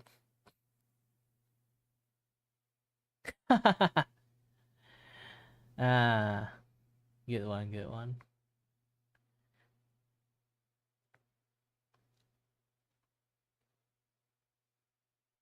And yeah, it's like that. It's always a very weird situation sometimes. Also, when I talk about this kind of sensitive topic, not a lot of people want to like discuss this kind of stuff, you know? It's a weird thing. Especially like if I talk to a Westerner, it might become a very difficult like shouting match at the end. Like, you know, I don't really know their culture. They don't really know my cultures, but I'm just talking in the base of what my own understanding in the way I lived. So I find everything they do somewhat a little bit nonsensical stupidity. But the main point is like I also know one thing. I will acknowledge what they will say because I know one thing. I do not understand a single jack shit they try to do. If, like I say, I don't understand why this kind of virtue signaling or like this cancel culture works. Still, not right now, like I say again, I do not understand why people would say culture appropriation when you wear other people's culture stuff. You know, participate together, have fun together, you know? Just try your best to gel with the communities and cultures, sharing together, have fun together. Like it's always like a very interesting things. And then every single time I always see like in those like Twitter, and I was like, how does what? How does this thing function? I really do not understand. I really do not understand. I live in a country that sharing culture is a normal thing, and then they be like canceling other people who share who try out other people's cultures, and they'll be like, what? I really don't understand the concept. Even now, I still don't understand the concept. Like being mindful of other people's culture is a very important thing in Malaysian, as a Malaysian. So it's a very weird thing. I still find it super weird. I don't know why.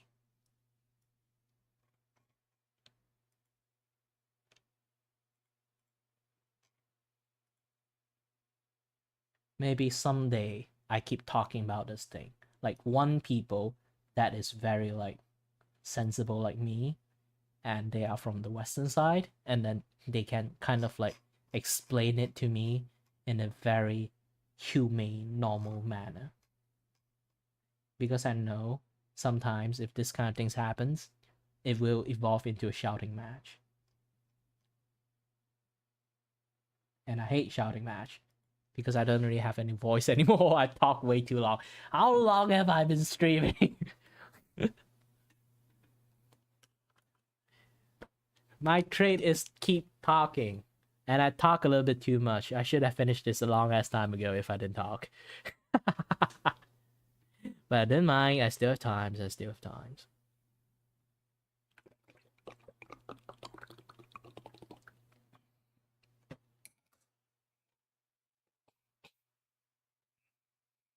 I'm still quite happy right now. Holy shit, there's lots of people here. Like, not right now, I mean like today there's like a few moments there's like high influx of people joining in.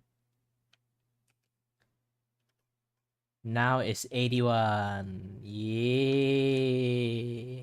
Usually I won't even get these numbers or like this much chatter in my stream. Like again, when it comes to streaming, everyone have their own thing. Like you are a very good gamer, or you are very attractive persons, you know? Or where's my drawing pen again? Yeah. Or you are very funny persons, you know? Like all you're like me. Well, or like you are a very talented person, you know how to do wood crafting, you know how a lot of like handicraft stuff, you know? And for me, my talent as a streamer is to talk a lot. It's a needed talent, but also at the same time it's a pretty useless talent, I guess.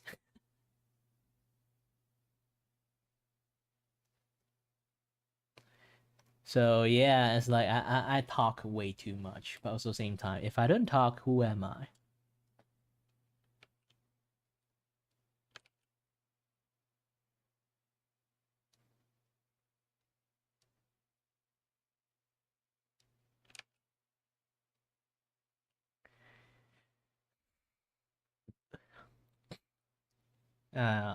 Okay, you wrote something? Let me use my... I know you might get a little bit embarrassed for me to do this, but this is a must thing. Okay, let me read a little bit. It used to be that cancel culture was formed protesting people, business, that bad ethic, leftist, criminal.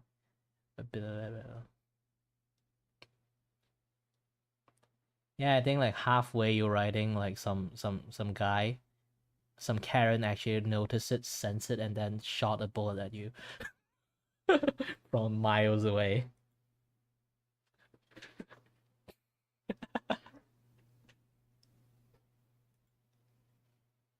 I know you just still writing. It's just like have a lot of like, you know, words. YouTube have a word limit, sadly.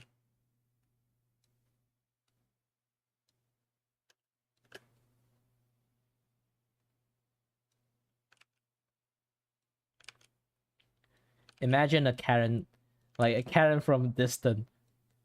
I sense an argument.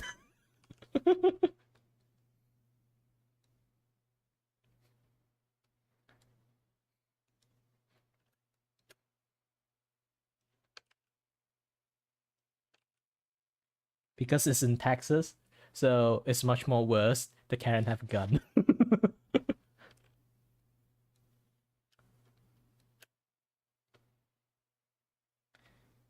But imagine a Karen with a gun. It's actually a very dangerous thing.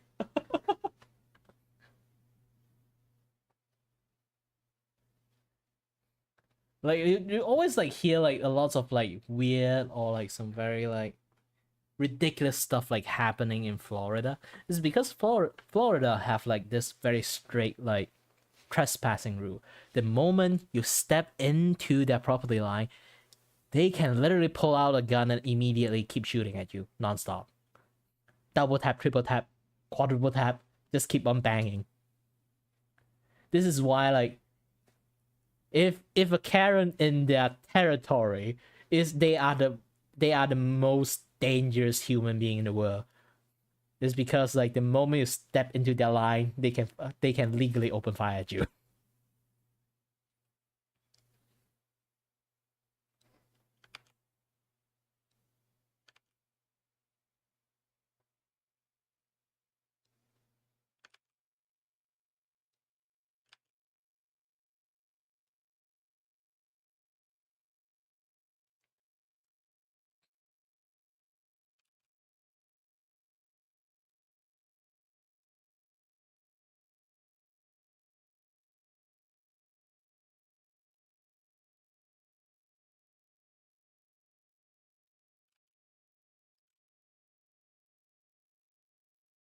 Yay! Who is still awake?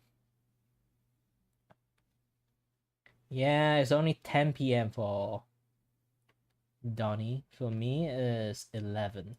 It's not that late. I woke up at 3, so I have energy. What? I'm a full-time streamer. I have time. Actually, it's also because Take is now like in other time zone, same as you on other time zone. I've been training myself to actually be able to stream at night. In the middle of the night, we can go party, but our ping is really bad on each other. Oh no.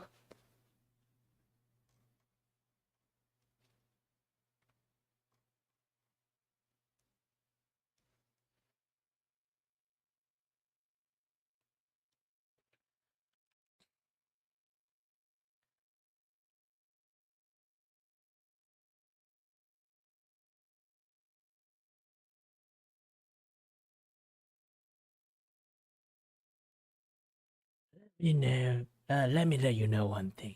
My drawing is also very bad. It's fine.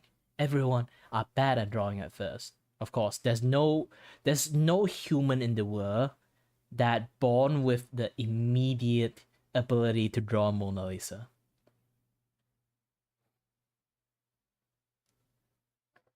Mona Lisa is not drawn in night.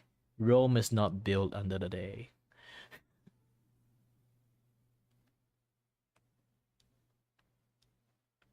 Just use that as an encouragement for you to do drawing. Especially when you do drawing as your hobby, not your life's work.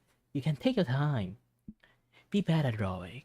And always be bad at drawing. And then you can keep like research why are you bad at this particular drawing. Draw bad stuff is a good thing. The more bad stuff you draw, the more you look at it, the more you understand where you go wrong. The more you understand where you go wrong, the more you can learn how to correct things, you know? This is why face your mistake. Make more art mistake and then face your mistake and then you can make stuff even better. Be proud at your shitty art. My art is shitty, I know, because I can still keep showing you shitty art. Let me brought more shitty art for you.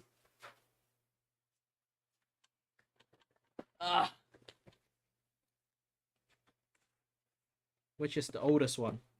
I think the gray one is not the oldest one. The blue one? No, I remember the purple one. Huh.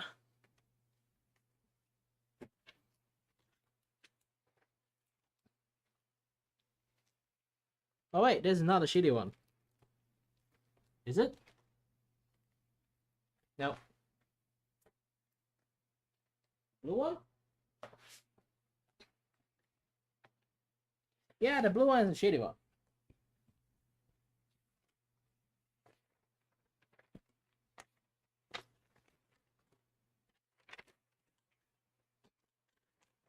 This is just a random first page I pull out. Like, how bad does that look?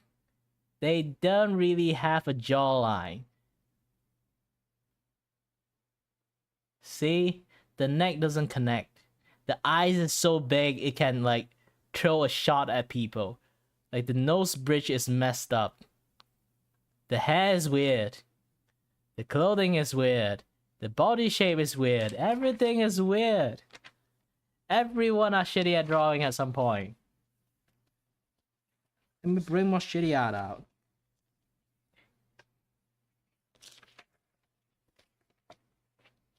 Yeah, advance your study. Do more thing.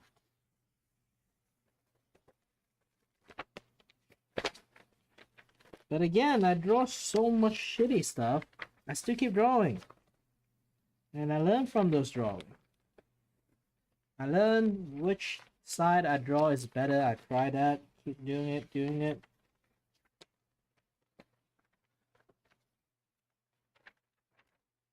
Like this is more or less like a side-by-side comparison of like me trying to repeat draw, see what actually helps. Like again, like I'm just very bad at drawing back then.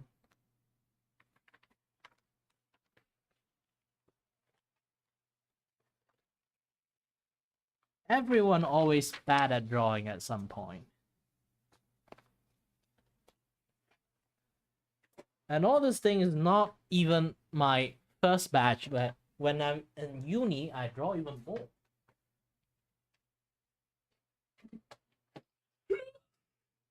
Holy shit! Gosh, this is heavy. Hold on, it's very heavy. This thing.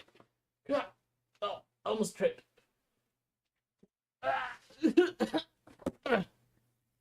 See?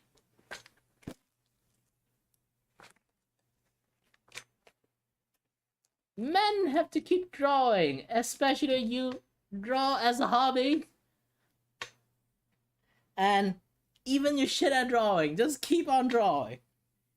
Long as it's your hobby, no matter how shitty it is, just keep drawing. There's lots of time people always tell me, Kiray, you're so shit at drawing. Well, Kiray, you draw so many artwork. Why are you still shit at drawing?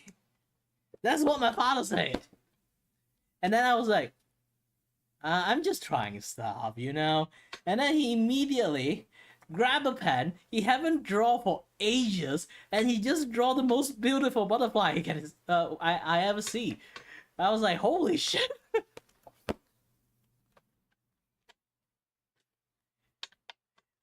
All my family have a good drawing genes, except me. This is why I say I'm bad at drawing.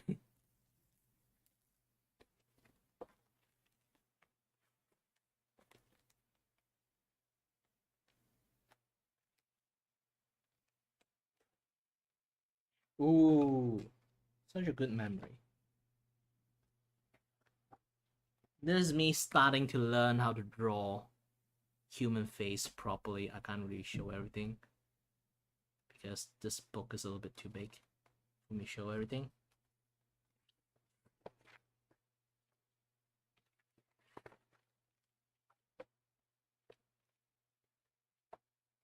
And then this is me trying to learn how to draw foot.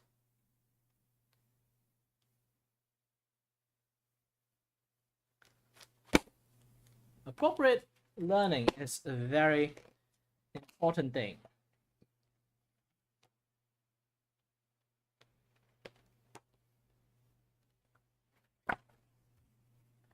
Me trying to learn drawing various style.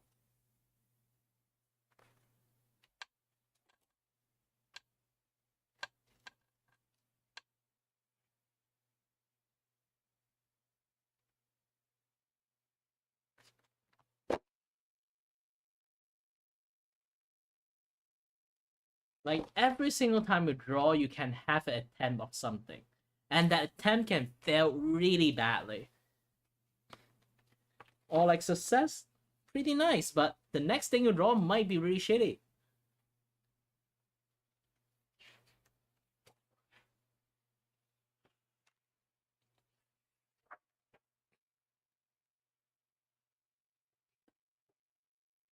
Yeah.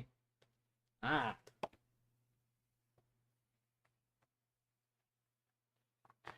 The prototype Kiray.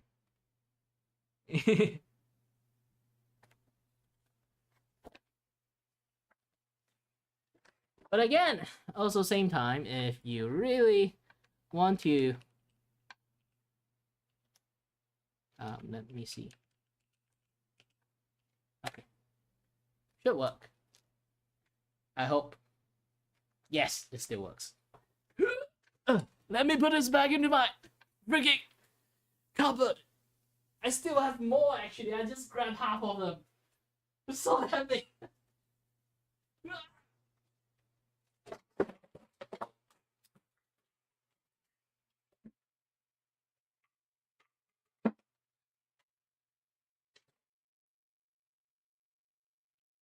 Whew. This is stupidly heavy. I need a good toilet. I haven't been moved for a while.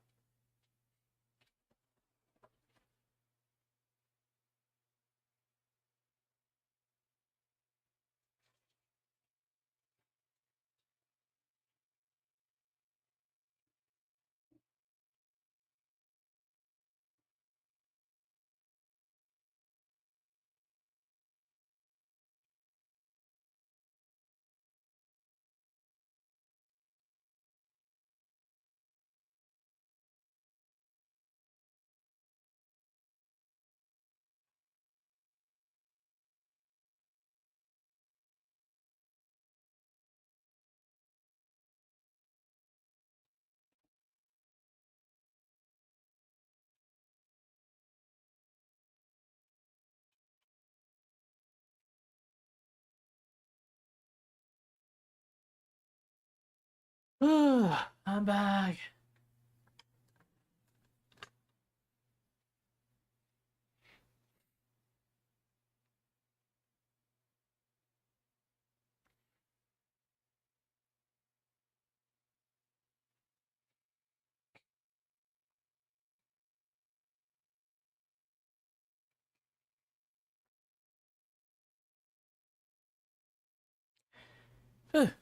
Let's drink some water. So, it's been a while.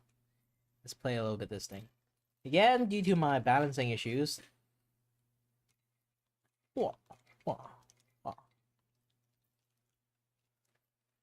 1, 2, 3, 4, 5, 6, 7, 8, 9, 10.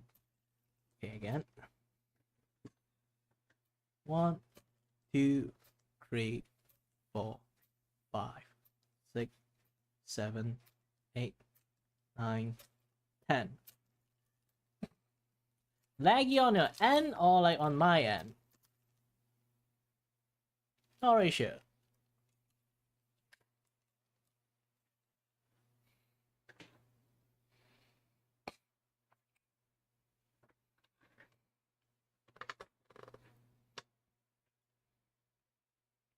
Oops, press the wrong thing.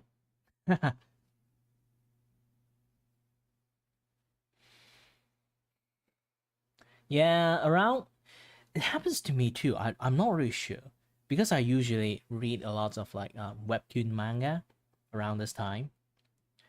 Around this time, the loading is so bad. Like even a single page take ages to load. I was like, is it like something is like throttling down the entirety of the internet? Because I asked all my friends, they would have the same like same issues too. Either watching video, watching manga, like do anything other like that require like internet. They noticed like around like 10 to 12 this time of times, it would be extremely laggy. Like either A, it's like so many people are using it, the entire world is using internet around this hour, everything slows down. Or B, someone is throttling the internet on purpose at nighttime. So people will go to sleep.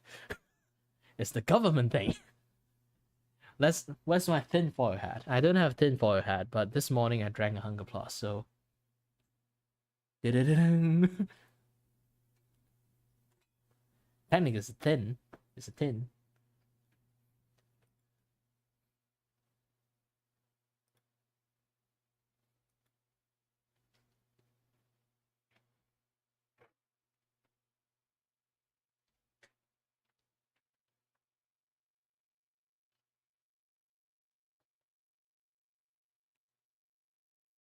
Yay, congrats.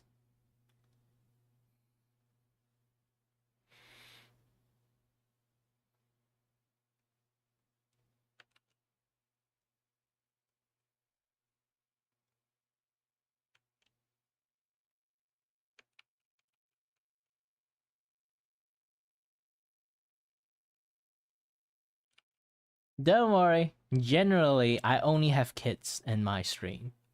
Generally. So I end up can't really say too much thing. You already know the topic I usually talk about when I kind of like get a little bit too excited.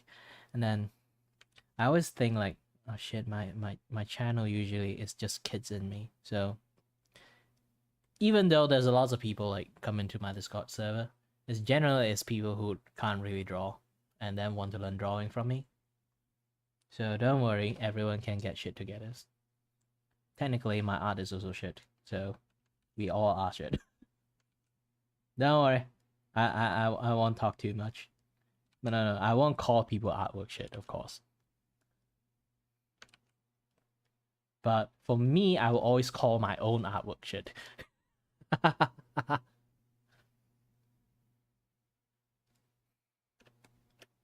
It's a form of expressions, you know? Everyone have to be called shit once. Else they build up too much confidence and then meet like their idol, and then the idol say like, oh shit, what a drawing. And then that single word can destroy you. That single word can destroy you. So this is why always like being comfortable to call your own art shit. Else, if you met your idol, show your artwork, and then say, ew. And then it'll be like, ah, my heart, my heart, you know?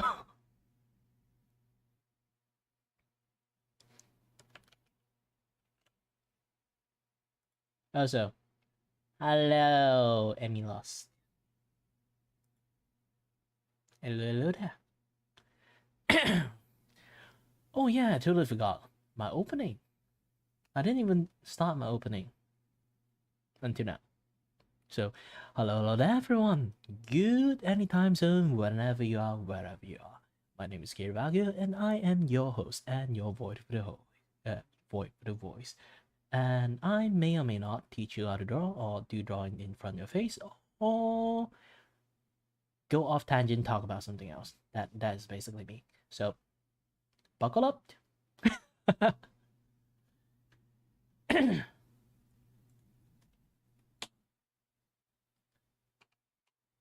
Well, again, my law is actually I'm a stand-in director from like a studio, so I'm some sort of actual host for like the entire studio represent.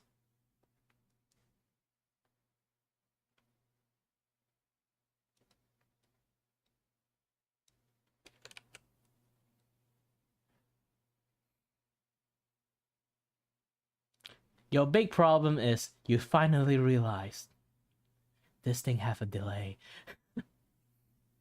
I'm using a very shitty camera, so like shitty phone. So it have like this like huge delay. I do not know how to fix this. I think the phone is just very shitty.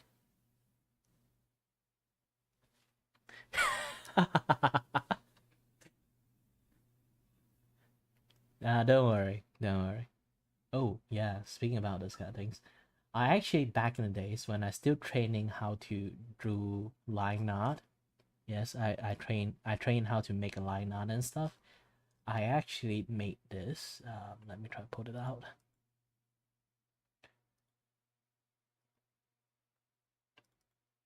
Um, um, um. Oh, I also find that image that I talk about. Yep.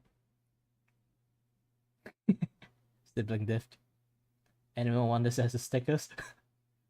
Because WhatsApp actually lets you create your own custom sticker now. So you can actually have this. For free!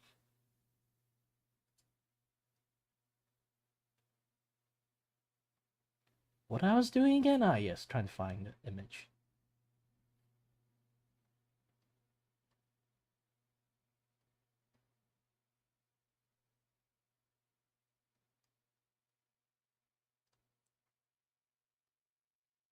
No, I can find it again. Why I tried to find A, I tried to find A, I can't find A. I tried to find B, I found A.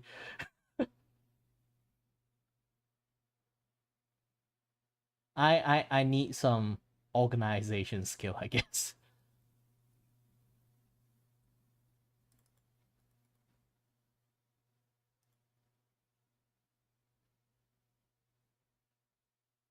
Oh no!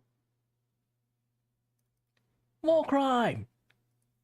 Blowing bubbles into people's eyes! You know, that is actually a war crime. Putting chemical into people's eyes. So, technically, if you blow bubble into people's eye, it's a war crime.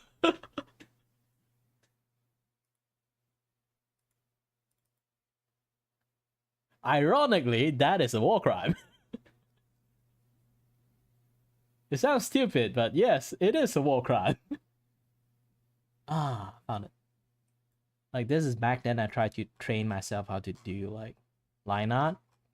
Thin on the lighter part, like, thick on the darker part. But anyone savvy enough, I think you guys are a little bit too young to... a little bit too young to understand this post. My friend immediately like recognized it. Even I didn't, and then he immediately recognized it and say, "Isn't this like that guy from the MySpace?" And I was like, "Wait, what? The guy from MySpace?" And then I searched about like the like your first friend that would add you in if you use MySpace. Yes, MySpace is a thing back in the days. But yeah, I was like, oh, it really is his post. Let me try to find a guy like the MySpace guy. Anyone remember his name?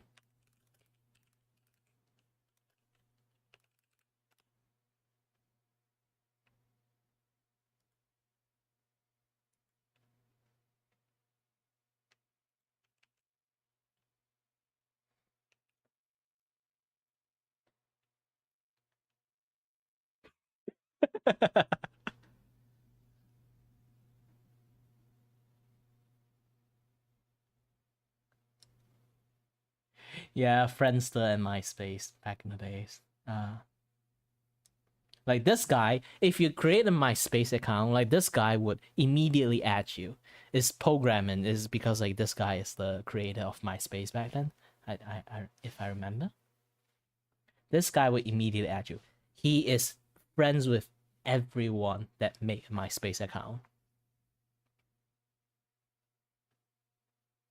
So, since my friend sort of like made me aware of this, of this dude, so I decided to make a parody version of it.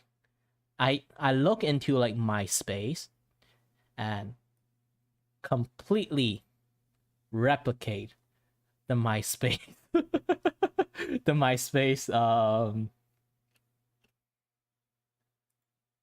I completely replicate the MySpace thingy, call it void space. And then canonically, I think Emilos managed to click into this website. So, I'm sorry. Yeah, you click into the wrong website.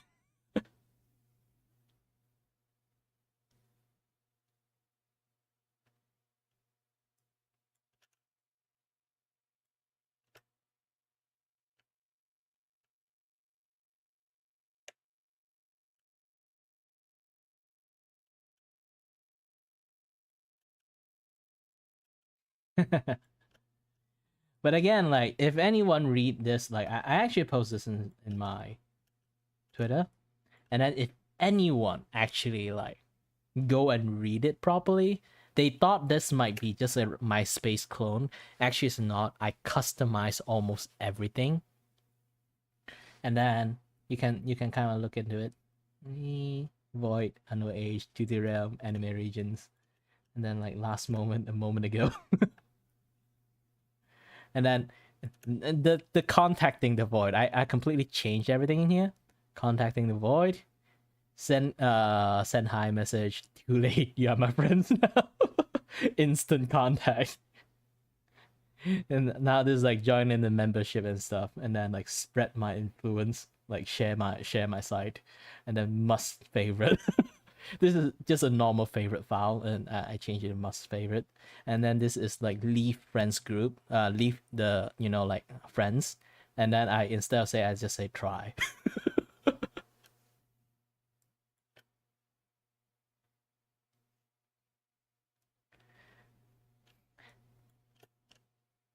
And then back in the days, I do stream in Twitch, but I kind of like don't really like Twitch, so I kind of like didn't stream in Twitch anymore. But yeah. And then I have the void have influenced you. There's no escape. That is basically my title. And then I write some very like close stuff here. And then this is all like the other studio character that I made. I really love to like write that bantering. The entire studio character bantering. I actually love to write those kind of stuff. And I even make a few like account in Twitter just to like create like a bantering situations so people can sort of like chat to each other, this and that. But because I did that, my Twitter got flag shadow ban. Because I'm technically using bot to create activity in my Twitter.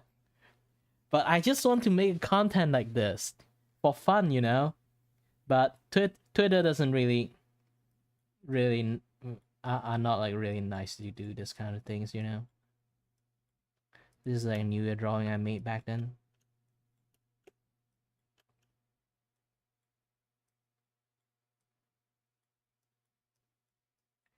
Basically, if you try to read this thing, there's a lot of Easter egg in there.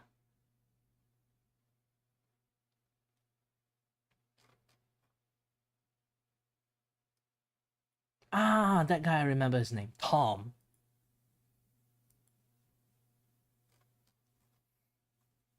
I still love this image a lot. Actually, I managed to make like a clothes out of it. Because like stream element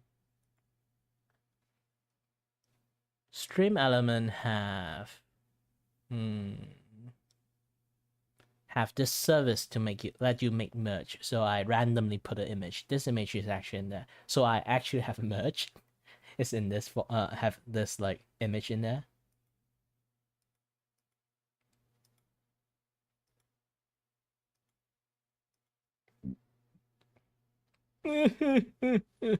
Farosh. Every single time I see a Farosh, I feel sad.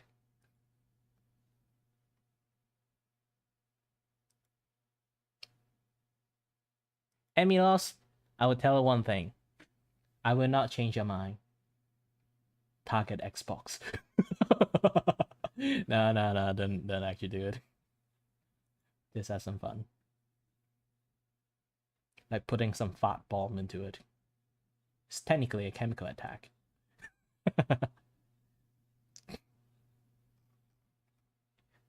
Like imagine you put fart juice, like not actual fart juice. I mean like there's actually a way to like stimulate the smell of fart or like very bad shit smell with a chemical like compound, and then it's actually the fart bomb.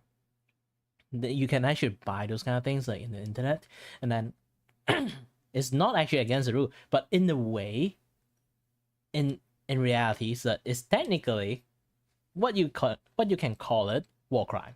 Why? Because technically it's a chemical attack. It doesn't harm you, but still, it harm your nose and soul. It doesn't harm you actual physically. It does harm you in soul. Like holy shit, what is this smell? What is this ungodly smell?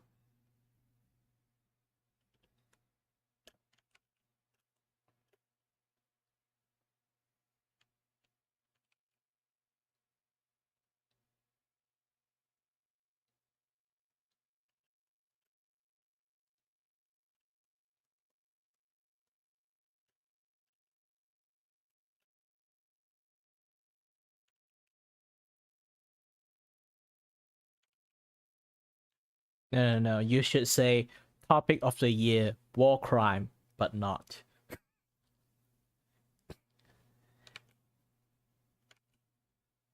Imagine interrogate a person and then you put fart bomb inside the interrogation room and then just let him in there suffer.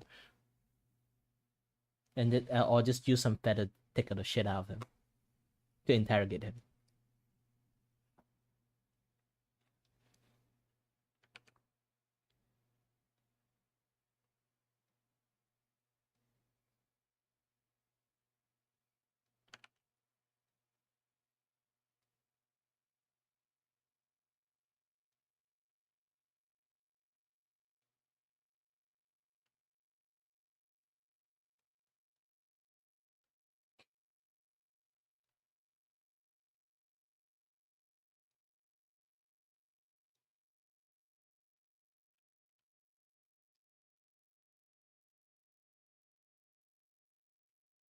That would be hilarious. Oh, speaking about interrogations, anyone watch Brooklyn Nine-Nine?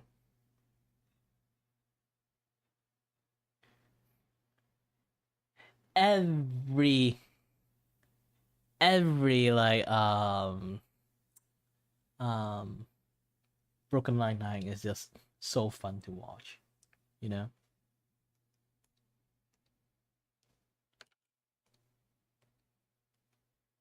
Like one of it I remember is like the it's one of like the opening code scene is like Jake, he do like the interrogations to the criminal, so he tried to be the bad cop in that situation, so he slammed the door and broke the door and he'd be like, oh shit, I broke the door, like anyone can help me open the door. No. No, the technician is going to come here like in after a few hours. We call the technician though, but they'd be like, oh my god, like that. He is basically freaking out inside, like claustrophobic and freaking out inside the interrogation room with the criminal. He'd be like, all right, stop freaking out, man, I convinced. What's that? Okay, stop freaking out, I tell you the truth and everything, just stop it. And it'd be like, haha, this is my plan all along. And then how long do we can get out? Nah, not until like 6 hours. Like, we are going to die.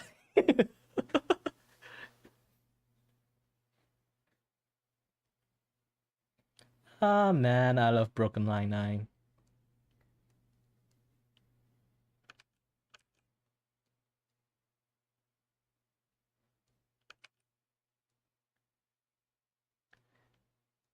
Why don't they actually make more this kind of like comedy shows? Oh, have a nice day.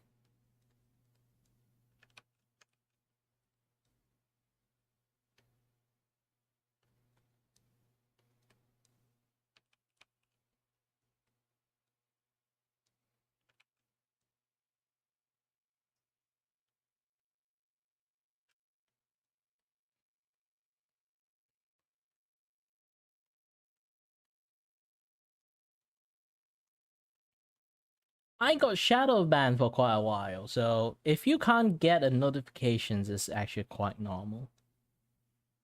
Also, hi, Jonah. Actually, you just missed Hugh. Hugh was like here not long ago. I think he left like an hour ago. What time is it now? Yep, around an hour ago.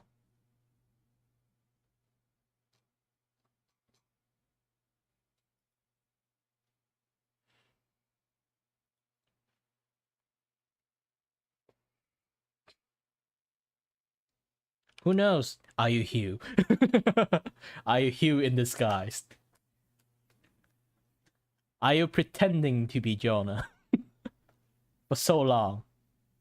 You stole his identity.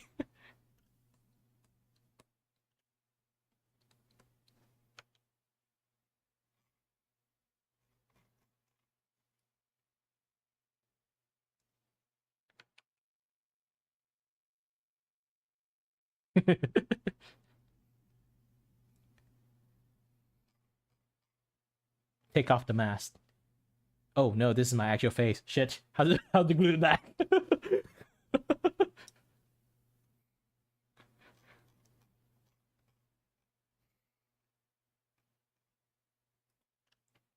Ta-da! Don't worry. Hugh is getting his punishment.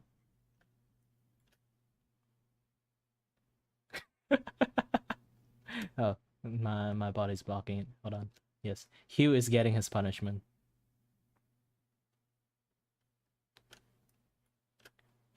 He has to thank Gomi for it. Because Hugh missed Gomi like debut day. And then I draw it for fun, but she says she wants a spike. So I make it spike. He will die after this. Technically, I think he actually died after this shot. This is why he haven't been coming up for so long. He's in the hospital.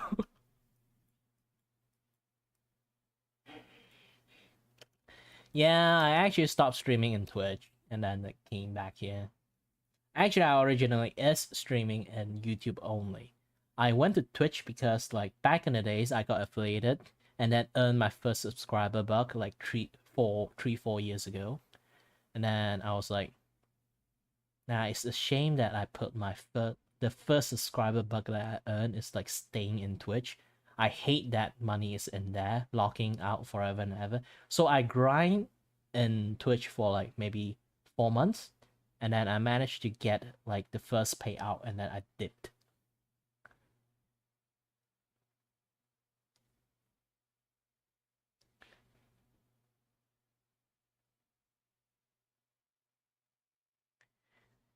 Oh, sadly, I will only be stream on weekdays. Weekend is my content day. Depends actually. My stream is completely guerrilla. I'm still like planning the things out. Sunday and Saturday both are kind of like a fixed content stream. Not stream, content. I actually just make video now when it comes to gaming. So I would do like a content called like a one-shot run. So I'll play a game. Either I create a objective or like play some roguelike game for like 1 round or something like that. So once I complete that objective, that will be the end of that video. So it's basically it's like a short introductions of the game, in some sense. Like if anyone want to like see more content of that game, they have to say encore, and then one of the weekdays I will do the encore stream or like encore video to display the game again once. Like it really depends.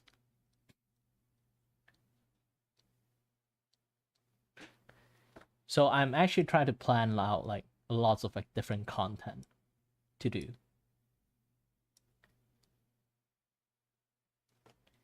You know why back then I kind of like don't really like Twitch? Because like you need $100 to actually get the payout back then.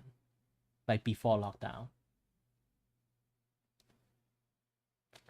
And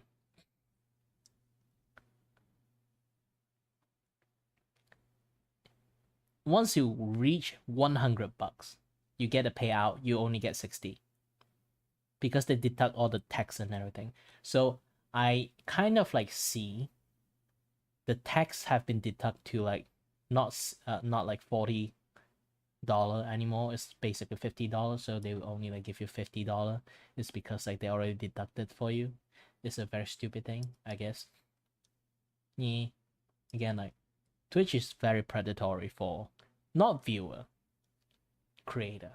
So I personally, I always will say I don't really like Twitch. That's the thing. But it's not like I don't like Twitch doesn't mean like I don't appreciate the existence of Twitch. Again, it's a complex feeling. But yeah. I'm still doing lots of like different design for this thing. I'm going to change this entire thing into like a block and just call Guerrilla Weekdays. Because my stream is not stable. I'm just draw whenever I feel like it. I just stream whenever I feel like it on weekdays. Sometimes I can like stream for 2 days. Sometimes I can't. Not 2 days, 2 hour. 2 hour or 3 hours. Today is a little bit special. I stream way longer than I intended to be honest. And also, yeah, I've been talking a little bit. Let me try to do something. I also did something in YouTube that is like pretty fun to do it. I can do this. Haha!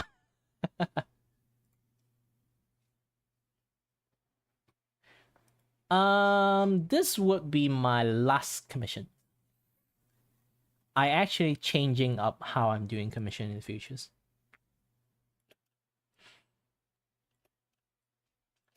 Because I spend a very long time to draw, so because I stream and talk a lot, so I need to change that how I do commissions in the futures.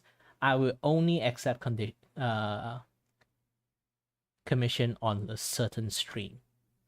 On like a stream, it's called Artista. It's basically like you came to my cafe, order I'm a barista. You order like a coffee, and then I pour in all my passion, my skills, everything, and then to serve you, either chat a little bit with you and try to enhance the drawing with a bit more memory and sentimental style.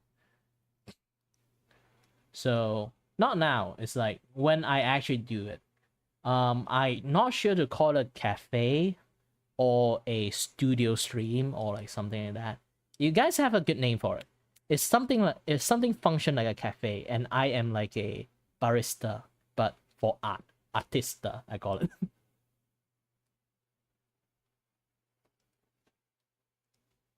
It's in like a very like service-ish style kind of like stream. So I will open up my shop, people come in, open like open up so like the YCH, or like I draw the YCH image on the spot, and then you guys can order it, and then I'll draw it in there. It's like you order for a cup of coffee, but instead of coffee you get a piece of art. And then I can also, while I'm drawing, I will do a little bit more chatting stuff. Of course, it's not like this completely stop working and then chat. It's more like much more related to the art I'm doing, rather than like I'm just going out random topic. A much more purposeful like chat and stuff.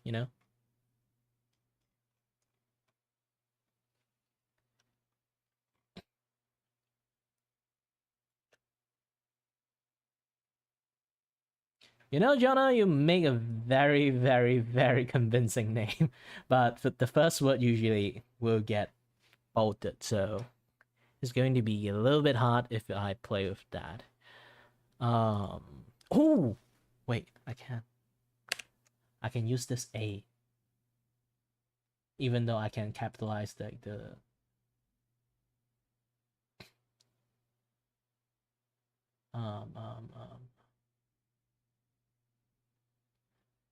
hold on. Yes, I can use this A. Finally, I can use something. I do not know what this A represent, but I like the pointy thing on top of just the A head.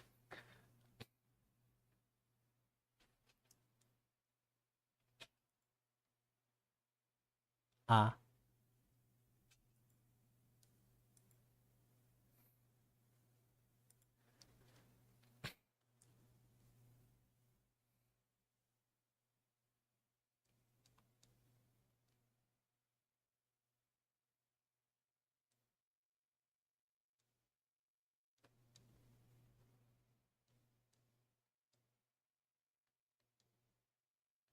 Finally, what's some action? I've been action for quite a long time. Actually, how long I have been like just chatting? Let me see. How long I have been streaming? That's the main point. 7-hour stream. So I basically spend like 2 hours drawing only, and then the rest of the 5 hour I'm just chatting. I'm a chatterbox. I am a chatterbox. My skill is chatting, not drawing. It's in my opening, literally. Everyone comes in that will hear this. Hello there everyone, and welcome to the Kiray Vacuo show, and I am your host Kiray Vacuo, and may or may not will entertain you, or may not go for like tangent and then talk about something else.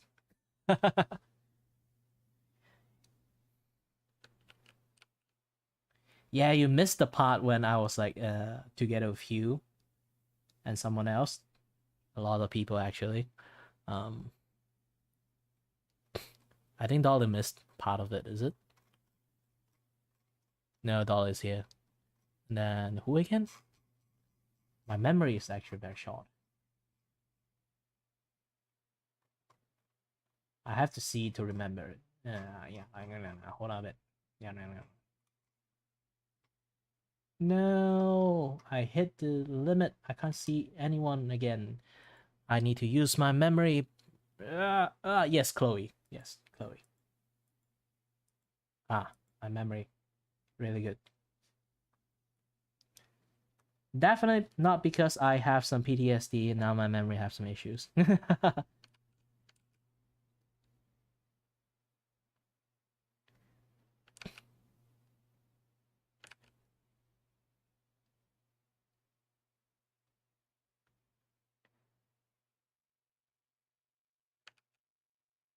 Yeah, I was like chatting with like Hugh that I completely do not understand how cancel culture work. Because sometimes I see like some cancel stuff. It's like a complete mystery for me. I do not understand because like we live in a very different cultures and understanding. When I see people kind of like start go crazy about someone wearing someone like clothes,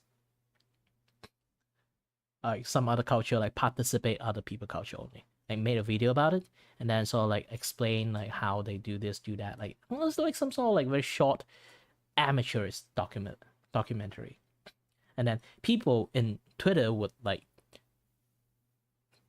blew the shit out of it, and it's just keep that is culture appropriations, like this blah blah blah yada yada stuff. Like it's a very weird thing. It's such a weird thing to talk about. Like if you participate other people cultures is considered as culture appropriations because as Malaysians we literally have a day called Culture Day. You can go and search it for it. We literally have a day called Culture Day. We wear other people's culture clothes, or like sometimes we don't. We just wear our own culture clothes. But it's about sharing the culture to different culture and participate different cultures to understand each other. So it's always a very weird thing, and I see people get cancelled because of it. And then I was like, bro, if you guys want to cancel people doing that kind of shit, are you guys going to cancel the entire Malaysian country?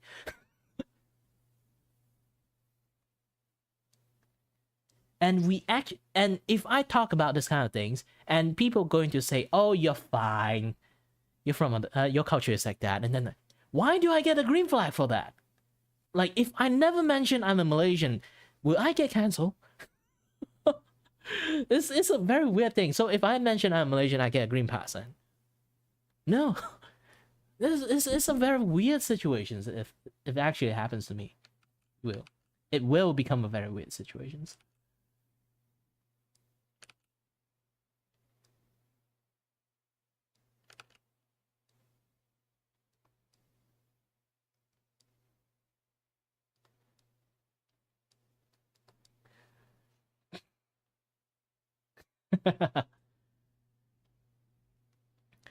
Yeah, this is like I find like this is just excuse for people who just want to have an argue.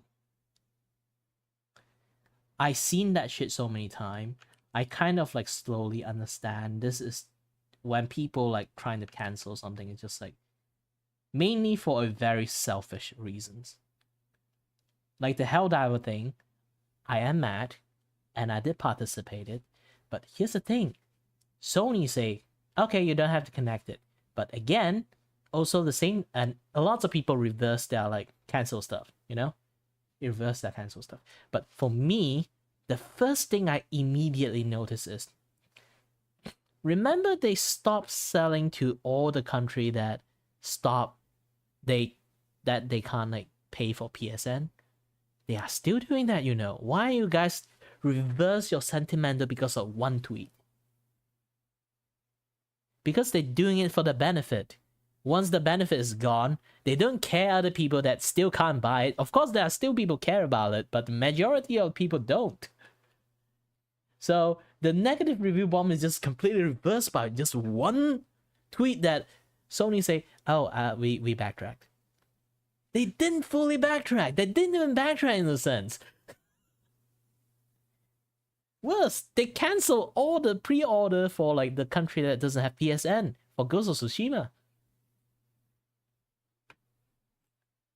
In fact, the situation got worse, but no people are actually like being outraged about it for some reason. The outrage is just gone. The energy gone. I was like, how? I still don't understand. I still don't understand. You guys did something for a good cause, and single tweet can back off everyone. Single tweet. And then they just forgot it's a thing.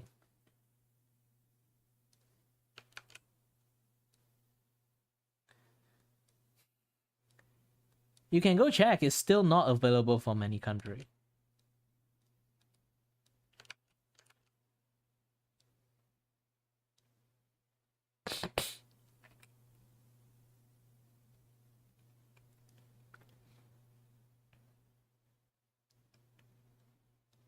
And now people just ignore like it actually is a thing. Is actually happening, or like refuse to believe it's happening or something. I am not sure. Not a lot of people talking about it. There are people kind of talking about it, but I don't see the rage, the sea of rage that is kind of like happening like last time. They're just enforcing it. I was like, no, I still don't understand it. I still don't understand it.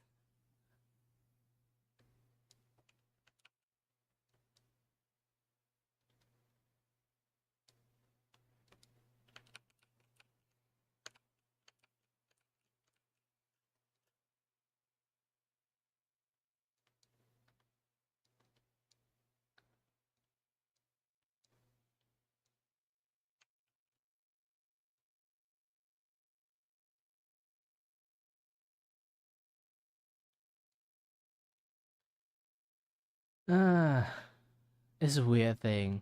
Like, I think like in a sense, like Sony just pulled like a 5D chess move on people, on gamer, and then gamer just take the shit. Didn't even notice.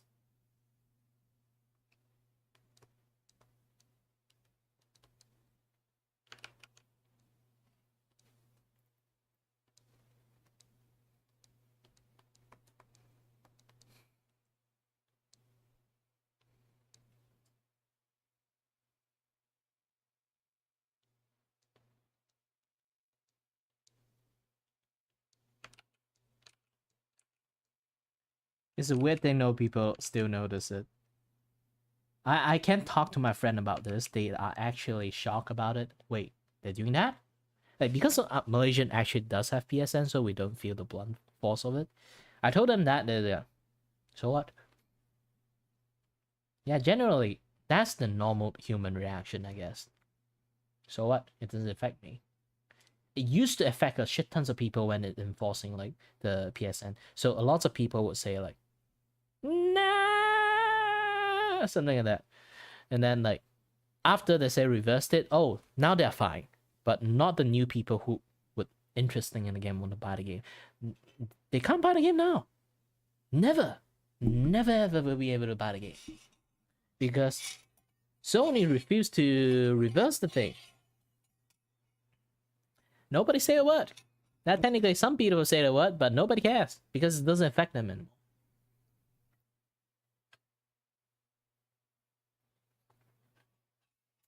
So, cancel outrage, I felt like is something a very personal agenda, and it's a complete bullshit sometimes.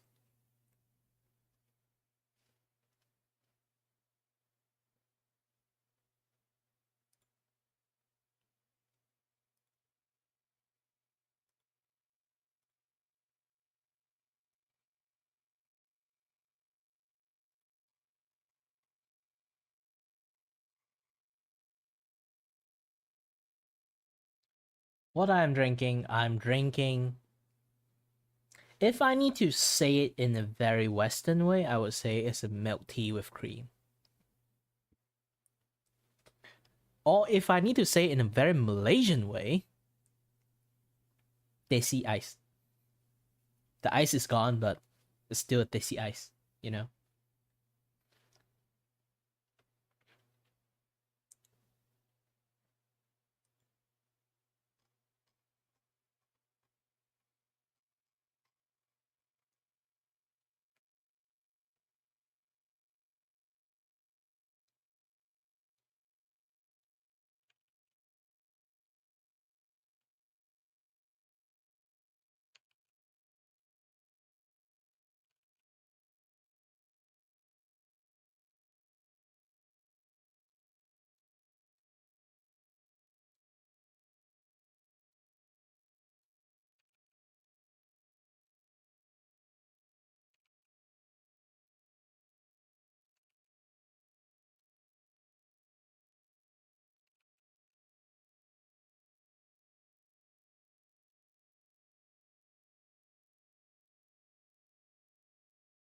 Oh yeah.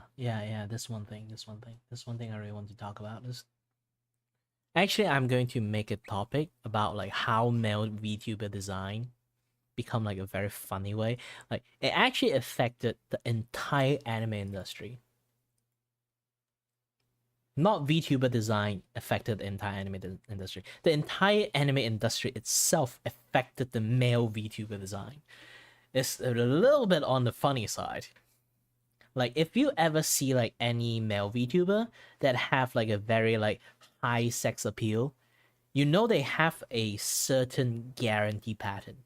They have somewhat of a narrow, long face, and then like very sharp chin. And then they have like thin neck, but very big upper body, like pec sized. And then small in the waist, and then very long and tall leg.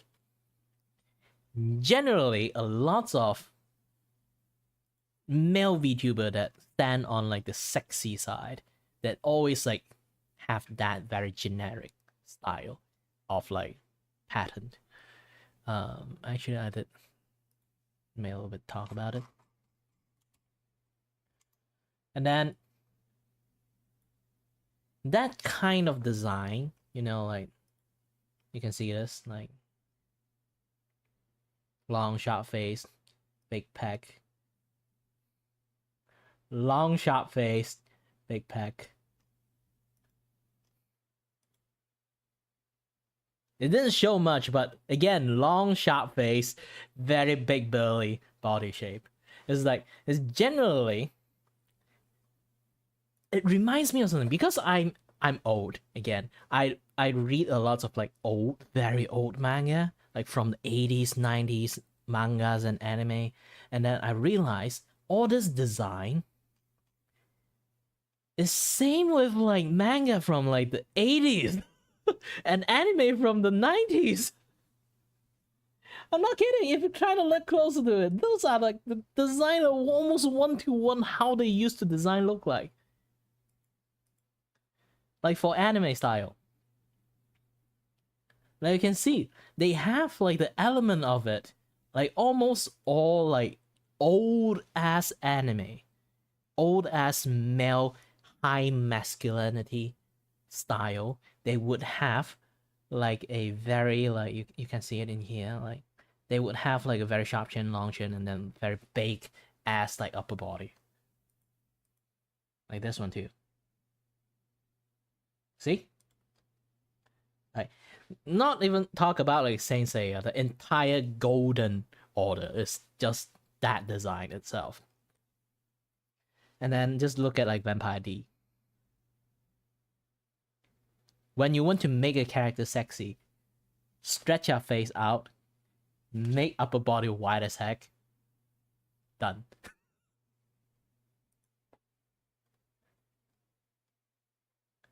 And then this is the main culprit of why I'm remembering like why they all look like this.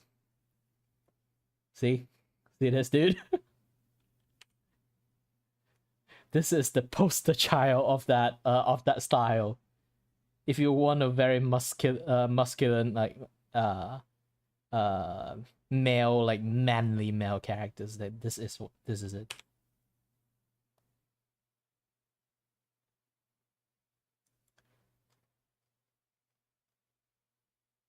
And then PTX. I hope some people actually does watch PTX. PTX is actually very interesting. And then how the hair of the dude back in the days. The spiky hair dude. The dude with like very like uncontrollable hair. And then also my boy. Not the new design, the old design. You can see like every manly character have a very big upper body.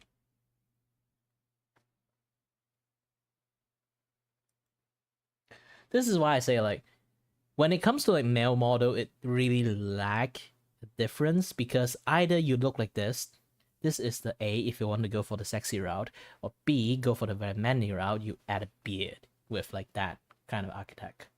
Or you turn yourself into Kirito. I was like, where is the anime style from like the 2010 era? Because like Kirito actually, SAO actually released on 2012. So back then, 2005 to 2011 have actually a certain pattern of male design. That male design completely got overshadowed by SAO Kirito design. This is why there's so many anime like about that period of time. Even now, we still have it, what we call a Kirito phase. So I want to do like a talk show about it, like where did that gap of design gone? Like I don't see a lot of people have like variety of design. They either go for this or Kirito face.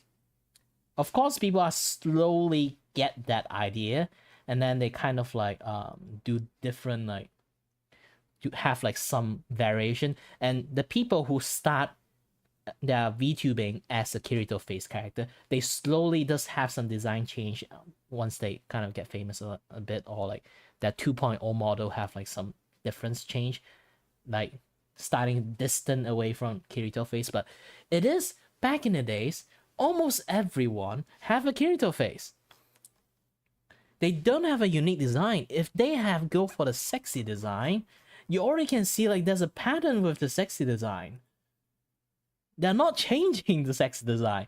It's one pattern, and then the dude is another pattern. And I was like, why are we doing it? Why don't we have like other design? Because like we do have other, but female actually get more popular with those design. Imagine like demon. People like, oh, girls plays as succubus. Like, yeah, you have like that one, like demon girl. Like much more, if you compare a demon guy and a demon girl, of course the demon girl is much more popular.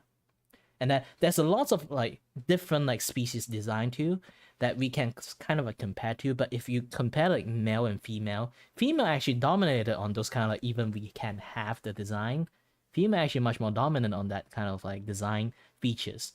And then male would like slowly fade back into either this kind of like design or Kirito face again.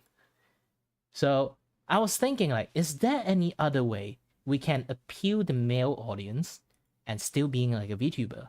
And then my brain hit me as like, wait a minute, we actually male have so many dominant just for male design. We never really exploited that much. And then I was like, why does no people like stream themselves as a Kamen Rider? Why no people stream themselves as Ultraman? Why no people stream themselves as a mecha that much? Why no people stream themselves as the literal Godzilla? I was like, so many male-centric, just literally, just for dude kind of design. Why nobody try that? Actually, it does exist, but not a lot. It's not like a mainstream thing. Like, not a lot of people would choose this. And I say, if I actually commission people to do this, I would, if I have the money, I would become a Mecha Kiray.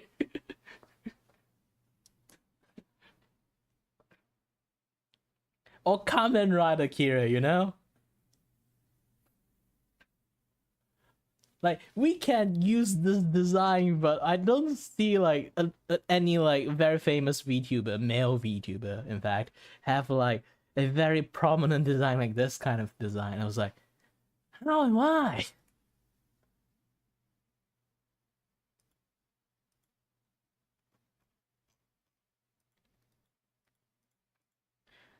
I guarantee you, if you want to appeal male audience, which is in VTuber, I can tell you maybe 80% is basically male audience among like VTuber. So if you have this as a VTuber model, everyone will come watch you. If you have a Kamen Rider, literally, even with like the henshin thingy, and then people would guarantee watch you. Trust me, you just roleplay as a Kamen Rider, everyone will come and watch you. There's so many Kamen Rider fan out there. And why male VTuber just generally have to be famous? They always need to go for the sexy route like this. You can see like it's basically everyone look like the same. Long face, sharp chin, big peck. Long face, sharp chin, big peck, long leg. How generic that is. Like generally, people would go for the sexy route. They would always like have this design.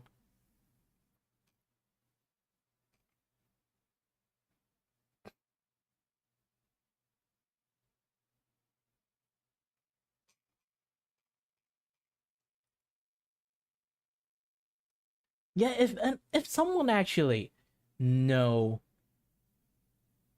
what males like if you kind of think like, if you either go for Kirito face, I can guarantee this one thing: 90% of the dude hate Kirito face.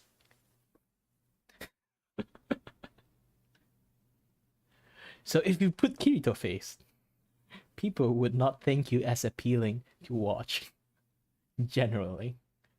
And then if you maybe have that mysterious disappearance of the male design within like 2005 to 2012, maybe some people will notice. My character is literally a mixture of Love Wiki and Kingdom Heart. So it's practically around like 2010-ish design. Because like, again, like SAO released in this year, end of 2012. And then it completely dominate the entire male design in anime scenes. Everyone have a Kirito face afterward. Every single anime, every single like manga have a Kirito face. And I was like, oh shit, another Kirito face again. Like back then, they used to have like lots of diverse character. I can literally post this like wiki. Like, see, now you see my face and look at this guy. Now you know the difference. I look like him for a reason. And everyone called me a Midoriya wannabe. I was like, ah, shit. Nobody remember this guy.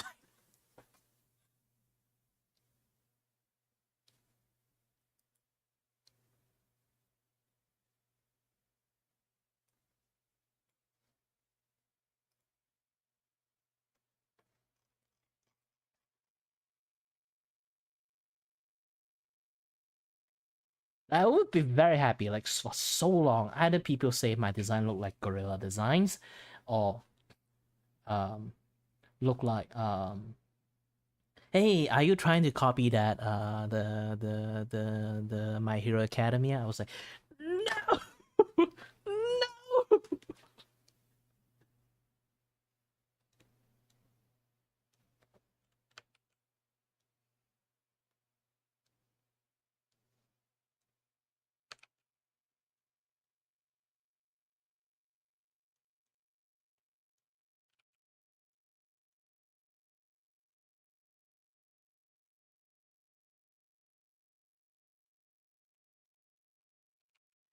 Yeah, that is like my life in a nutshell. I always like feel sad.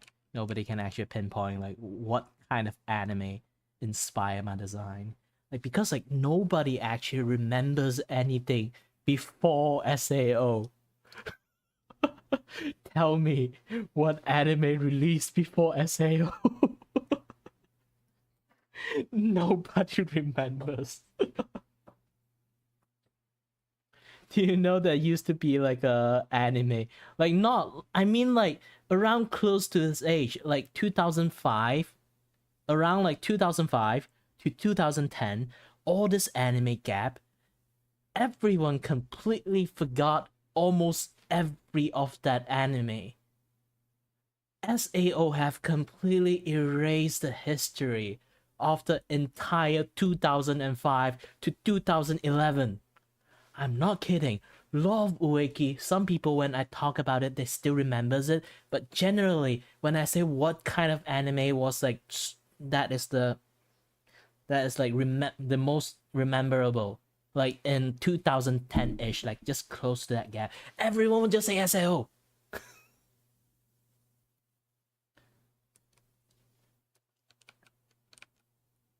It pissed me off. SAO completely delete the entire male design, completely obliterated the entire male design of like every single male character design. When everyone think of male character design, they would go for Kirito face.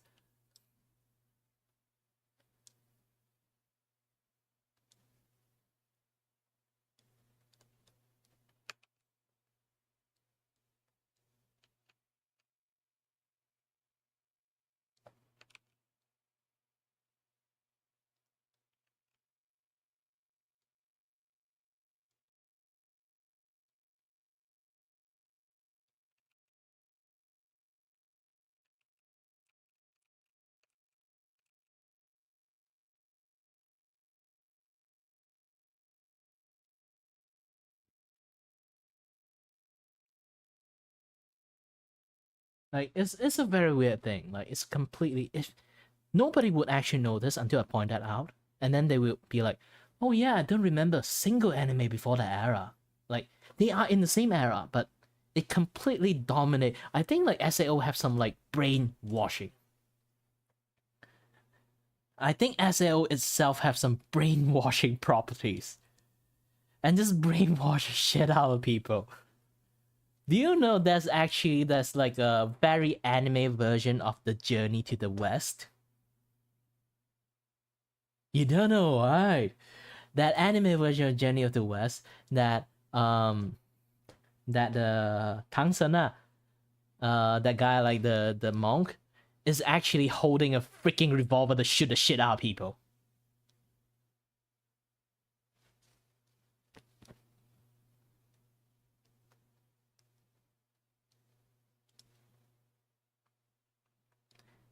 And then Sun Wukong is basically just a kid.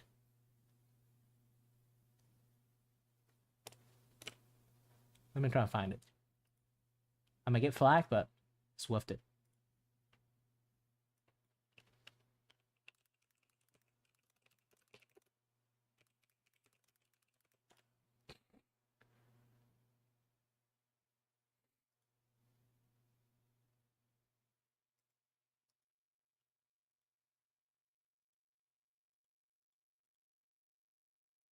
Cancel.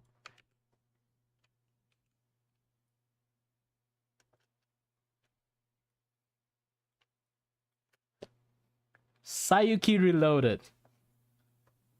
Nobody remember this. This is how anime from a 2010 design.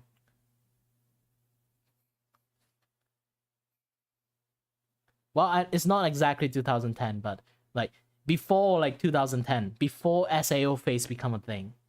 That's how they look. Anyone remember Shaman King? Of course, that actually I think someone will actually remember. Shaman King is actually pretty doped. But yeah, nobody remembers like the spiky hair used to be a thing for like if you are a protagonist, you have spiky hair. Nobody remembers. And I was like, does anyone have dementia or something?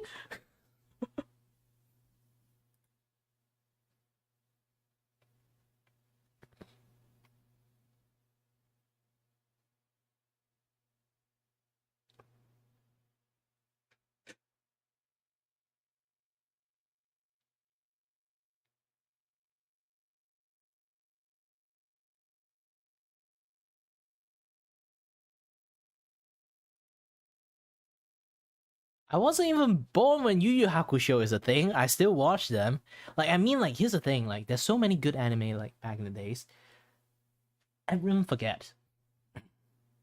Like, around my time, even, like, I way past, like, the time that anime was out, I still were willing to go back to the anime, like, back then, and I watch the shit out of it. But nowadays, there's not a lot of, like, this kind of a case will happen. It's very weird.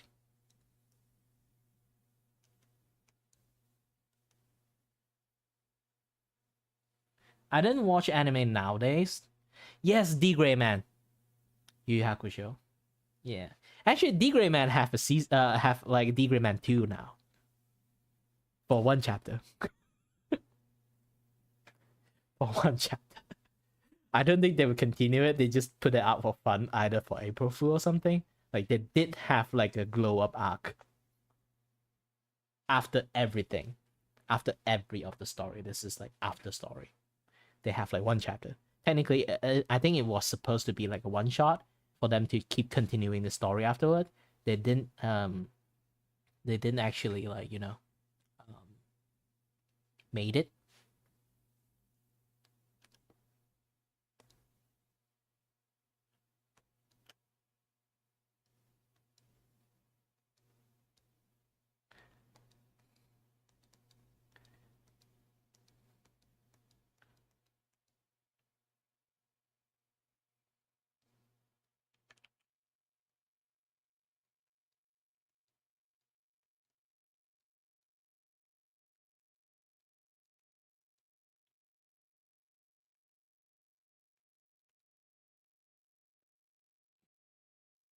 There's like so many good anime. Like, again, like, they have a lots of like variety of design. Gundam Double O, like everything. Gundam C, Gundam Double O, everything. Like, they have their own like facial design, and they like Law of Ueki have their own facial design. Like, everything have their own unique facial design for men. But nowadays, every single anime and every single manga you try to read, they have like an 80% similarity with Kirito. Even the body shape, the facial structures, and like the eyes, everything's the same.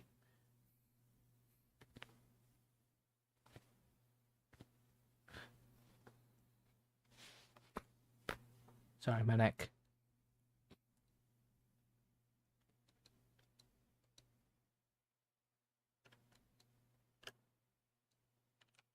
Yeah, like I say, I think the author is like trolling people.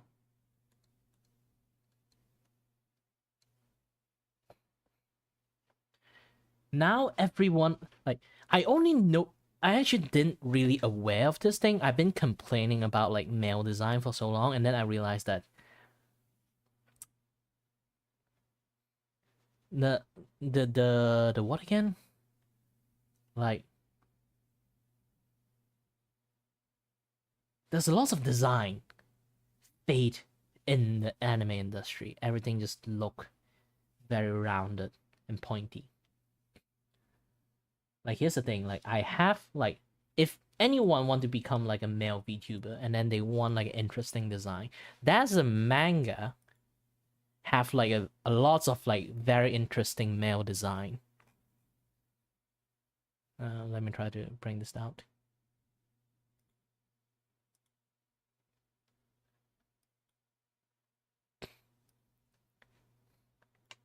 I know it's weird. You can try to find this. My dog become human. You can find lots of like very, very interesting male design in there. I'm not kidding. If anyone want like 2.0 design, they can see a lot from this manga, and then they can get lots of reference. I think the girls draws it because like I think girls itself have like a very good like male drawing skill. Dude cannot draw dude. If dude try to draw another dude, they become Kirito for some reasons. I don't want to know why. The reason I praise this a lot is because look at how they draw things. I know it's a very like kinky stuff, but still, Hatafu boyfriend's a thing. Like, look at this. Look at all this, like, facial features design. The general vibe of every single person in there have like a very fixture of like some vibe, have a trope in there. You can kind of like see that trope and thingy. Or maybe it's the color. Like, this is basically Castlevania. This is like those kind of like very serious manga. And then this is like a very shonen type face. This is like very like shoujo manga face. Like, you can actually see them, that distinctions.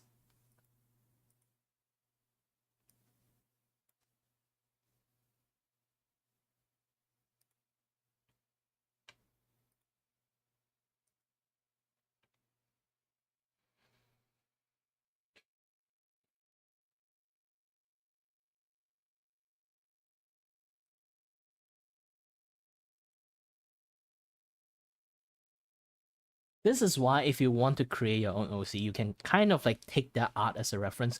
Try to train by looking at that art as a reference.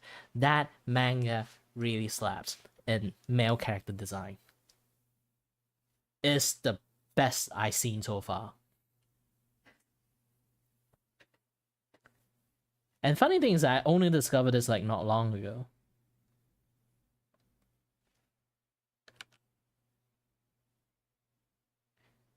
Yeah, God of High School have their own things too, but yeah, the story felt flat. At the end, like, the story felt a little bit flat. But if you try to, like, if you want to know a very interesting like webtoon have like a very shonen manga feel, you can try to search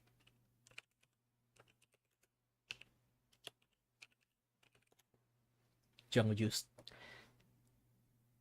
I found this webtoon, Reddit. It reminds me of the back in the days. I know it sounds very sus, the entire like webtoon name, but it let me reminds like back in the days when anime was cool. I'm not kidding. It lets you remind back in the days, Bleach, the school stuff from anime, this and that, yada stuff. Oh no, Exorcist. Really, the entire webtoon give you that vibe. And then I think the season 2 of the entire anime, not season 2, I think it's season 3, like fall flats a little bit because like not the anime, the entire webtoon fall flats a little bit because they just suddenly introduced a antagonist nobody knows. And it was like super focusing and super OP for some reason. Like that kind of like sucks a little bit, but they finally gone back into the original storyline. Like even the way they do like sidetrack stuff is literally like Bleach. Like Bleach the anime.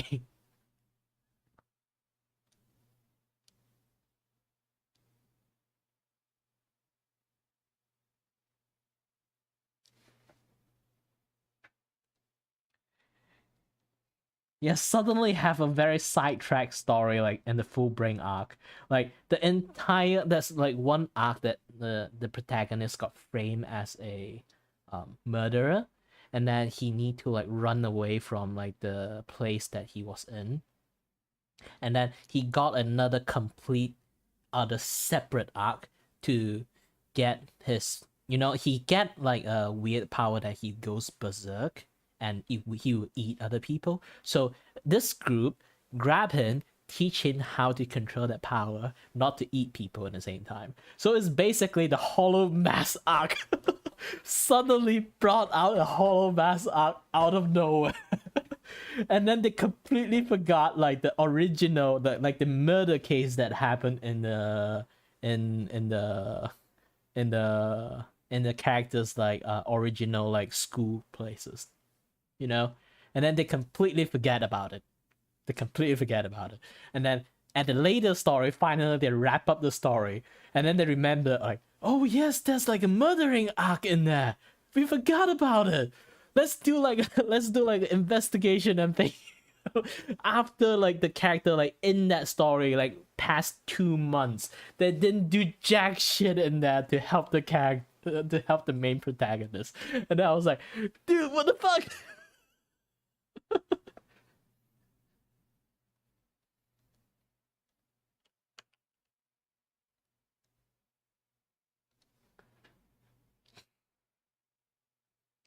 Hi, Jenny.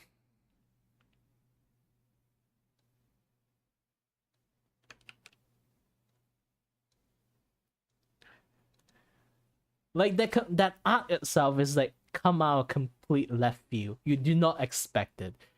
It's like how you watch like Bleach anime and then suddenly they ran out of storyline and then they just jump into some other random story. It's actually complete identical. But the story itself is like very slaps. It reminds you a lot of like the anime back in the days.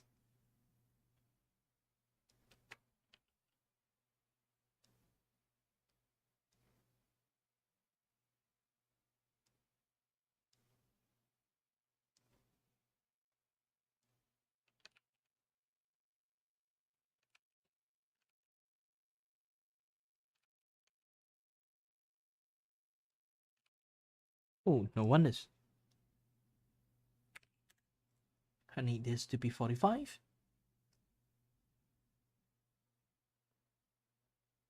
Because when you draw line art, it's best to not have too scratchy.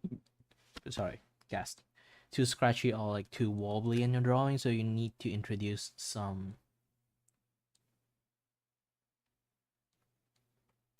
stabilizations in there to help you like do drawing better.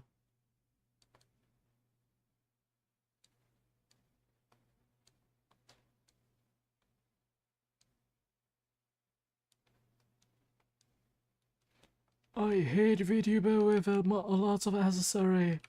When I draw them, it's a nightmare. Yeah, technically Ryu have like the huge amount of accessory on her. I can bring her model out a little bit. Oops, almost pressed the wrong ass thing.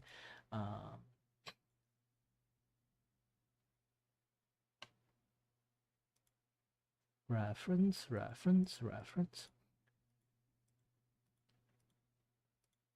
Normally I don't look at reference that much. I just look at it a few times and then just draw everything out of memories. Like this is Ryu. Like, look at the amount of accessories you have. One here, bunch of star here, a bunch of star here, a bunch of star here, big ass ribbon, and then sticker for no reasons, then a bunch of frill, another thing, small wing. Worst thing in the world. I will refuse to draw this. Another stickers. Another accessories. Like there's so many accessories. Like if I actually need to draw her in detail, I can't draw everything. I would spend so many time. I will spend like maybe majority of my time with just try to draw like her like accessory. So I would try my best to sort of minimize it from not drawing too much stuff, just enough. This is why like most of the stuff is like being blocked. I'm not displaying everything. Like this one is literally she's in the t-shirt. So same with this one, like she's in the t-shirt. And then this one she's in the thingy, and like the continuity is not great. So I might need to change up her clothes again.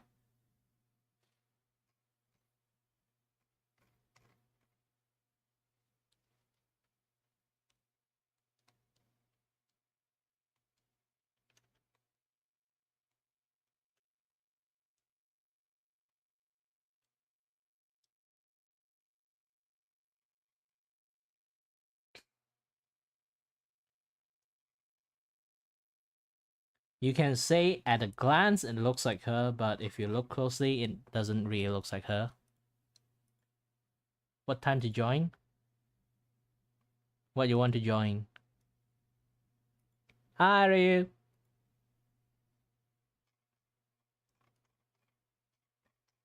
I'm trying to wear like a spec to be a cool guy here.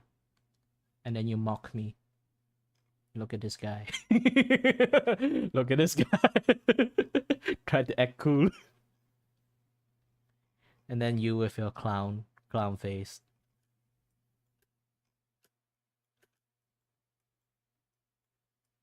And then this one you stole tofu mask.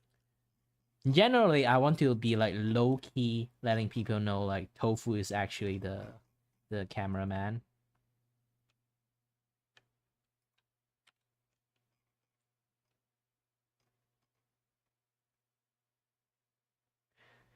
I went on here to see if there was a Barbie movie, but saw saw your back.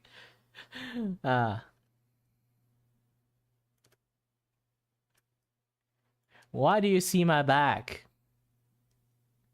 What happened to my back? Nothing happened to my back.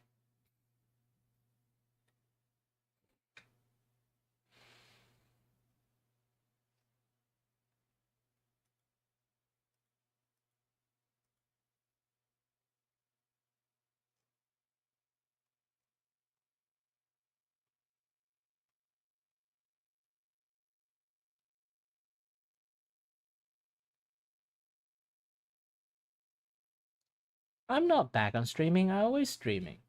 I'm just saying that I'm not going to stream games anymore. My games content is basically a recording pre-record content. Maybe membership in the futures. I don't think I can get membership. I need like 50 subscriber. Let's kind of do a little bit check. Oh yeah, totally forgot. Music.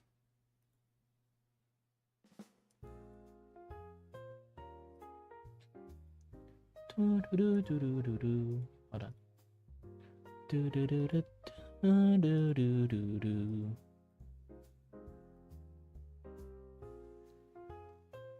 I got 167! Yay! Ah shit, my camera is slowly like dropping. Streaming quite a long day, so let's drop a little bit.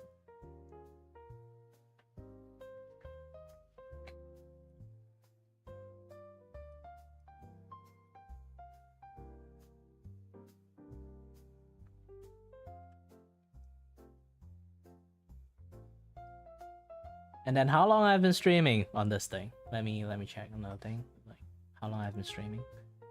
Holy shit! 8 hours! Still counting. I haven't been streaming for such a long time. Let's click the content.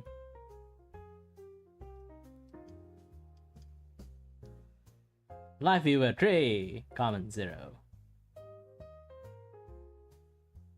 Let's see analytic. 94 view, yeah!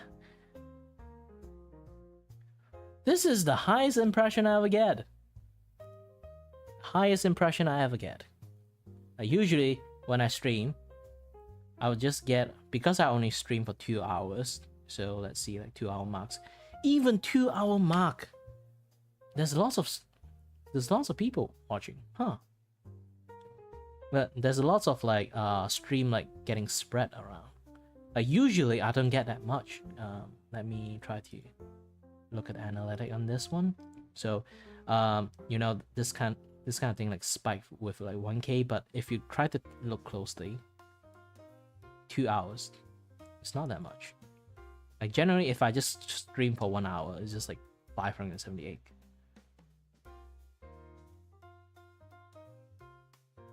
Then another one. Because I got way too much like copyright claim on music. See? 2 hours, just like 100 impressions. Only 100 people know I'm streaming. Because I got shadow banned from way too much copyright and like music copyright claim. Like this one, I get another one again, so I might get a tiny shadow ban afterward. from doing Hi-Fi Rush. Hi-Fi Rush is a rhythm game, so I kind of get it. It's like, yeah. So you can see like most of my content have like copyright music.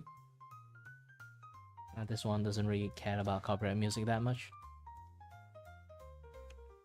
And then you scroll down, why I get shadow banned like around this time, like even around this time, is because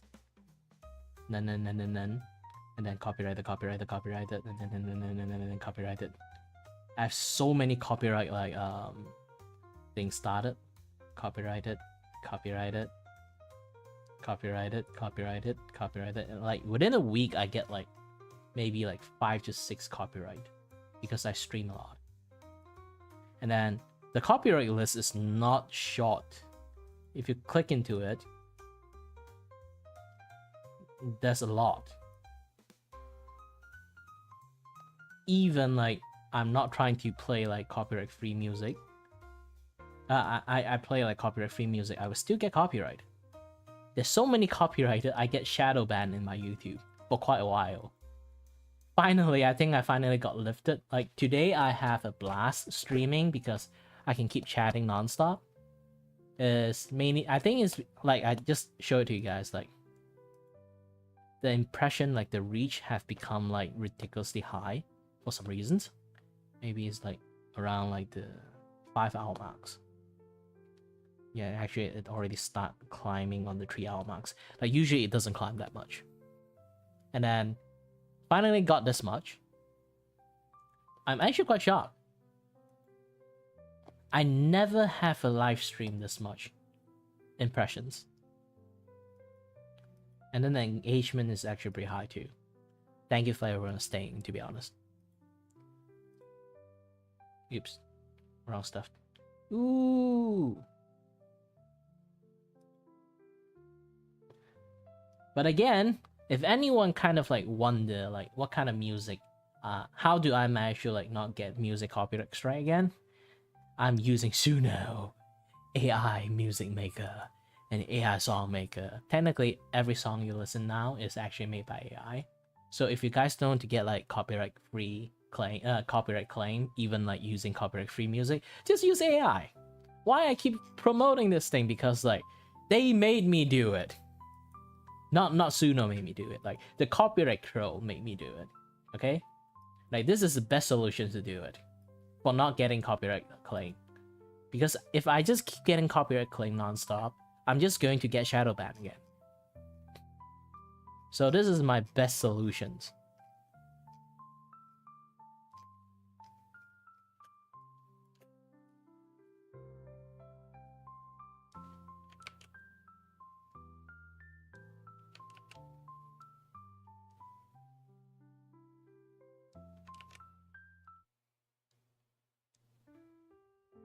Yes, this is tofu mask.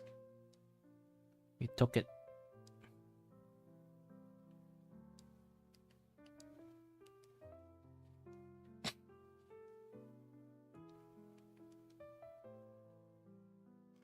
Actually, I'm not sure, like, draw his hand, he wanted to take back the mask, or draw a blur.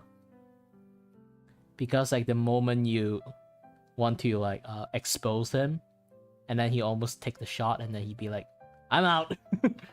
I'm out! But the space is a little bit too small, so I'm just going to draw the hand that he want to grab back the mask.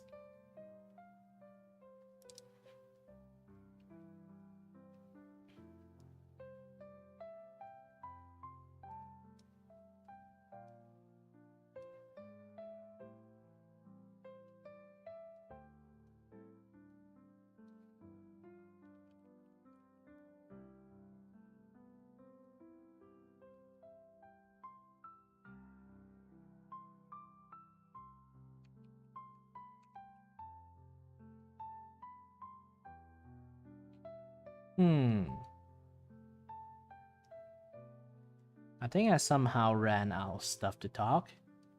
No, that's not possible. Actually, I still got stuff to talk.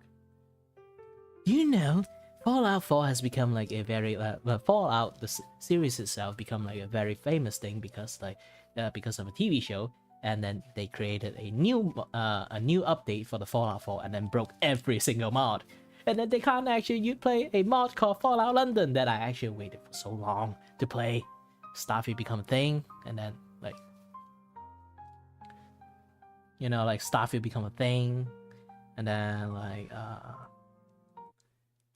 so they have to like postpone the release of Fallout London, and then finally they can actually release Fallout London, and then Fallout 4 be like, we are releasing a new next gen update, and broke every single mod, and then Fallout London be like, dang it, dang it, dang it. Aside from that, do you know there's a conspiracy? Actually, the Fallout 4, the character you are playing is actually a synth. I'm not kidding. If you kind of think about it, your character might be actually a synth. Like Sean may be like the guy who tries to simulate the entire that thing happening, because like in law, even synth doesn't actually know they're synth. They made it so well, and then most likely case is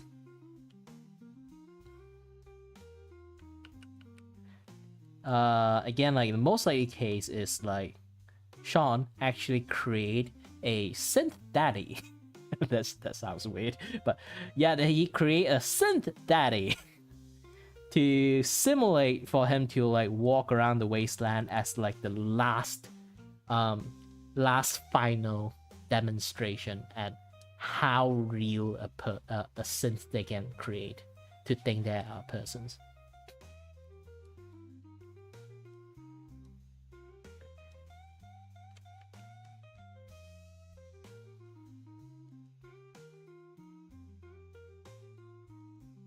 Because if you die, you just game over. You never really know that you drop any like synth part at all.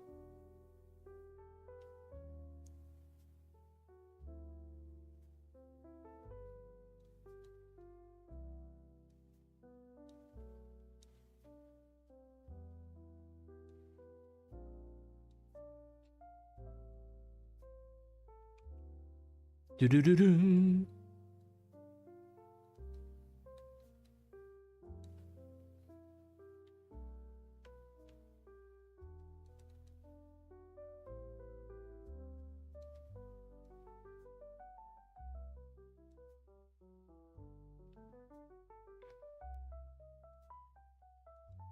Yeah, again, like not a lot of people are interested in that thing. Of course.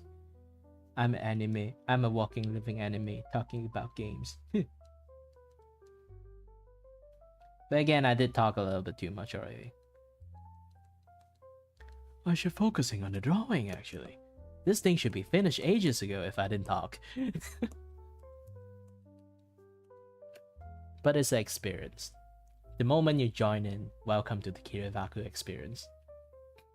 Dun dun dun dun dun dun dun dun dun dun dun. Kiray talking too much every single time he come in.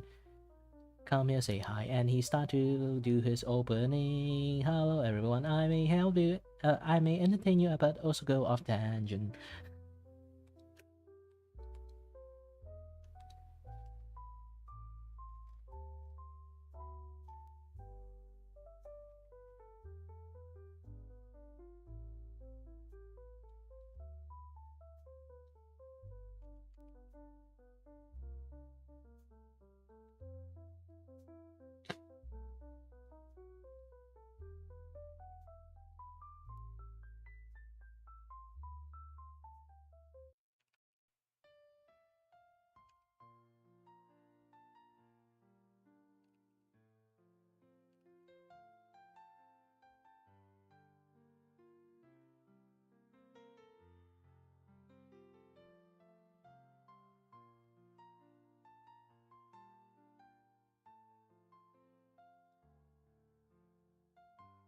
Yeah, this part won't be that high qualities.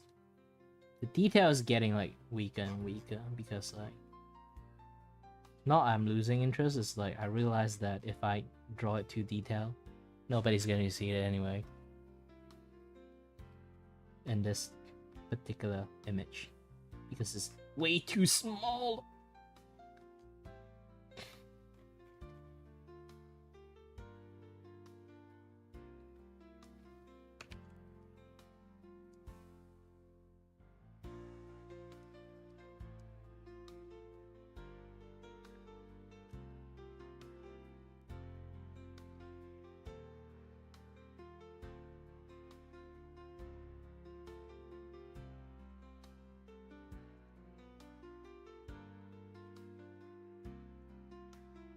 Oh, by the way, Ryu, are you happy about this like one particular thing?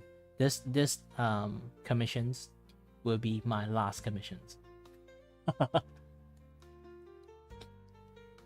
You should feel lucky.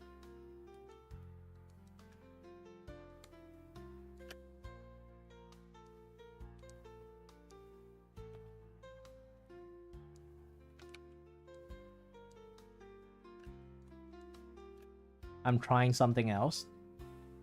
It's technically still doing art commission, but not like the conventional way anymore.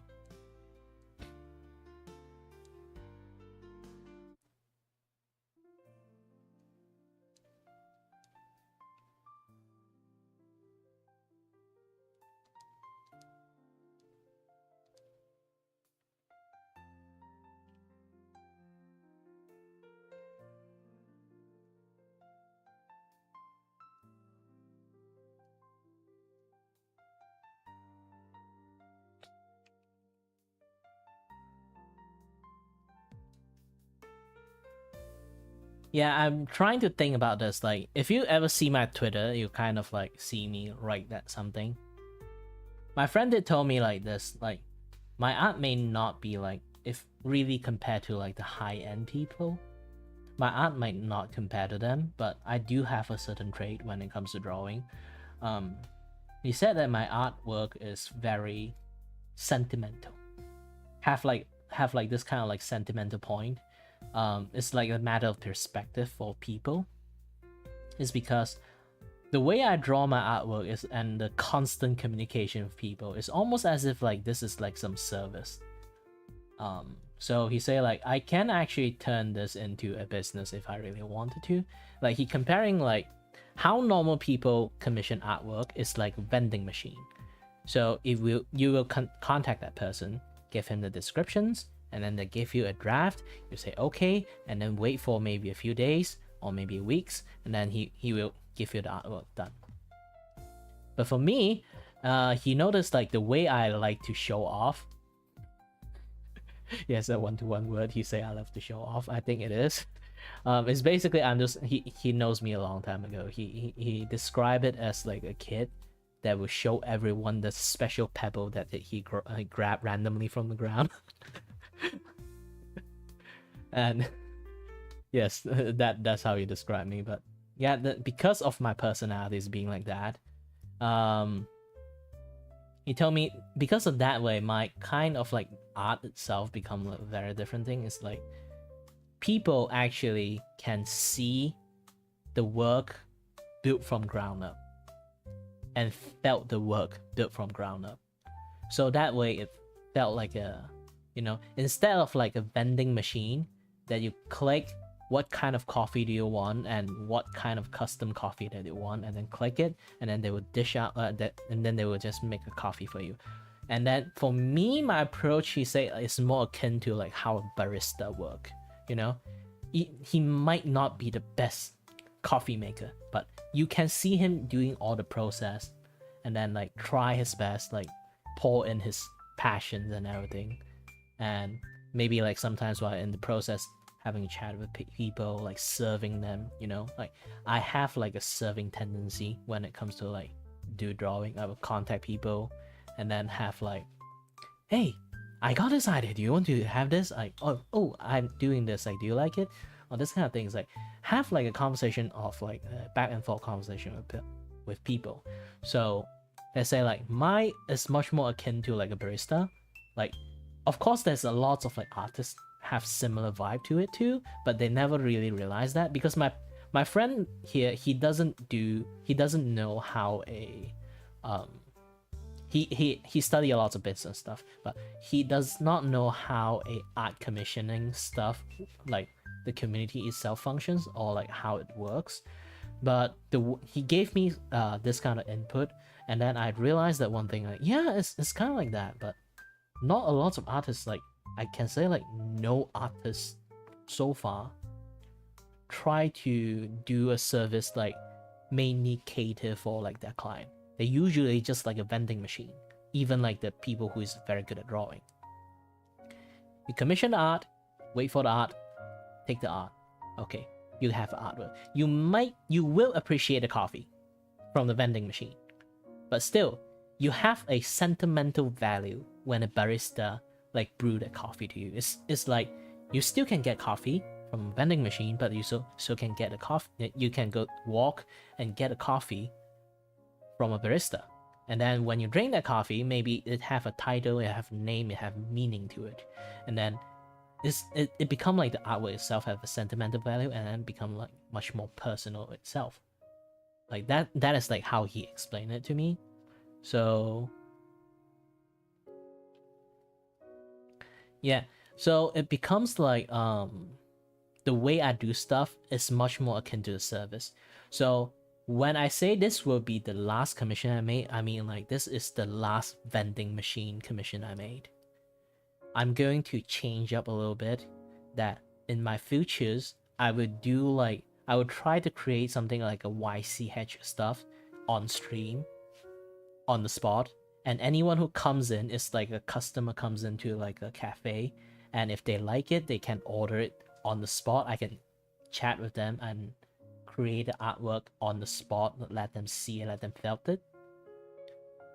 It's all like that kind of like relationship. It can be like a little bit cheap looking and all a little bit fast, or like you can feel like, but you go through the process, have a little bit chat, have a little bit fun together, like have a little bit like trying to do something weird, try to draw something weird together, maybe even, you know, become like an experience. So the artwork itself have an actual meaning to it.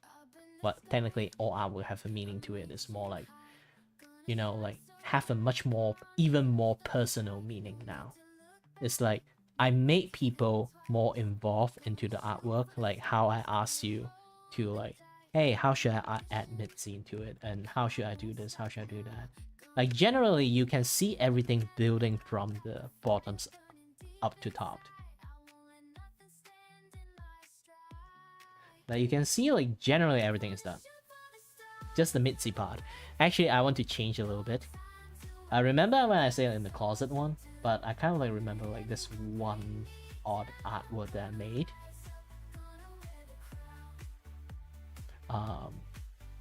Remember the anniversary Happy New Year artwork I create that your spaceship crashed into the Hugh house? I didn't actually manage to finish drawing it, but remember this face.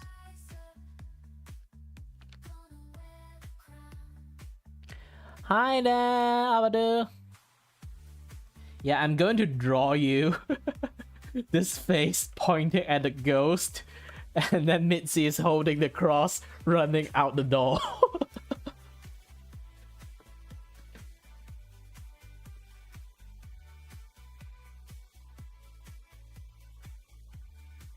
Yeah, you'll be like, oh, the ghost! Like in a very like content warning style, but it's kind of like I mix the content warning and the fast mode into it.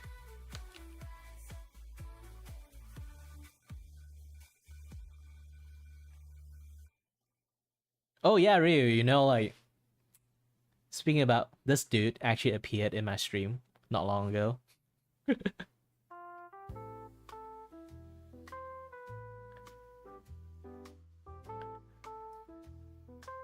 Like he appeared in my stream not long ago, and then I say like, well, I gave him a reason that, do you know why you are in this predicament? Because you missed someone like debut. Originally it's just going to be a bat, now become a bat with a spike.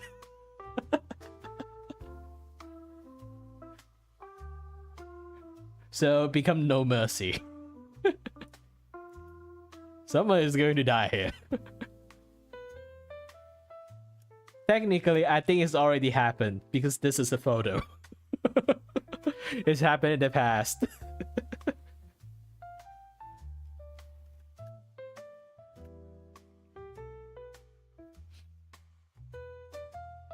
Yeah, funny thing is like how rounded your eyes actually is. But when I draw you when you are young, your eyes is like on a... I somehow reverse your eye into like very sharp eyes for some reasons. And then Gomi, her model is like having like a very sharp eyes now. But because I draw her older model, have a much more big eyes, and it become like... I got a habit of it. She become like... Both of you have the young face, but you still have... your rounded eye becomes like super sharp. And then Gomi like very sharp eye become a very rounded eye. Who knows, maybe you guys grew up differently. I did draw you guys wearing like t-shirts and everything. Because it's something like a casual Friday. Go out and have fun. Girls' night. And I believe like if you guys like at like young age go to like movie, I don't think you guys are kind of like I think fashion around the time we are still wearing everyone's still wearing t-shirts for fun, for like comfy. Nowadays you look at girls at like they're 15 or 16, like holy shit, are they trying to like sign up for Victoria models? And then I was like, what? I think girls in the past just wear t-shirts. No, I think I guarantee they are just like that. But now girls these days is basically like high heel, 15 years old wearing a high heel, like those kind of like exposed like skirt and everything. Like, I was like, are you guys really coming to interview for Victorian model or just like wear like normal persons? Can't you go a little bit like less over the top? You know?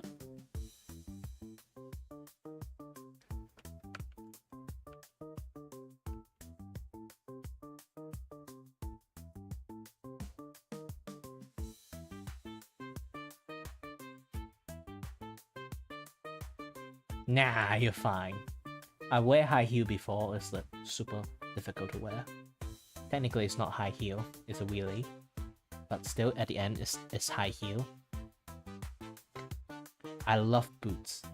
Technically my shoe is like the high Vans. You can see like normally. Do you know the skateboarder shoe, like the Vans shoe? Like usually they're like this. With a very thick flat. I bought the high heel one. Not high heel one, the ankle cover one. Because I just love like boots like features. So I bought that. And then I regret it because it's so hard to wear that gosh dang thing into my feet. So I had to use like the, you know, like there's like the stick for you to sort of like stuck into it. And then you can slot your feet easier. I need to use that to wear it.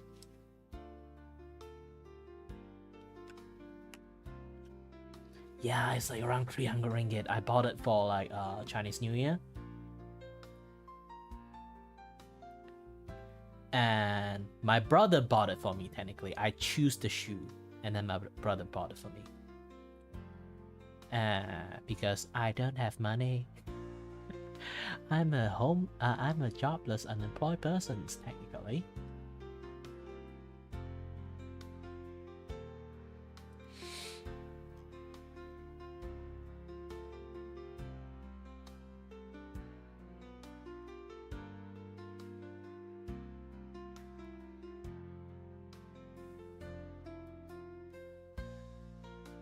Due to the soda become like it's like a little bit abnormally large, I put another straw. You guys share together.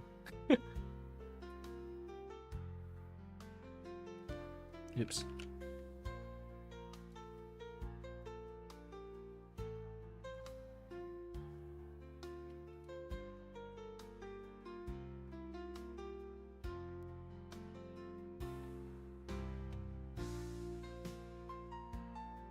I don't think the young Ryu actually is pretty rich enough to get 2 soda. The young Ryu is also broke, I believed.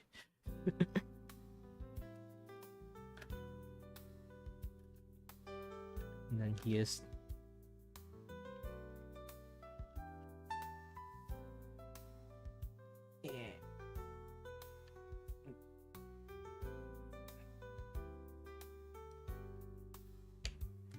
okay, this one I need.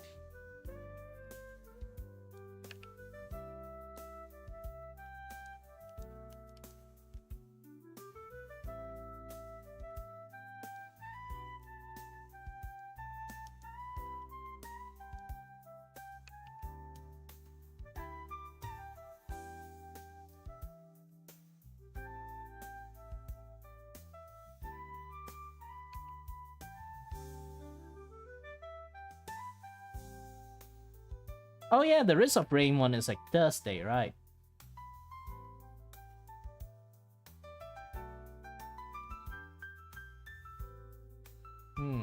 Almost. The usual time, right? If it's the usual time, then I'm fine with it.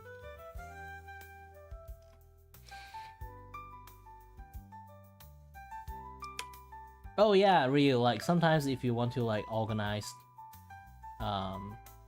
stream collab with what of it, with people of different time zone, it's better for you to try this. Remember how I actually to paste I made like that thing that everyone can see it in their own time? Actually that's like a Scott.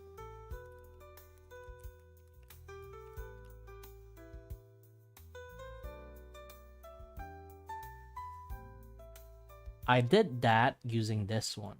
This is a Discord timestamp generator.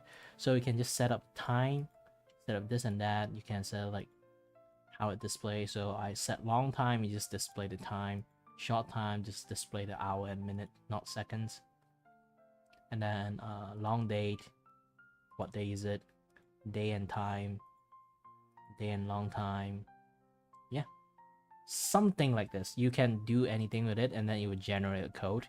You just copy this and paste this. And then everyone can see it in their own time. The time that you set up.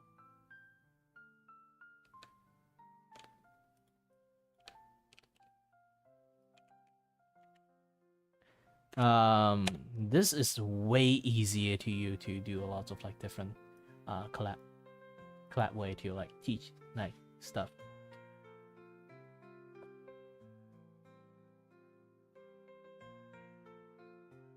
Just remember to favorite that site, because sometimes I do lost it too.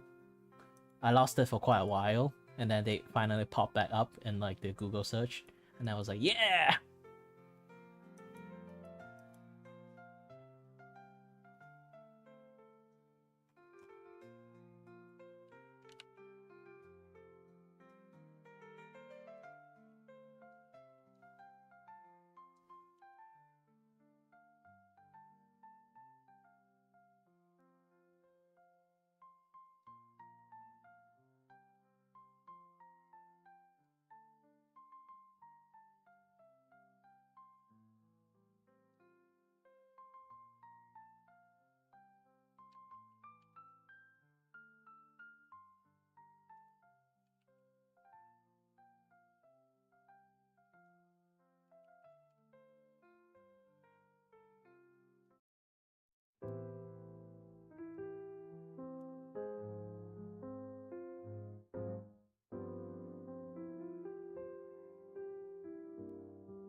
Face is like, what are you gonna do? Hit me?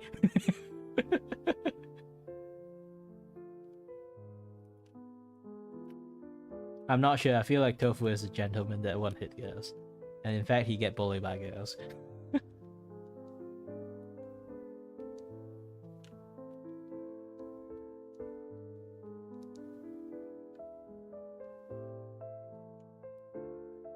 He's same. Run with Sanji code.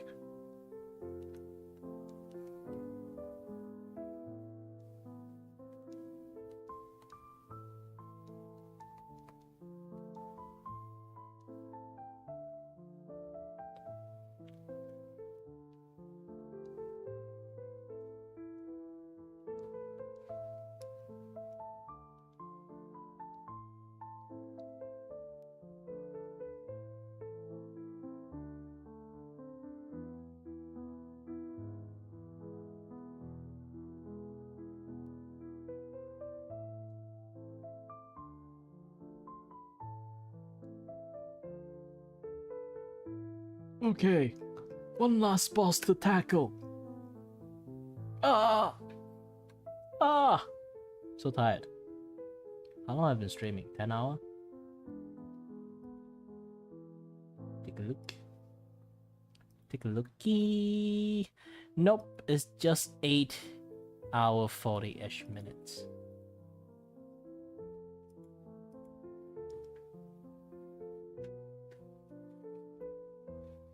Snacko break. Snacko break. Dut, dut.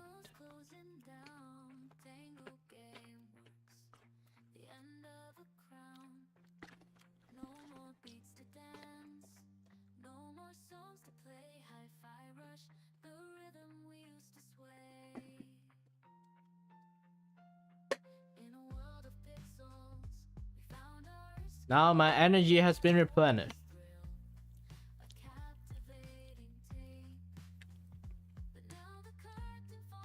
Back in the days, getting 100 view is impossible.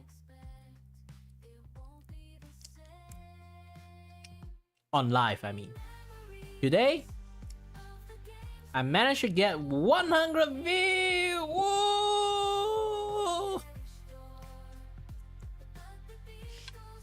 Been so long.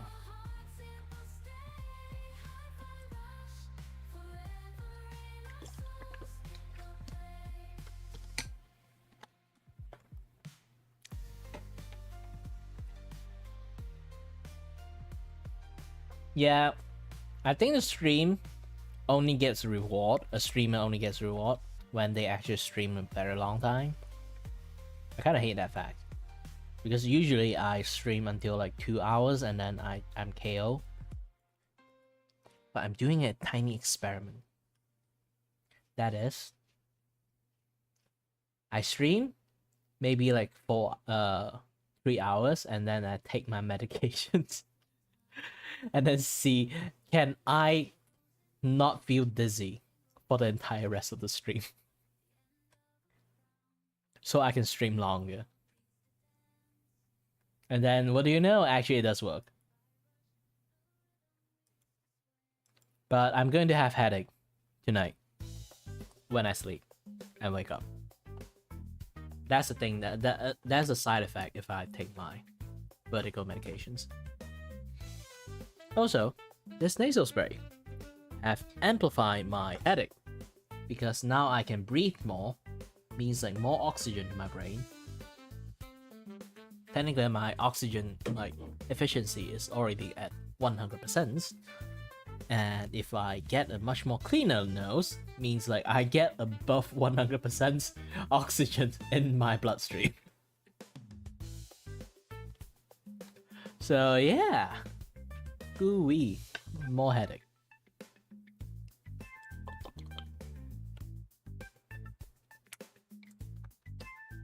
My friend's still amazed at how nonchalant I am.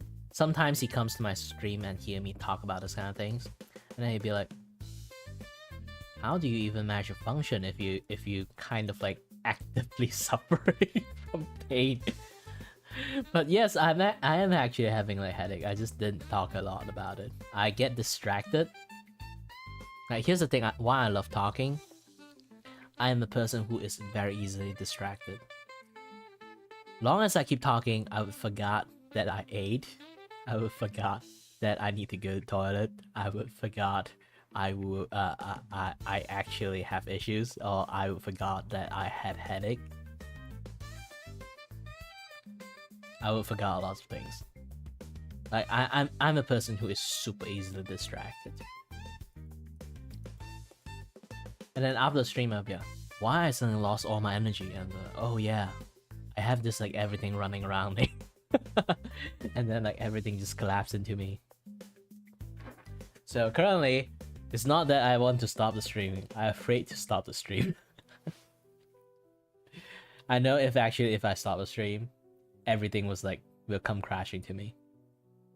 But I have to, you know? I already always spend my energy. Should take a break. You guys might not see me tomorrow. Depends. Maybe I can try to push myself a little bit more.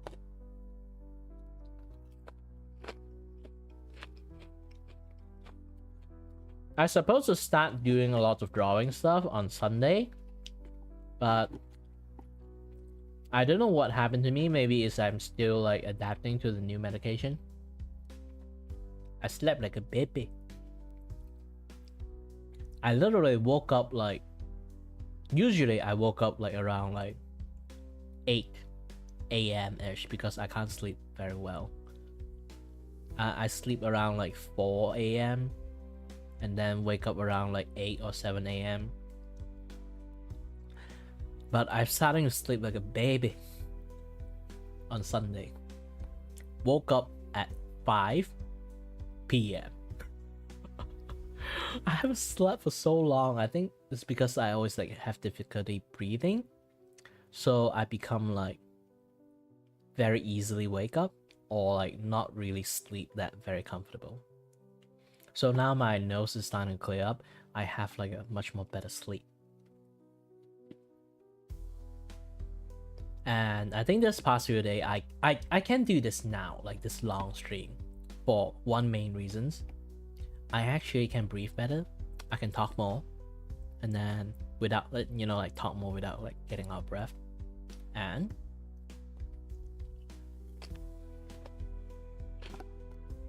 have quite a lot of nice good night sleep.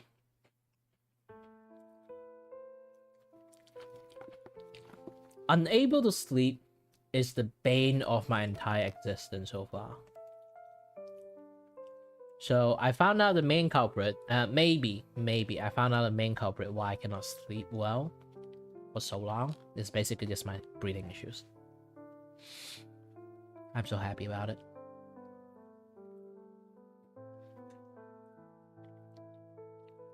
At least I finally like, with my multiple debuff, I managed to managed to like hold back one of the debuff that I have.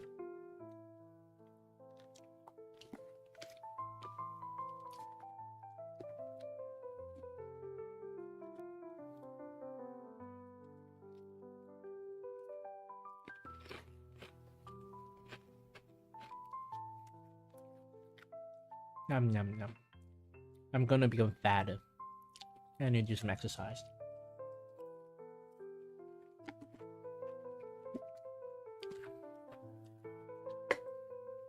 Let's go! Ah. Ta-da!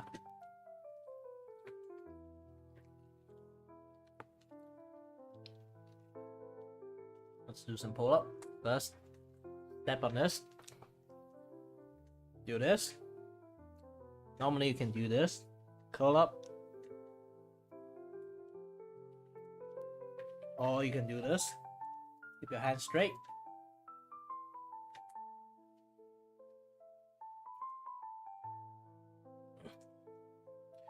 Just remember not to overstress your hand.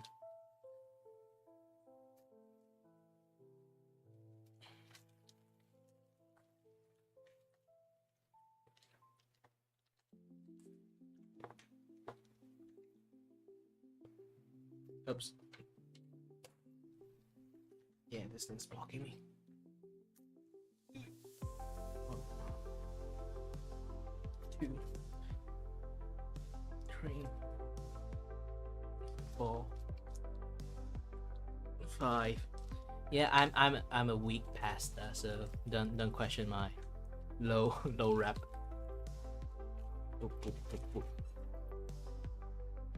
1, 2,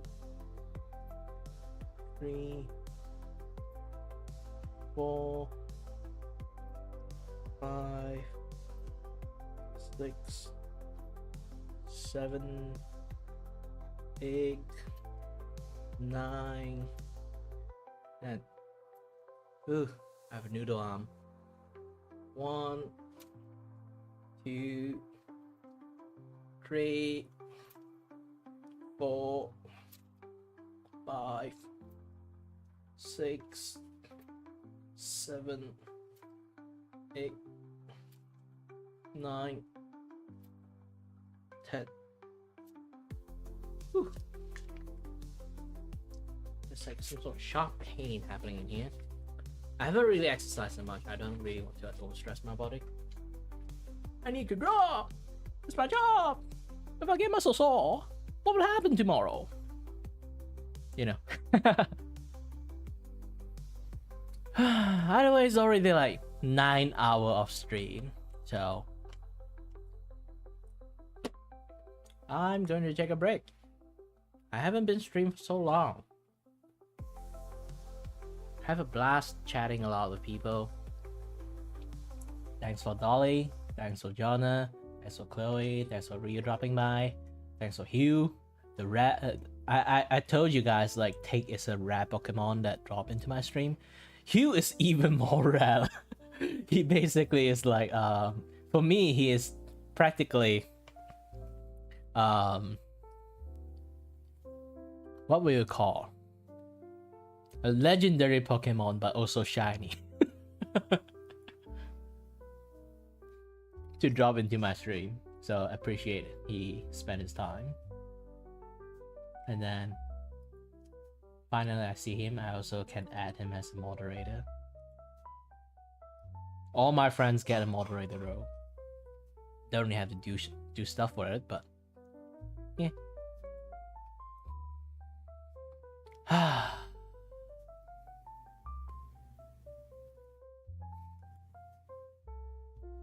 Let me take a breather. Really enjoy the time. Again. Thank you very much for watching, and as always, stay healthy, stay safe. Until next time, stay tuned on the next stream. Bye bye.